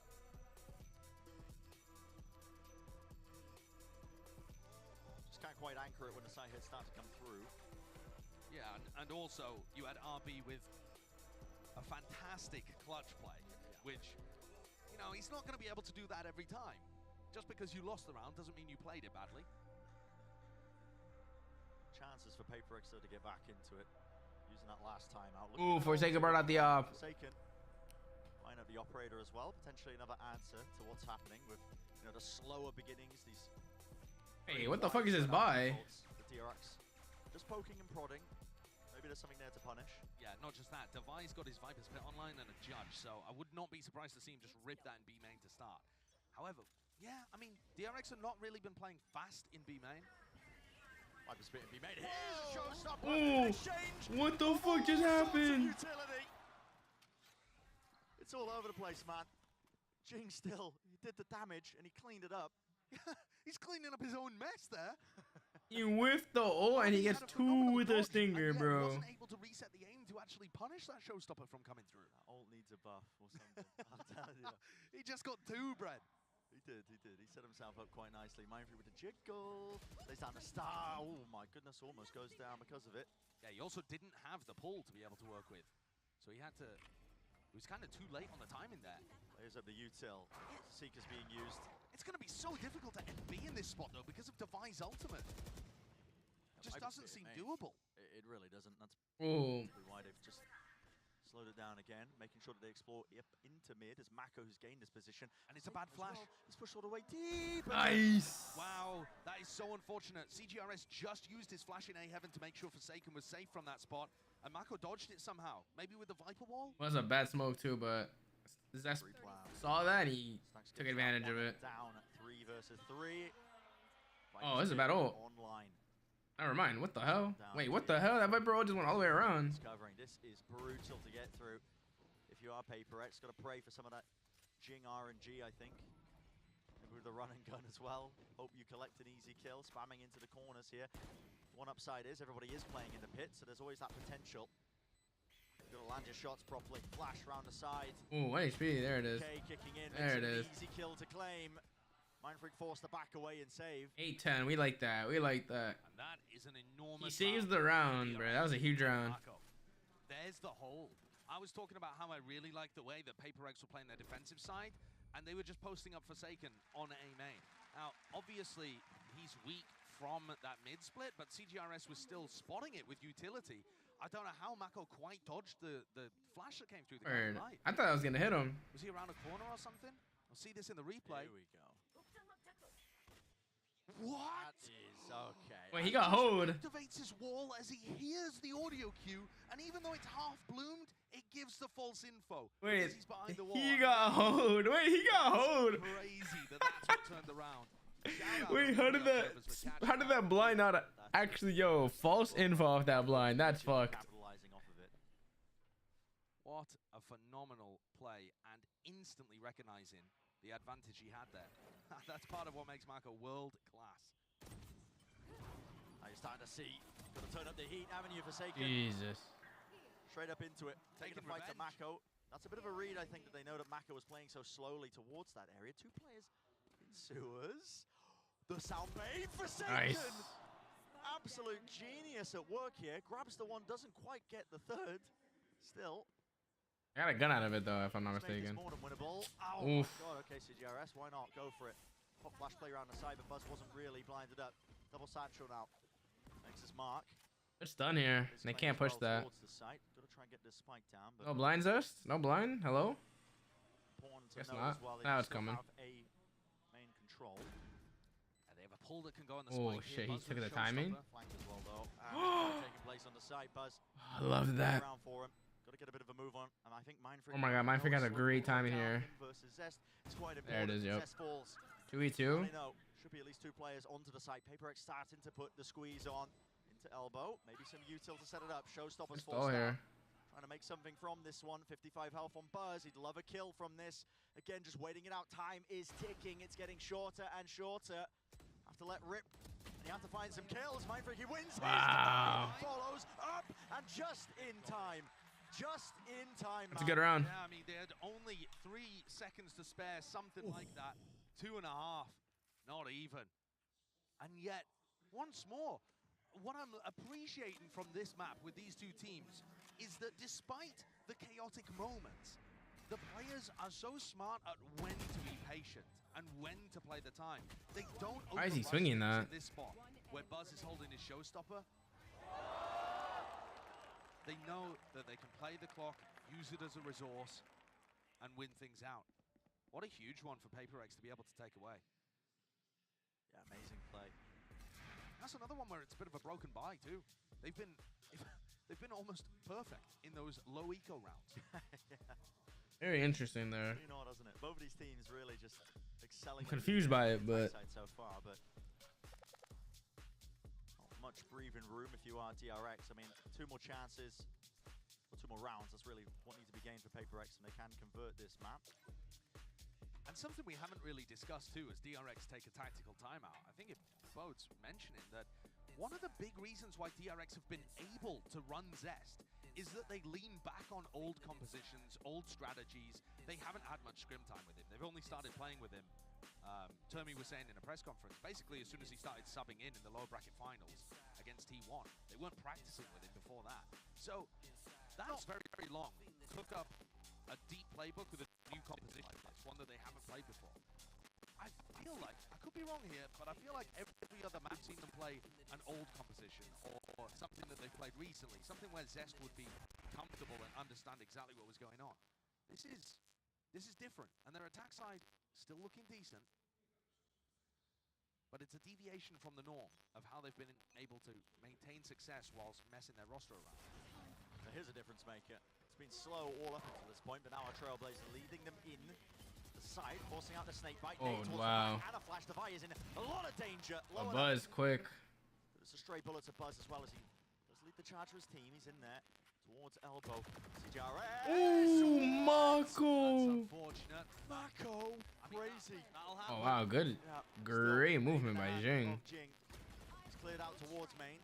Wondering if he is going to get re-fought out. Seeker is broken. Here's the nade. Rebounds over towards the side, trying to force this fight out. Again, Mako is just elite. Only the one before it's traded. Iron Freak, 1v3. Doesn't know where anybody is. Nice job, nice job. As well to collect and wrap around entirely. Yo, RB just got shit on through smokes. DRX still smiles in the camp there. 2 ahead as DRX attempt to mount a comeback.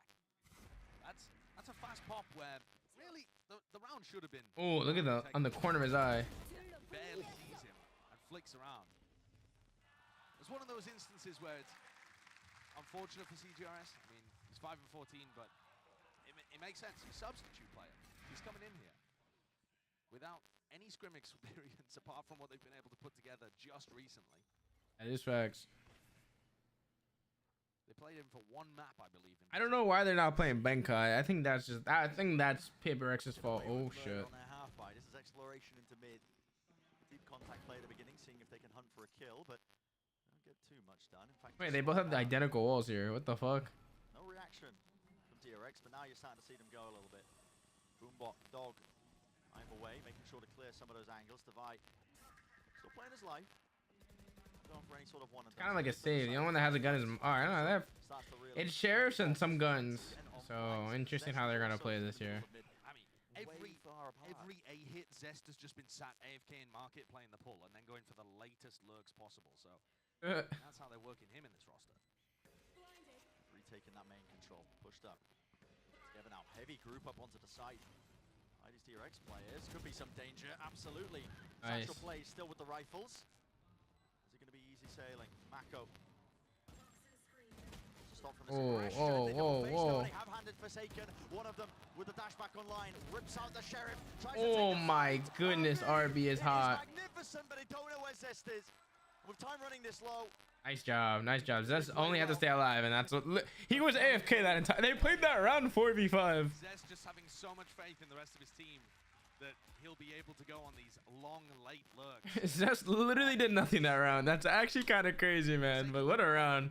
DRX coming back. Mid reload dashes and then swaps over to the sheriff.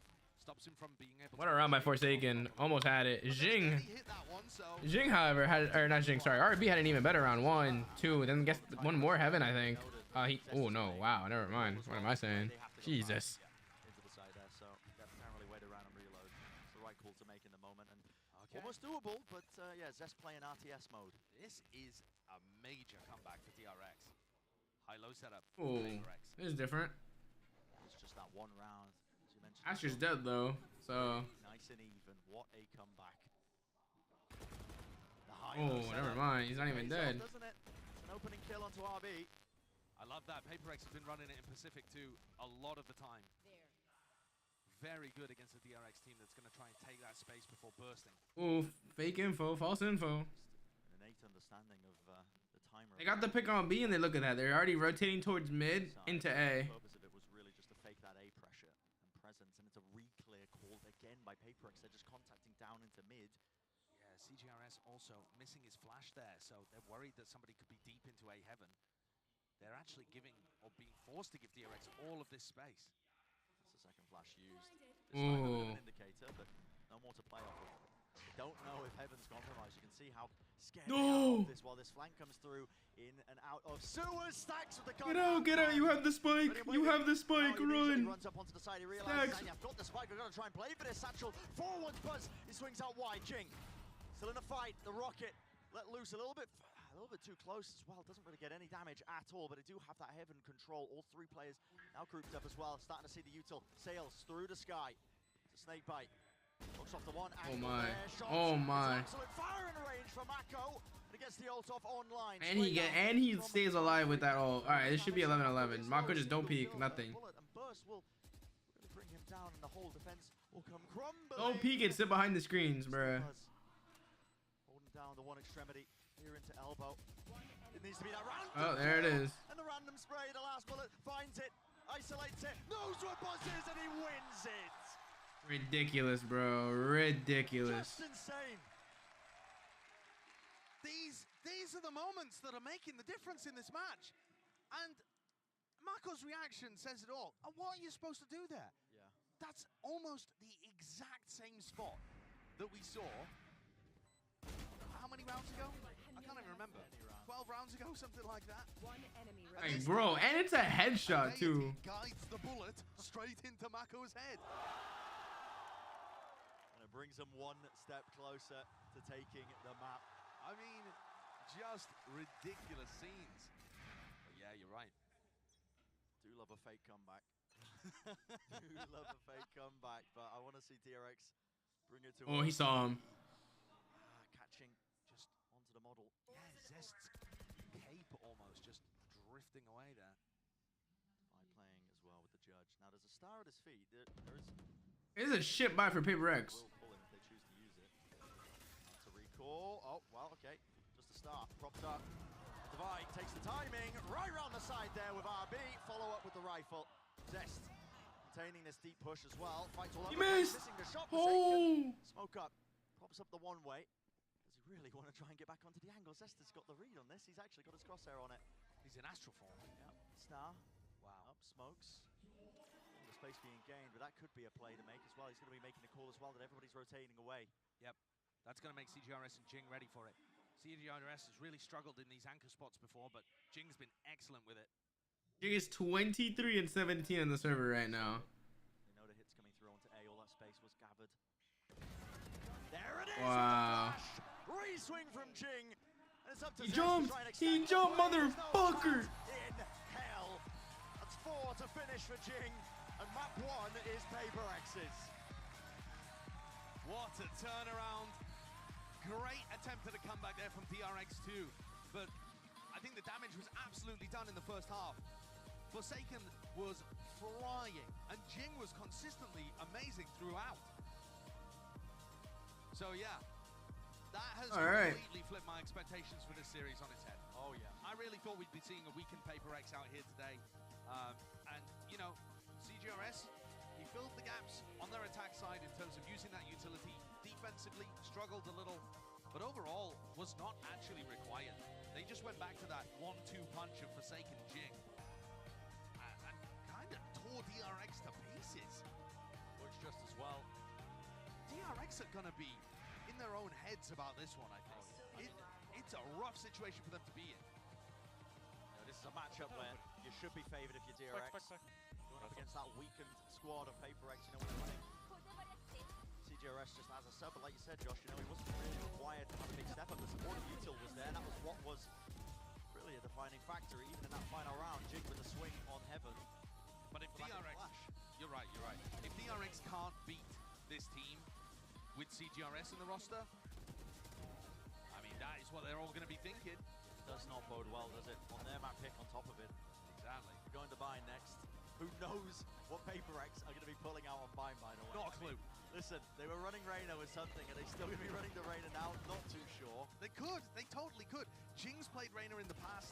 That would be weird, though. That would put Forsaken on the Raze. I don't want to theorycraft the comps because this team could be running Gecko in the next map. It wouldn't surprise me. We really don't know what they're going to be pulling out to Bind, but they picked it. They must have picked it for a reason. And for DRX, really got to try and rally back, I think, as well. In the short time between this map and the next as well. There's an opportunity to take a bit of a breather. Try and brush it off. They've got to shut down this two-list duo. Forsaken with an incredible performance in the first half. It's what my brain keeps thinking back to. Yeah. Just fit back into that spot so well. There was just so many amazing moments. I mean, you got to see some top form out of tons of individuals. The explosiveness of Paper X that we know and love. Massive moments from RB here. Delaying by enough time. Mako as well with his individuality. Just a really great map, I think, as well, setting the tone of all of this. You can't say it's not entertaining when you watch Paper X and DRX play. They always deliver, man. We're fucked. Absolutely always deliver. That's going to do it for map number 1. We'll see you after the break.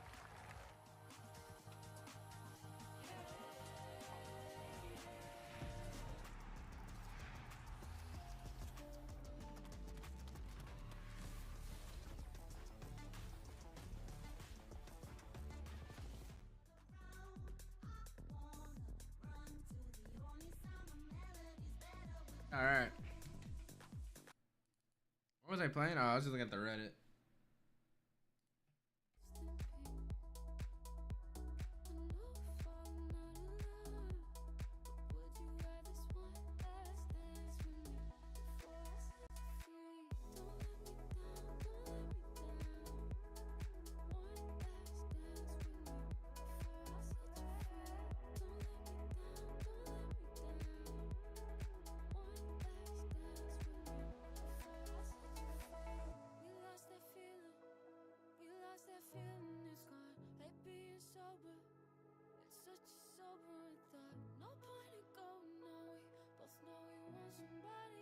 That's cool. I don't know if that's facts or fiction though.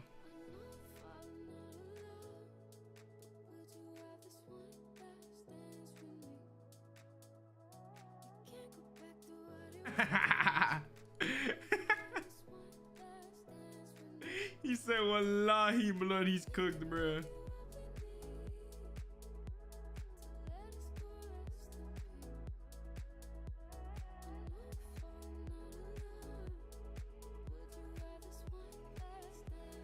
Man, how do I wait? Fuck.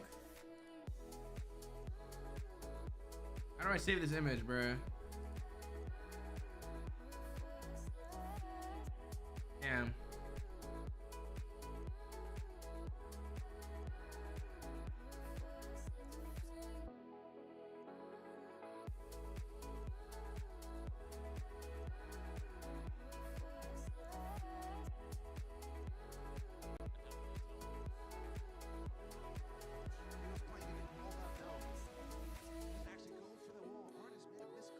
There's a slow on top. Artist is pushing right into him. Wait, what just happened?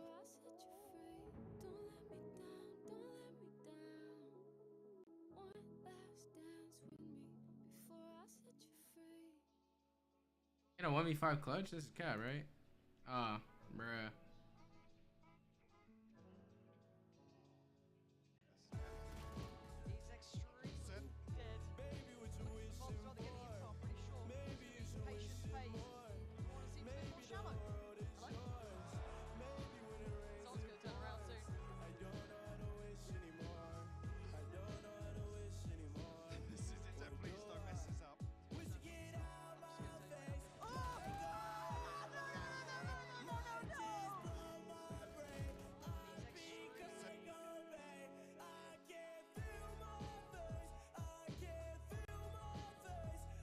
Oh.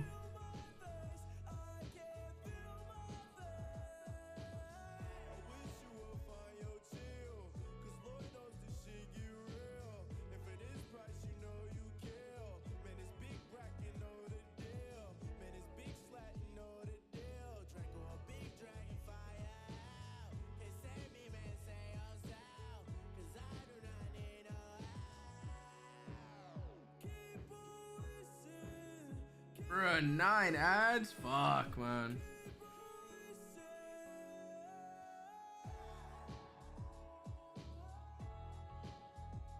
We're back. As far as contingency ban goes, I mean, we knew that maybe he might have a chance to make it, so we started the first half of the practice in Japan with a little bit of practice when he's in Singapore. Then we changed that once we knew that the visas were unlikely to happen for at least the first 2 games. In that case, we practiced with Kla, cigarettes. He managed to... I mean, he's been playing very well in practice. He's very, very calm, and I think he gives a little bit of a veteran presence. He's played professionally in a few games, so I think he brings a good energy and a vibe to the team. That's awesome. And as far as, you know, what were you proud of with the boys? What do you want to take away from that last win? I think it was very difficult to play against a comp that we've never seen before.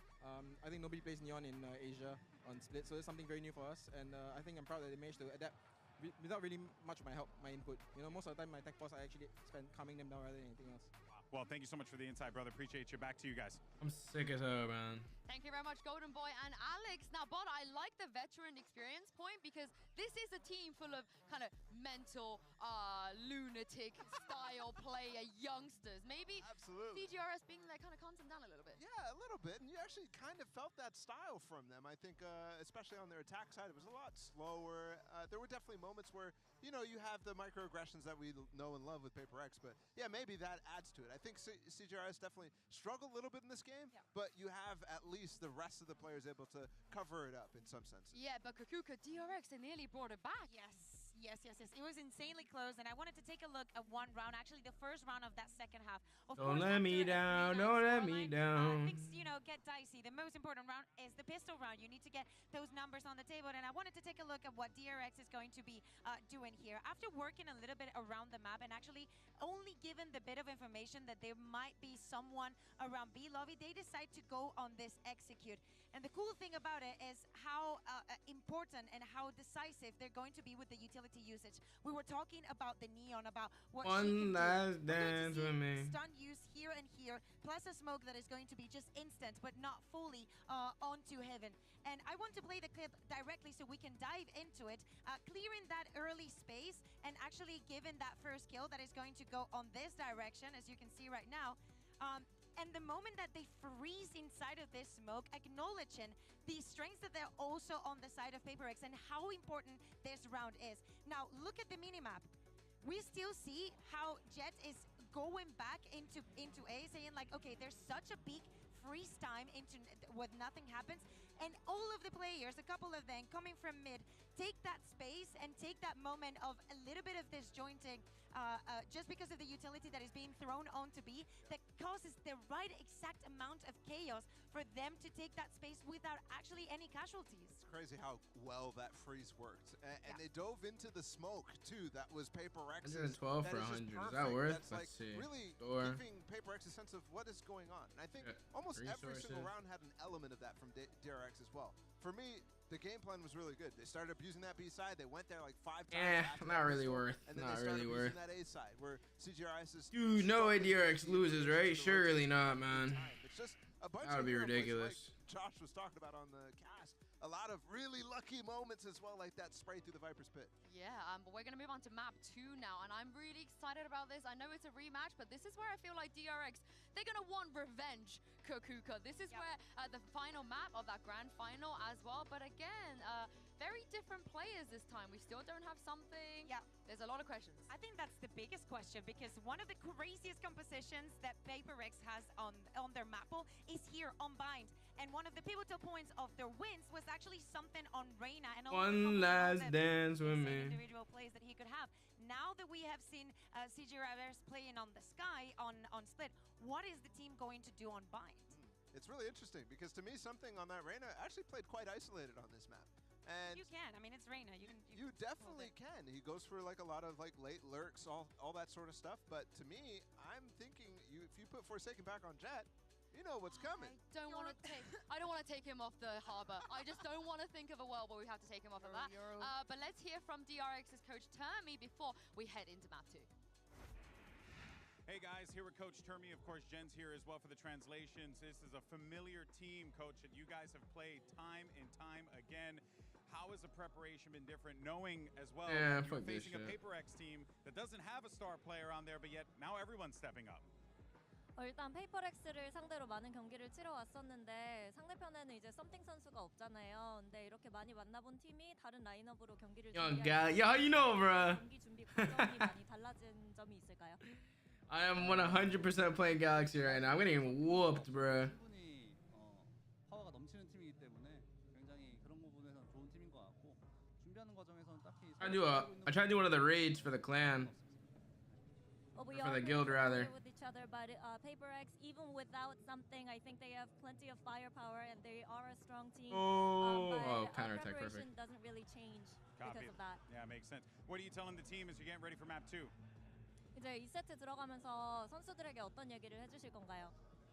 첫 번째 경기라서 사실 선수들이 몸이 안 풀린 것 같았는데 2, 3맵은 충분히 이길 수 있기 때문에 선수한테 그런 점을 조금 준비시키겠습니다. I don't think they're warmed up, but I'm pretty sure that they're all warmed up after the first set, first map. So I'm not really too concerned about what's going to happen in map 2, 3. So I'm just going to tell them you guys can do that. Stay confident. All right, well, Coach, I want to thank you so much for your time, my friend. Always a pleasure to talk to you. Jen as well. Back to you. Thank you. Yeah, whooped on Galaxy. Oh, it's facts, bro. It's facts. Preparation, but how do you prepare for a team who is playing with a sub, Kokuka? We don't even know what where they're gonna run. Listen, I think that also. Bro, they don't even know what they're gonna run. The only knowing that you don't really have We're the set time up to for prepare failure, specifically man. for each opponent DRX that is you not have. meant to win This this is not event. like a regular season. You do not get a week to prepare. It's literally day after day. Maybe you get a day break, and that is all. So the best thing that you can do if you want to have a strong map pool is literally play for yourself. I mean, even if that wasn't the case, I think throughout the group stage, Unless you're they've been Theo. struggling.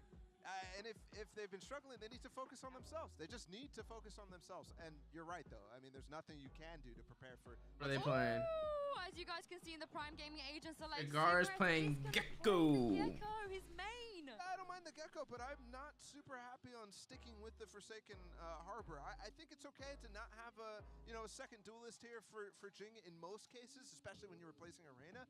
But that does lose an element for Jing. That guy is really good off of playing with timings of other players, and without having like a Forsaken on Yoru or Forsaken on Jet, you're missing that. Changes on DRX here as well.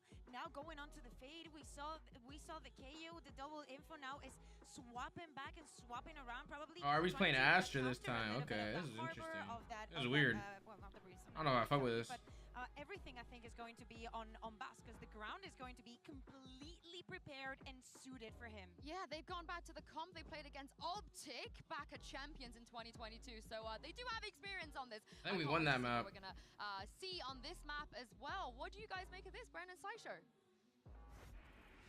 Hopefully it's looking quite fleshed out, honestly, as well. I mean, DRX, they've been trending back to some of their old compositions when they've been running Zest in a lineup as well. And so, as you guys were mentioning, this is something that they have ran before. Yeah, they only ran it, as far as I can remember, though, I think they only ran it once at Champions, at the lower bracket final on Bind.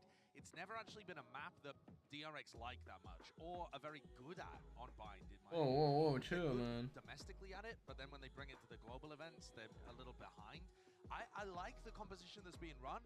I think the comp on the other side, though, is the more interesting. Oh my goodness. Because it's like T1's Gecko comp, except they're running the Brim instead of the Viper. Yeah. So it's weird. It's definitely weird. It's somewhere between the T1 comp and what they previously ran, I think. But yeah, it's going to be interesting. Hopefully Cigarettes will have a better individual performance. Flash pull and a satchel to take up Shower's control for DRX early on in the pistol. And there's Wrong Molly move, that meets fuck. them. He's dead. Talking back, nobody can really scale off of it, so giving up entirely the front section of A, including Lamps. Has been given up. The reflank, though. Bruh. CGRS is already... We letting straight through the back. Cigarettes do this to The us? squeeze onto them. Buzz is alone, surrounded on every single front. Devi is still here on B. Yep, and Devi could be the difference maker. Surely, there's one kill found. Still got the flash, wants to take the fight to them. Everybody's blinded! Oh my. Hopping and skipping, Zest survives. Still, Boombot in his face, low enough. A single bullet will do it. Jing runs him down. CGRS, what We let a Cigars statement do of the this to day. us. I believe he's got half the amount of kills he got on the entirety of Split in the pistol round. Yeah, that's a great beginning. Yeah, that's a fantastic beginning. And I don't think it's necessarily because he's playing Gecko, but maybe because he's a bit more comfortable with what they're doing.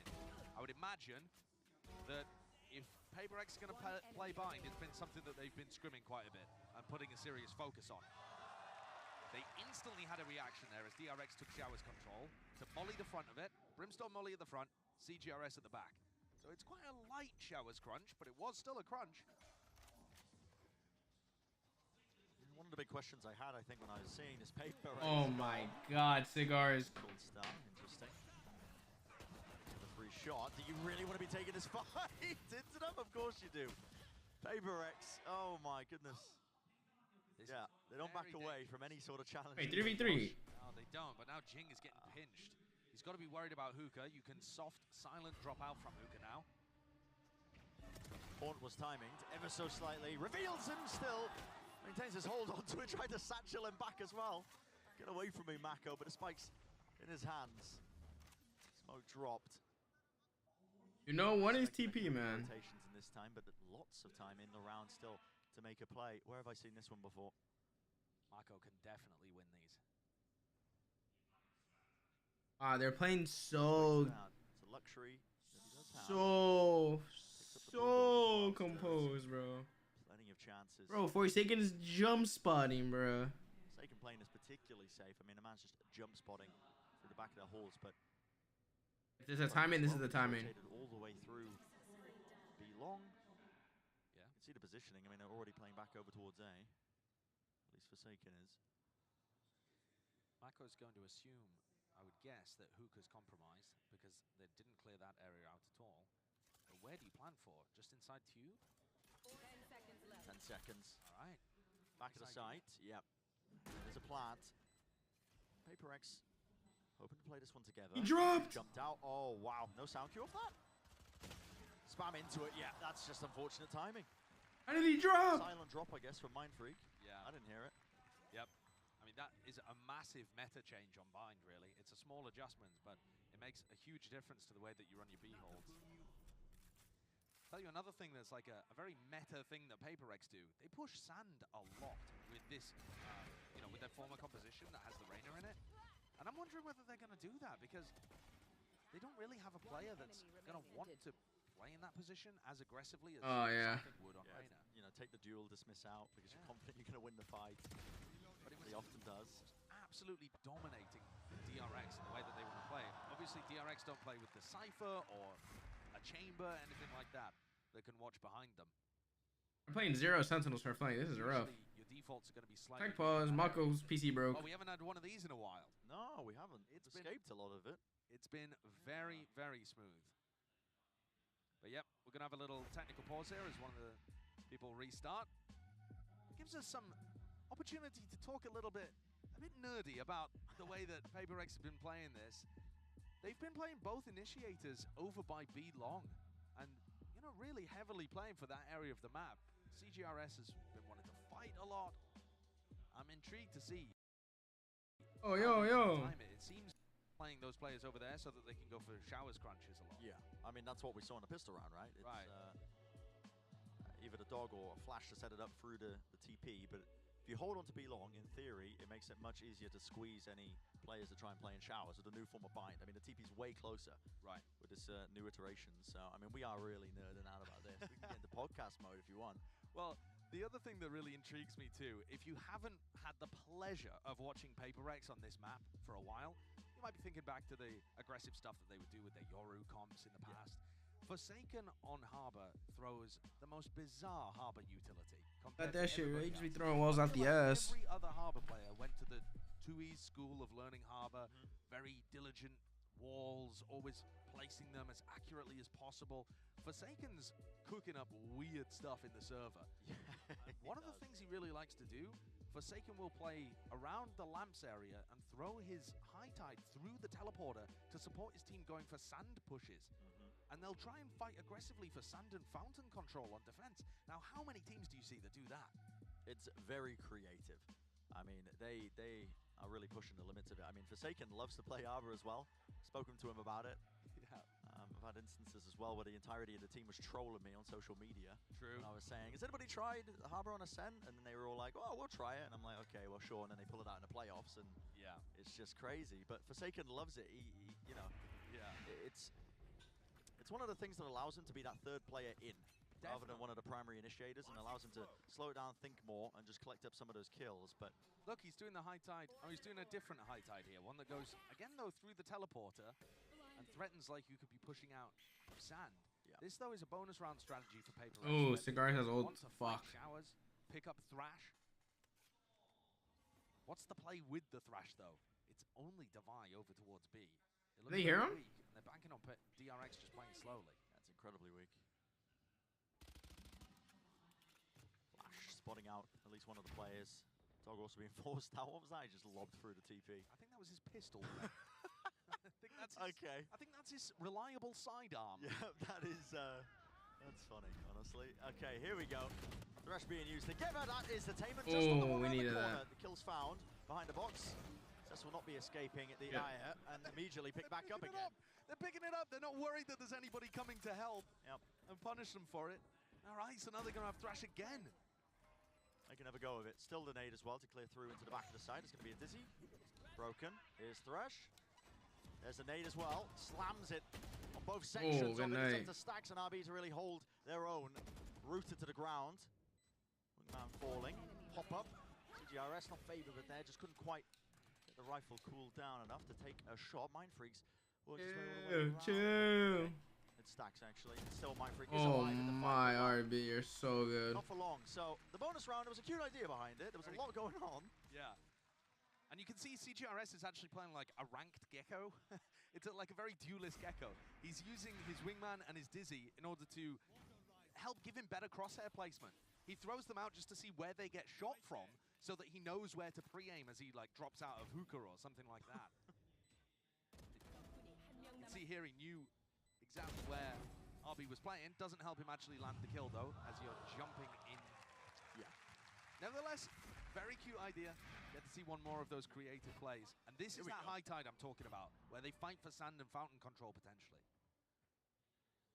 The Haunt lands all the way over the top. I don't believe it tagged onto anybody. Not sure what the purpose of it was. Dizzy over the top. Broken. Shot out of the sky. And the high tide, I mean, yeah, it makes it easier to fight over that sand control. There was no intention of that. Oh, we can't see shit. Flash pushing them away. They still have control of hookah. Jing is holding close. I think. Oh my goodness, the Dizzy. With the mosh pit lineup as well. Just got to get out of there. I mean, that mosh pit went all the way over the wall and landed right about where the ult orb was. So, cute trap play again. Some very nice ideas. Bro, Cigars just knows Gecko, bro. Though, but it does tick time off the clock. There goes the Dizzy again. How many Dizzies has he used in the round so far? It's 3, I believe. He's thrown it straight up in the air, so he's able to get it back immediately towards safety. Trailblazer, that is a stun that latches. Nade all the way through. That's a TP crunch, but it's just Forsaken. Is it really a crunch if it's just a one solo player? Forsaken going for it. Up through it to be long. Last player standing as RB. Can't see a bloody thing. And it looked like Jing was aiming at Divide there towards the end. Seeing if he could do some extra damage. He looks disappointed he didn't get the final kill. My ult. I mean, he'll definitely be disappointed that he wasted his ult, but I think PRX had a great idea of commitment there. They stalled out DRX for so long while getting consistent information that DRX was still around B.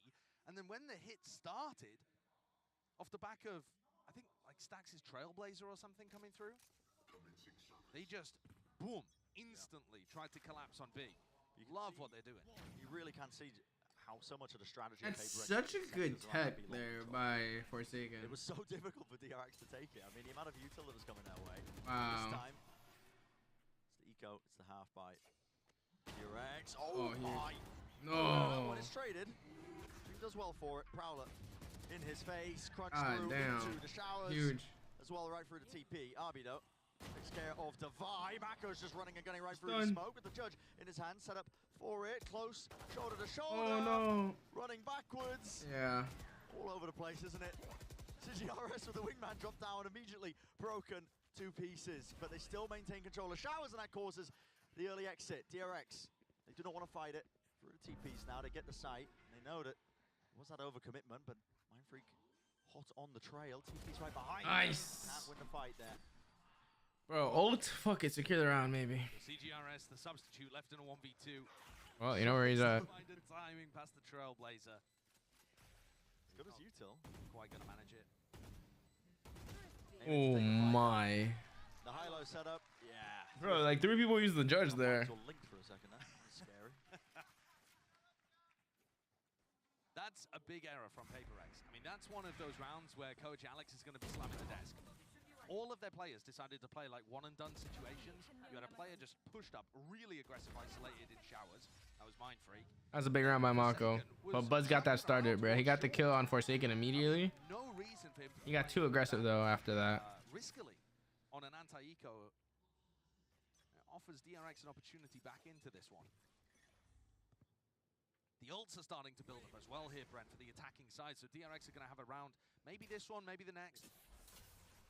I love this development of the meta, where people are just trying to headbutt the util that flies over the top. Yeah, there's only a few lineups where you can punish it in that way. Here we go. Nightfall gives them showers control all the way through. Again, Oh, hit.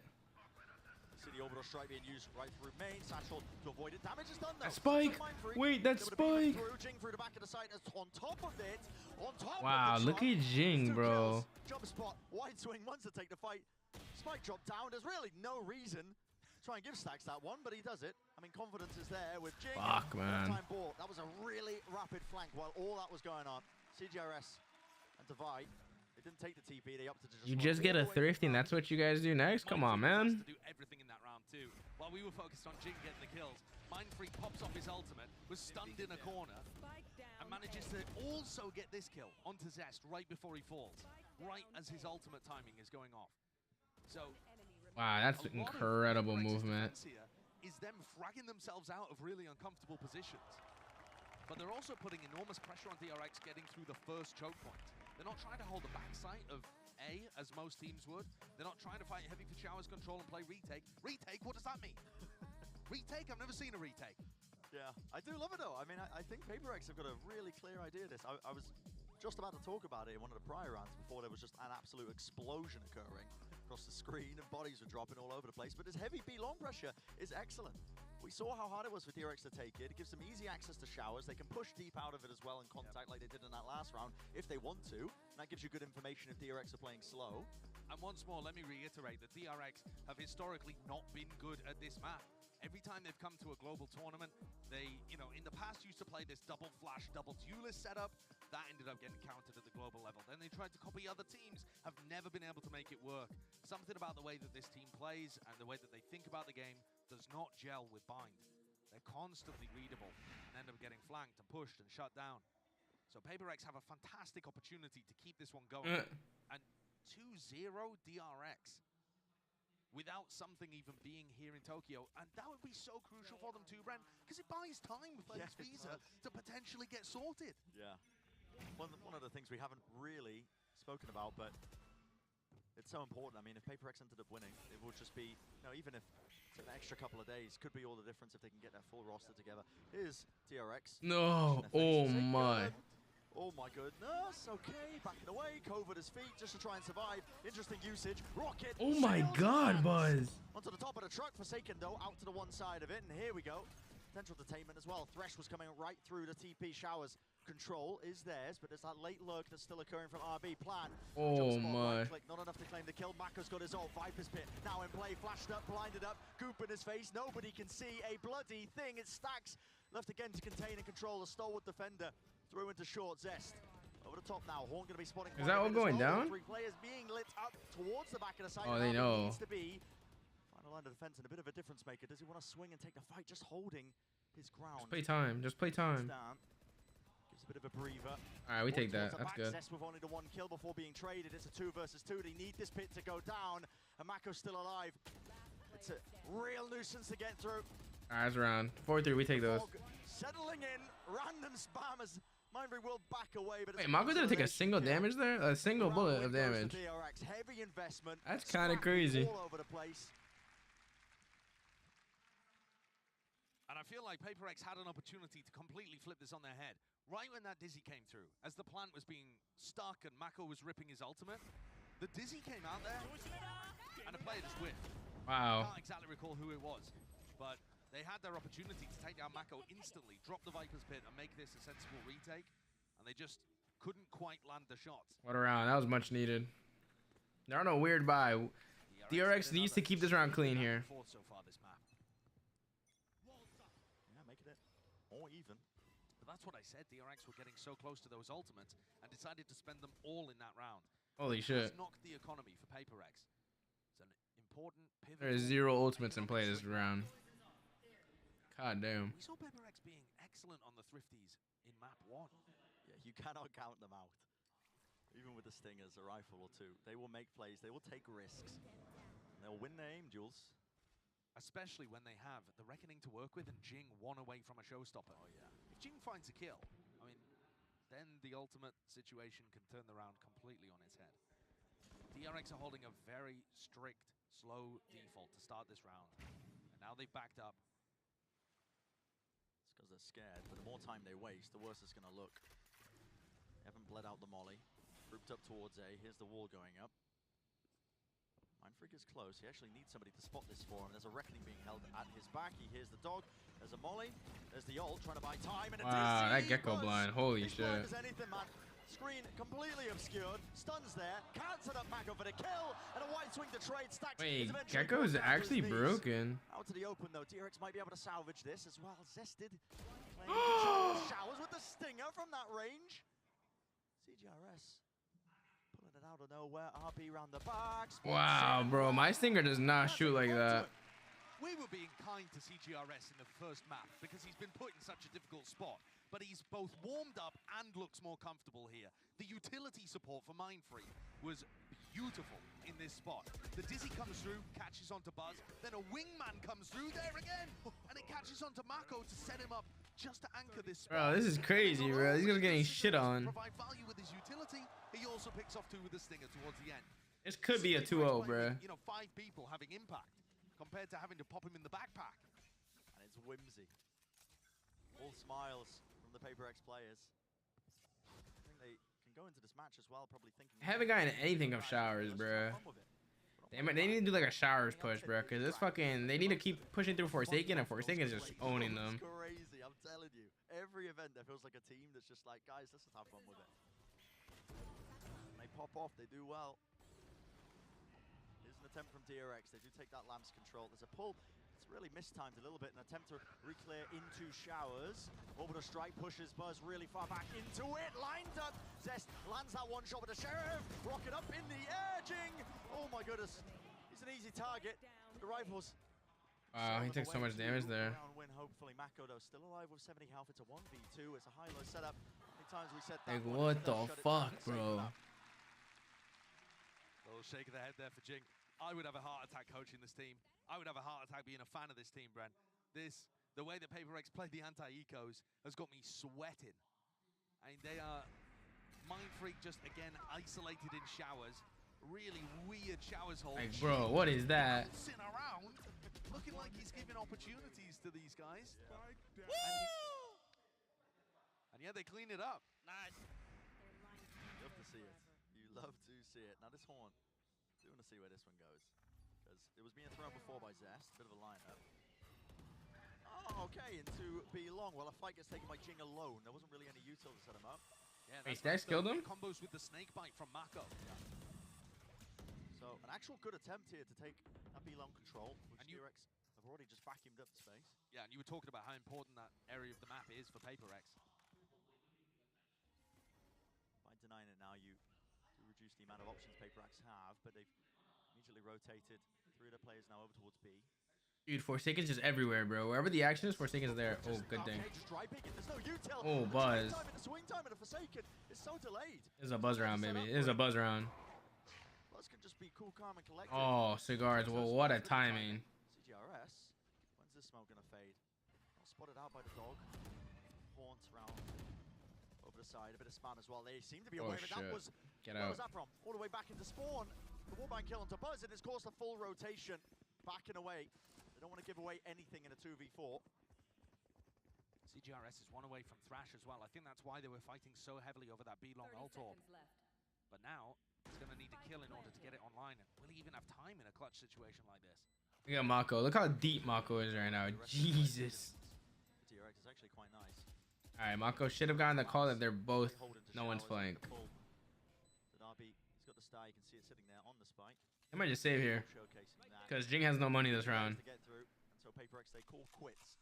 That's good. I like that. That's a good round for DRX. And honestly, that's a smart deal for Paper X. Jing, his cash might be strapped just a small amount, but if you save a rifle, I actually think I'm in favor of CGRS just running in and dying here. Because you get Thrash online for a potential play in round 11, and you actually don't get punished with the economy. That's not going to happen, though. So we might see another big clash over an ult orb. We've seen... Hi, Coach Chama. Hi, Justin. Thanks for tuning in, bro. I'll talk to you, man. We're fighting showers to try and set up CGRS for the ult orb. Obviously, there's only 2 to play for on this map, but my point being that they have at various times I'm over towards them. So gone. That reward. Yeah, and now they've got 4 players ready to fight over it towards B long. And DRX also have 3 players. So this might end up just getting sorted instantly. Yeah, is it going to be a coin flip round? Look at the snake bite, though. It's over the top. They just want to push right past it. Doesn't matter if there's a snake bite. Oh my God! Just run him over! It's a firing line. Oh, that is disgusting. You walk into that one, you are not making What it the out alive. fuck? Not even a single player going down. Listen, there was some damage done, but it's Mako and RB. And that's the spike. You saw the same high tide being thrown there from Round's Forsaken. over. It's done. Why are they saving? You have money next round. Try to win it. Yeah, pick a topic. Okay. Greek mythology. You want to revisit that? I'm afraid I'm not brushed up. I mean, what on earth do RB and Mako do? You just save. You just save. The spike is not retrievable here. They've got money, though. That's the weird thing for the final round. But it's just over. What an incredible play, though. I mean, PRX want the ult orb, so DRX are going over there to try and deny it. And PRX know that DRX are going to try and deny it, so they're like, okay, let's stack 4 people over there and run at them. I mean, I love the way that these teams are thinking about each other and playing. And this is a stimmied up ball of destruction. It's just Jesus, how do you even stop that? Meanwhile, Devi has gone and collected the other ult orb. Yep. So they weren't Great even decision required to to use the thrash. Yeah. I do love the decision to run the replay as well when there's like 30 seconds left in the round. It's like we all know what's happening. What is he playing out there? He's just scaring Forsaken. Oh, we gotta hear the comms after that. What? I want to know what Forsaken's reaction was like. Oh my! He attempted to punish. Quick little reminder: Mako is still him. Oh god, this game is a delight. What a difference in their faces. I mean, DRX are not even that far behind in terms of rounds, but they're feeling the stress. Oh, of course they're feeling the stress. Yeah. I mean, this isn't their map pick, and like I said earlier, it's all fun and games for PRX. But DRX are kind of in a lose-lose situation. If they win, people are just going to say, well, they wouldn't have won if something was here. And then if they lose, they're in a disastrous spot. Last play. It's the last round for it. Thresh going forwards. Barreling into it. Right for a short. There's a rocket exchange as well in the Razors. They don't know what's going on. Quite taken though. Jinx still alive in it. Brings down the adversary. Seekers as well. Just pushing them back, but they have lost that showers control. Can Zest do anything with it? Bro, Cigar's already flanking? Jesus. CGRS, there was somebody watching, and I believe that was RB for just a moment. There's a real chance for some timings to be taken. That was Fight swinging through. There was no flash to really set it up. Nightfall as well. Scatters across. Jing, can't hear any sound cues. Just trying to buy time as well. Create and hold the space. Zest out in the open. It's got to be called. Jing, fight close with the reload. Mako seeks as well to win out his fights by swinging close to the site, but yeah, PRX just unrelenting, not willing to give up a semblance of map control towards Showers. First map, a 9-3 half from PRX. Second map, 8-4 half from PRX. They're playing so well with a team that they never had any intention of playing with this roster. And Masters Tokyo, if they had it their way, you know, CGRS wouldn't be in the lineup. No shame to him. It's just not their normal. And yet, wow, the way that they're playing is sublime. Yeah, insane beginning here to buy. Let's send it down to the desk to break it down so far. Yes, another dominant half, Kakuka on a comp that we've never seen before. Exactly. No time before this we have seen This is ridiculous. Comp. We know that it's a little bit of special, having the Brimstone, having the Gecko, and having the Harbor. To me, the most impressive, alongside that Gecko, has been Jing putting up the same performance that we saw on that first map. Jing's movement is insane, but you can tell CGRS is so much more comfortable on this fourth round where they go for really cool bonus, by the way, with the Thrash. He's just reclaiming his dizzy so many times. They re-clear again as well with the dog coming through. And there's so many pieces of util that he's finding so much extra value with because he's able to pick them up, bouncing it off of the truck, you know, being able to re-clear space, re-pick up the wingman. It's really, really nice, and he's fragging with it too. This, of course, comes to comfort, but also I can imagine and I can picture him calling these things. Hey, I'm going to do this. I'm going to DC this. You can pick this. I'm going to throw the mosh pit.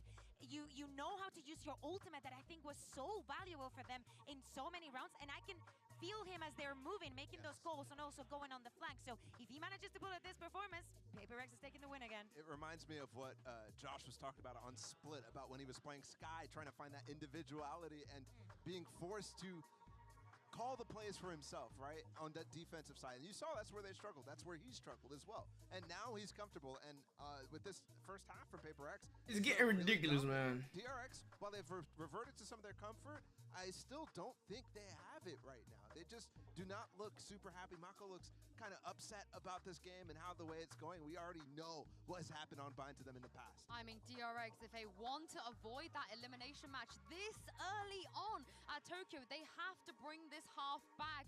Bren and Saisho is now or never. Definitely now or never, isn't it? Yeah, I mean, this 8-4 half for PRX, it's sheer domination every time they've started out on the maps. But we've seen, DRX, they put together some sort of a comeback. There was a semblance to it on the first map. They couldn't quite close it out, bring it all the way into OT. But right now, the way PRX are playing, it just feels like they are, improvising, throwing out plays, whatever the team wants to do, making calls, playing with confidence. It's all there for them, and you're seeing it once more manifest. They are straight up through into B-Long. Cove to get them in as well. Nade towards the side onto the one angle. Molly damage. It's all coming together. And where's the defensive utility? Anything to slow them down? Mako in tube. They don't have control of elbow. Satchel's pushing it back and away. Okay, and a call is made. Is DRX the one to try and flood into Fight, baby, fight! Fight! DRX needed that one. Absolutely imperative pistol in order to avoid a disaster of slipping down to the lower bracket. And what a crossfire they had between those two initiators. Stax playing an elbow and Zest slipping into the site here. Usually they're going to have Jing playing way further forward than this. When you see the rifle rounds, Jing's going to be double blast packing in, and that breaks those kind of crossfires. But on a pistol round, they're not going for that. We need that one. We need that one. More of a slow approach into the site. And DRX going for that bonus round buy. Oh, they're going to be meeting a boatload of players, though. Got to back out of there. You get your two, and they're like, we don't even want to cross.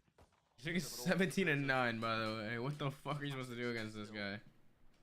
Give up and concede that space into Shower, setting up Jing into a 4 position, but still with the weapons, they should be okay. Oh, Zesty. Looks clean, in fact.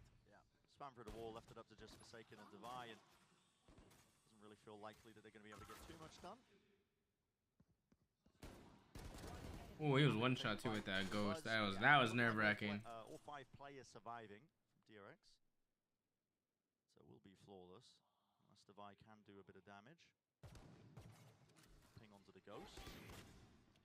Flash. Yeah, there it is. There's one. Okay, was taken out. Is that a bulldog?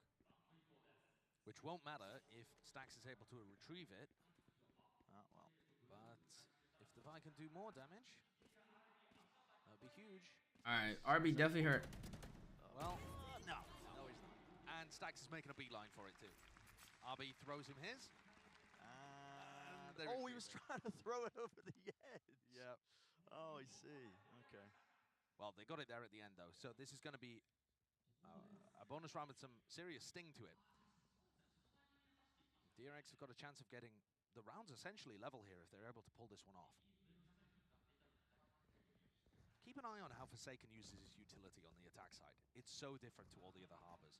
The high tides he goes for, often using his cove, not to get the plant, but to get them out through choke points. It's very unique. Essential beginning. Bonus round conversion for DRX would Ooh. intention once more. Ooh. Yep, I mean, this is a weird high tide. It is, it just rips its way through. It grants them a bit of a pocket to play through, doesn't it? Hey, look at this fucking lineup, bro. What a Larry. Holy shit. Triple, Dizzy, and the nade. Snakebite used just on the default box angle. They have Shower's control as well. They're taking up pretty much all of this one. Now Wingman going for the plant. Fast flank through now. Prowler and a Trailblazer used at the same time. That's great. Mindfree just doesn't have the bullets to spare, really, for it. Flash into the corner. CGRS can't see anything. And crosser placement's just not good. Bit of a wraparound. Buzz, is he going to miss this timing? Jing takes a fight to them. Oh my god, he's all on theirs. Collapse. Straight onto short. Mako and RB. What can they get done now? Noise cues cut away, yet Device still. That was a 5v3 that they lost. In control as well of Lamps, making sure nobody can walk past any of those high tides. So there is no conversion of the bonus round. A decent try by DRX, but PRX still holding on to this lead. That was Sick tough to round lose. from PRX though, really is. They segment off the site into little chunks with their high tide and their brim smokes, and then they can combo the flashes to be able to get through. Then in the post plant, Jing does such an excellent job there of being able to hold his ground in pocket, slow people down so that Forsaken gets the backstab. It's really tough to deal with what PRX does on the A side of the map. Their B hits tend to be a little more standard, but A is anything but. Isn't this different? It's all 5 players grouped up into sand. Horn destroyed. There was a timing there. Test potentially could have been punished. Trailblazer, that stun connects. Forsaken's already in. Nade at his feet. Mosh pit over the top. It's a full util dump. And the Mosh pit lands the kill. Spray transfer from Buzz. Almost landing the third. That is absurd. All right, hold up. 3v3? 3 versus 3. Spike's trying to get planted. Snake bite. Rebounds. They're in the close corners here. Oh, RB gets a huge win. From RB. Enough to jiggle as well. Oh, you know where he's at. For him. It's just down to Divide. Flash, 12 seconds. Is he even going to have time to really play for this one? They know exactly where he is. And we lost. Corner. So many moments like that in this game. Yep, there's one. 5 seconds until the flash comes through. Ping on 2. The tap already onto the spike. It's halfway through. RB just sticking it. And nice. Just couldn't quite land the shots. Thought he was off. One of the fuses coming through. 40 put in enough damage, but was just not quite landing him. W trust. W trust. Bad comms there too. The plant was tucked into a corner. There wasn't really possibility that the player could have been on the left-hand side of the spike, and yet, yeah, not really communicated to him in that situation. And I kind of lied to you all. I said that their B hits were fairly standard. This one was weird. I did think you were about to set up a cast the curse. As soon as I saw them grooving up towards Hookah, I was like... I mean, it was an odd pop. It was, yeah. What I meant was that Jing tends to double blast back through. Yeah. The rest of them follow out, but more yeah. standardized. I can't believe Stag's died to the fucking Gecko Molly. Really odd. It is an attempt to clear out... Oh, I like that play by Buzz. He gets that early info, and if that hits, he just spams through smoke. That would have been huge. Go for the orb, though. Bit strange, but he just wants to get back to short. Have they got a C-Snake combo or something? Zest is definitely holding utility. Could be a Prowler, though, for RB to peek off. This guy has lineups! Here we go. Talking about set executes. Here's another one. Reckoning. Stuns landing. There's a Mosh. Towards the side of triple. Still this time, Showers control is he gets one. He will fall at the back of the side, but 2 players. No. This ground from DRX right now. It's on to Buzz and Zest. Forsaken, eager to take the fight. Nice. Satchel. Yeah, that's Buzz. Set up nicely for it. Offsetting of the aim. Bit of a tap through with a horn connecting. Jing still needs to hold it down into lamps, make sure that nobody can cross. As well is going to be trying his hardest, but with the Prowler latching onto him close to the corner, flash and a seize. That guy's dead as fuck. Bite. It's all combo together. That is beautiful. Okay, showstopper, maybe a little bit overkill. Potentially the kill was already theirs, but it's brought an ult of his own up close into the face. Damage is done, but they all fall down and tumble. So damn close with the timing, but it is DRX winning that round. DRX are just about holding on in these kind of situations, only just. The crucial element to me is the fact that they managed to maintain Showers control. The high tide that Forsaken throws kind of segments off Triple and Showers so that they don't have to worry about that. They can take lamps, they can take backside, and then they return back to Showers later on. Huge kill by Mako there. Find that kill means that they never have to worry about the backstab. And that post they have no ults. The only ult they have is cigars. They haven't really been missing him that much today, to be honest. We'll see how the series plays out. Hey, Buzz didn't buy. Oh no, he has money. Here, he has a gun. It's DRX who are mounting that comeback this time. Similar scenes. This Mosh pit looks like it's going to land on the backside of B long. Where's it going? Over the side, Trailblazer. There's the oh, there's like a suck there. The Mosh, but it's all a little bit mistimed. Enough of the defensive utility of DRX that it does stave them back, stave them away. Just a little set play, potentially for a pick, so that they could commit afterwards.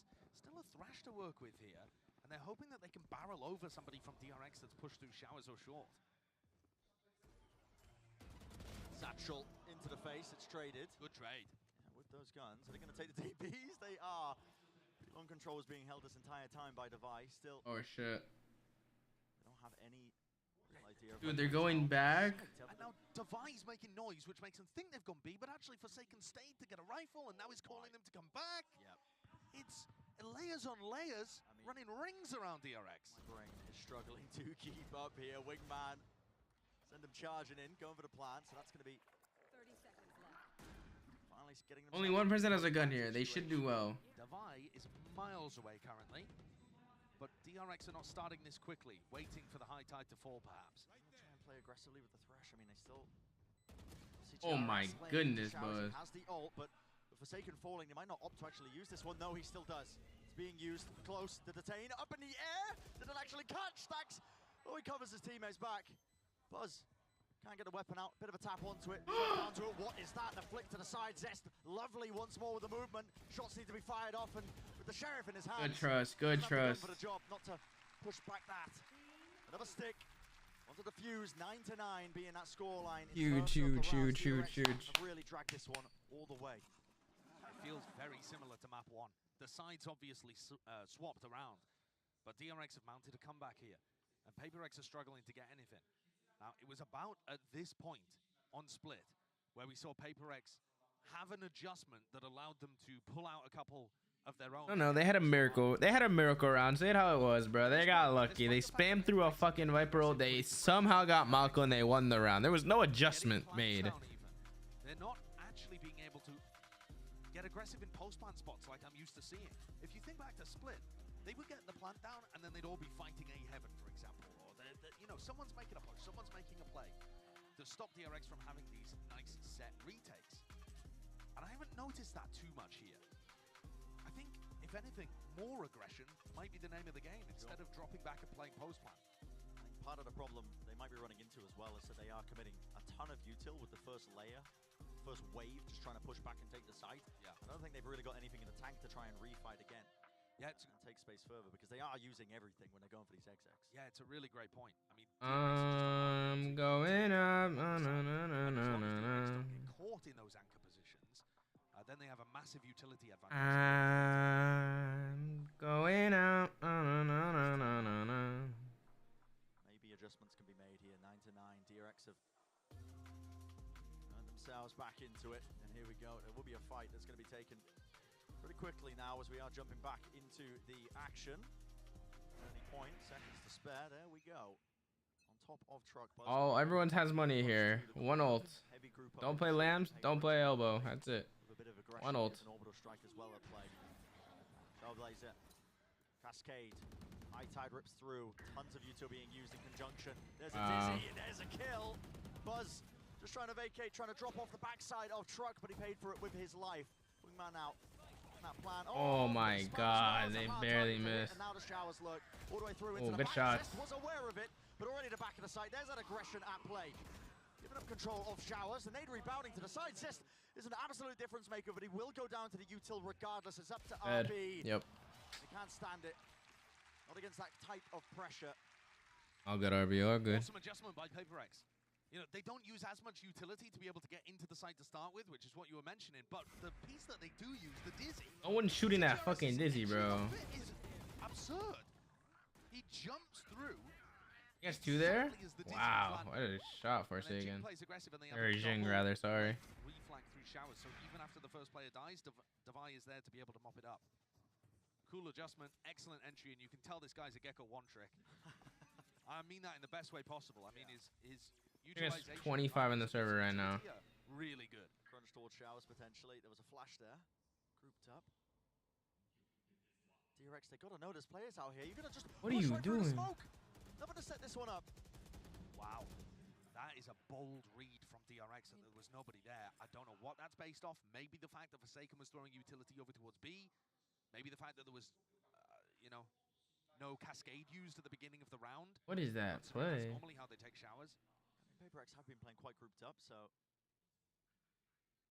maybe just expected to catch shots. a player, but well, essentially salvaging it. I mean, this was a half-buy round, remember, and the rifle was salvaged by Buzz after it fell on the opposite ends of showers. He didn't let that one fall. What the fuck is this? They're on free cam.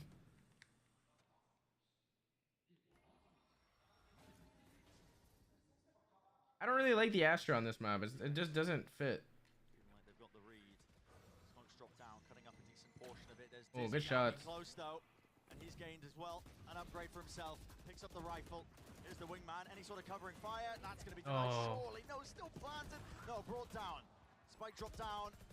No fight taken here with the Sanchos. Right into the smoke with the shorty, and the sheriffs are going to be in play once more. Oh wait, winnable. Firing off. 3v1, chill, everyone chill. He has 13 seconds left. Chill. Do not give him once. All right, round 1, 10-10, let's go. This round has just saved DRX on this map potentially. Pick up a gun, fucking Stacks. Pick up a gun. They pulled out of nowhere, despite the fact that they lost a player right at the start of the round.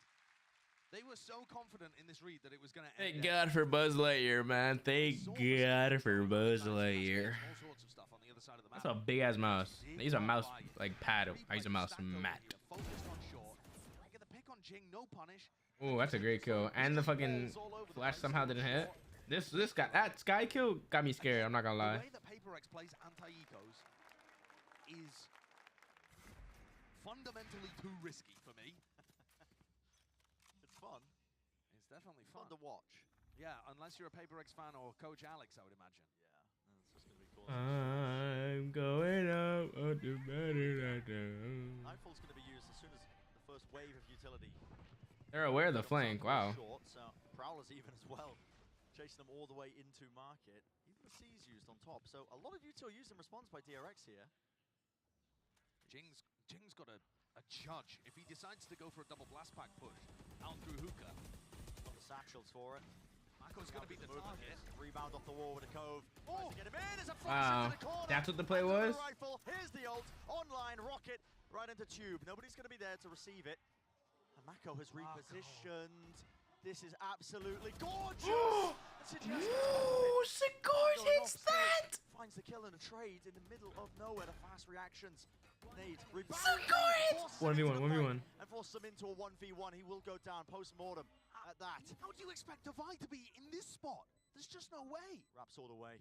You think he's long or elbow? He's waiting to hear a sound cue from the drop. Hears it, and that's when he strikes.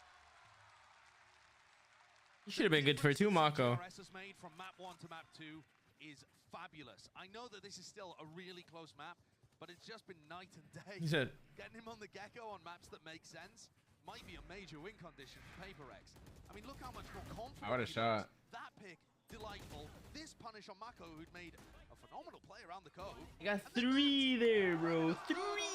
While he's under pressure from the nade, he's just won them the round. It's crazy. So well played towards the end as well. Oh, fuck, man. Here's another fast play though. It's DRX with their own spin on things. It's a showstopper straight down short. They cleared all the way out through A, and a reaction from PRX. Still, he has the fuse. Rocket right through the TP. No damage done. They're already into the site. Seekers and a Thresh all used together. One after another. Even the wingman as well should be able to get that plant down and opting for it. Still watching onto the flank. Landed for CT? Oh, fuck is this? Lurking up here. It is Buzz. Oh, this game's over. This is the adaptations that you start to see from PRX. They love to change up their positioning. It's aggressive. They're saving. Wow. 12-10. With the Thresh picked up as well, that's going to be pushed all the way deep into the spawn. This might be over. Nowhere safe to stand. This has got to be a save, and it's going to allow PRX to get up to match. Their series point, bro. Using a substitute, playing against their rivals, who they've had the better end of in the last couple of matches. Doesn't matter which roster DRX have used, Foxy9, Zest, either way, they have fallen recently. Bro, you're gonna let them win with Forsaken driving 8 kills, man? This is ridiculous. Usually a long shot. They've taken on challenges like PRX and turned them into mincemeat with their more disciplined style. But something recently has just changed. And even without something, it's changed. You gotta stop, man. These players have got to change their names. I'm putting in a formal complaint or something. I mean, that one wasn't even deliberate. But what a day. What a shot there. For PRX. It's huge. And what a disaster for DRX. What a swing there as well. If you can't beat them with CGRS in the roster, when are you going to get your wins? When are you going to get your wins? One more round. That's all it'll take for PRX. And they stacked the wrong fucking site, bro. Ridiculous. Trailblazer, high tide. Plays it through. It's an interesting adaptation again. It's a nade. 5v5 retake. That's what we're doing. All the way. Things over the top. Dizzy right behind him. Plant will go down here. Lost control towards the back of the side because Jing's already there. Counter spam.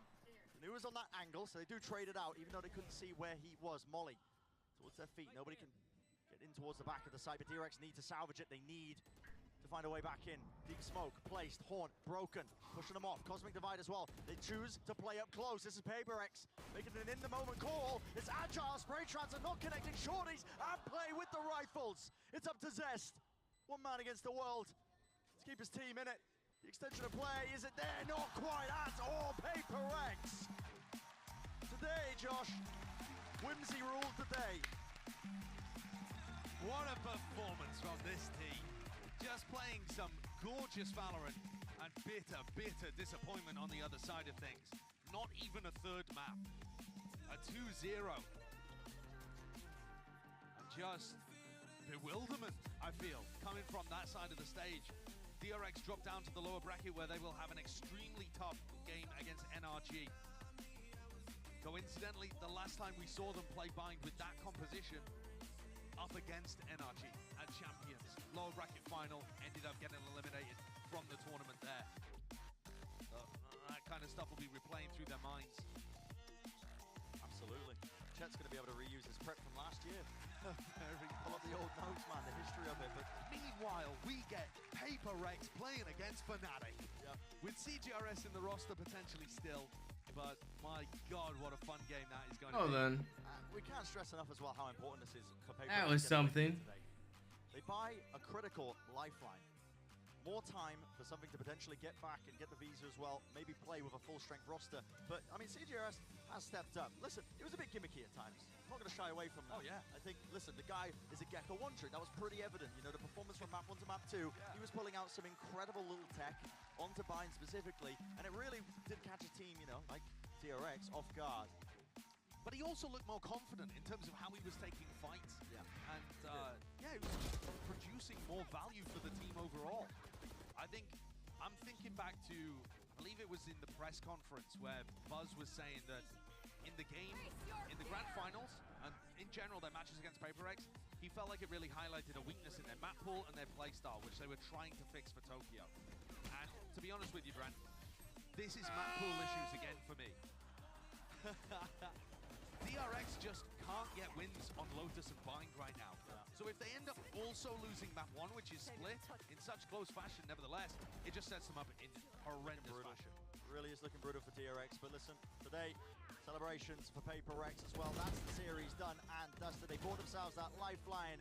That's it from us as well. We'll send it to a short break on the other side of things, a desk to break it all down for the day.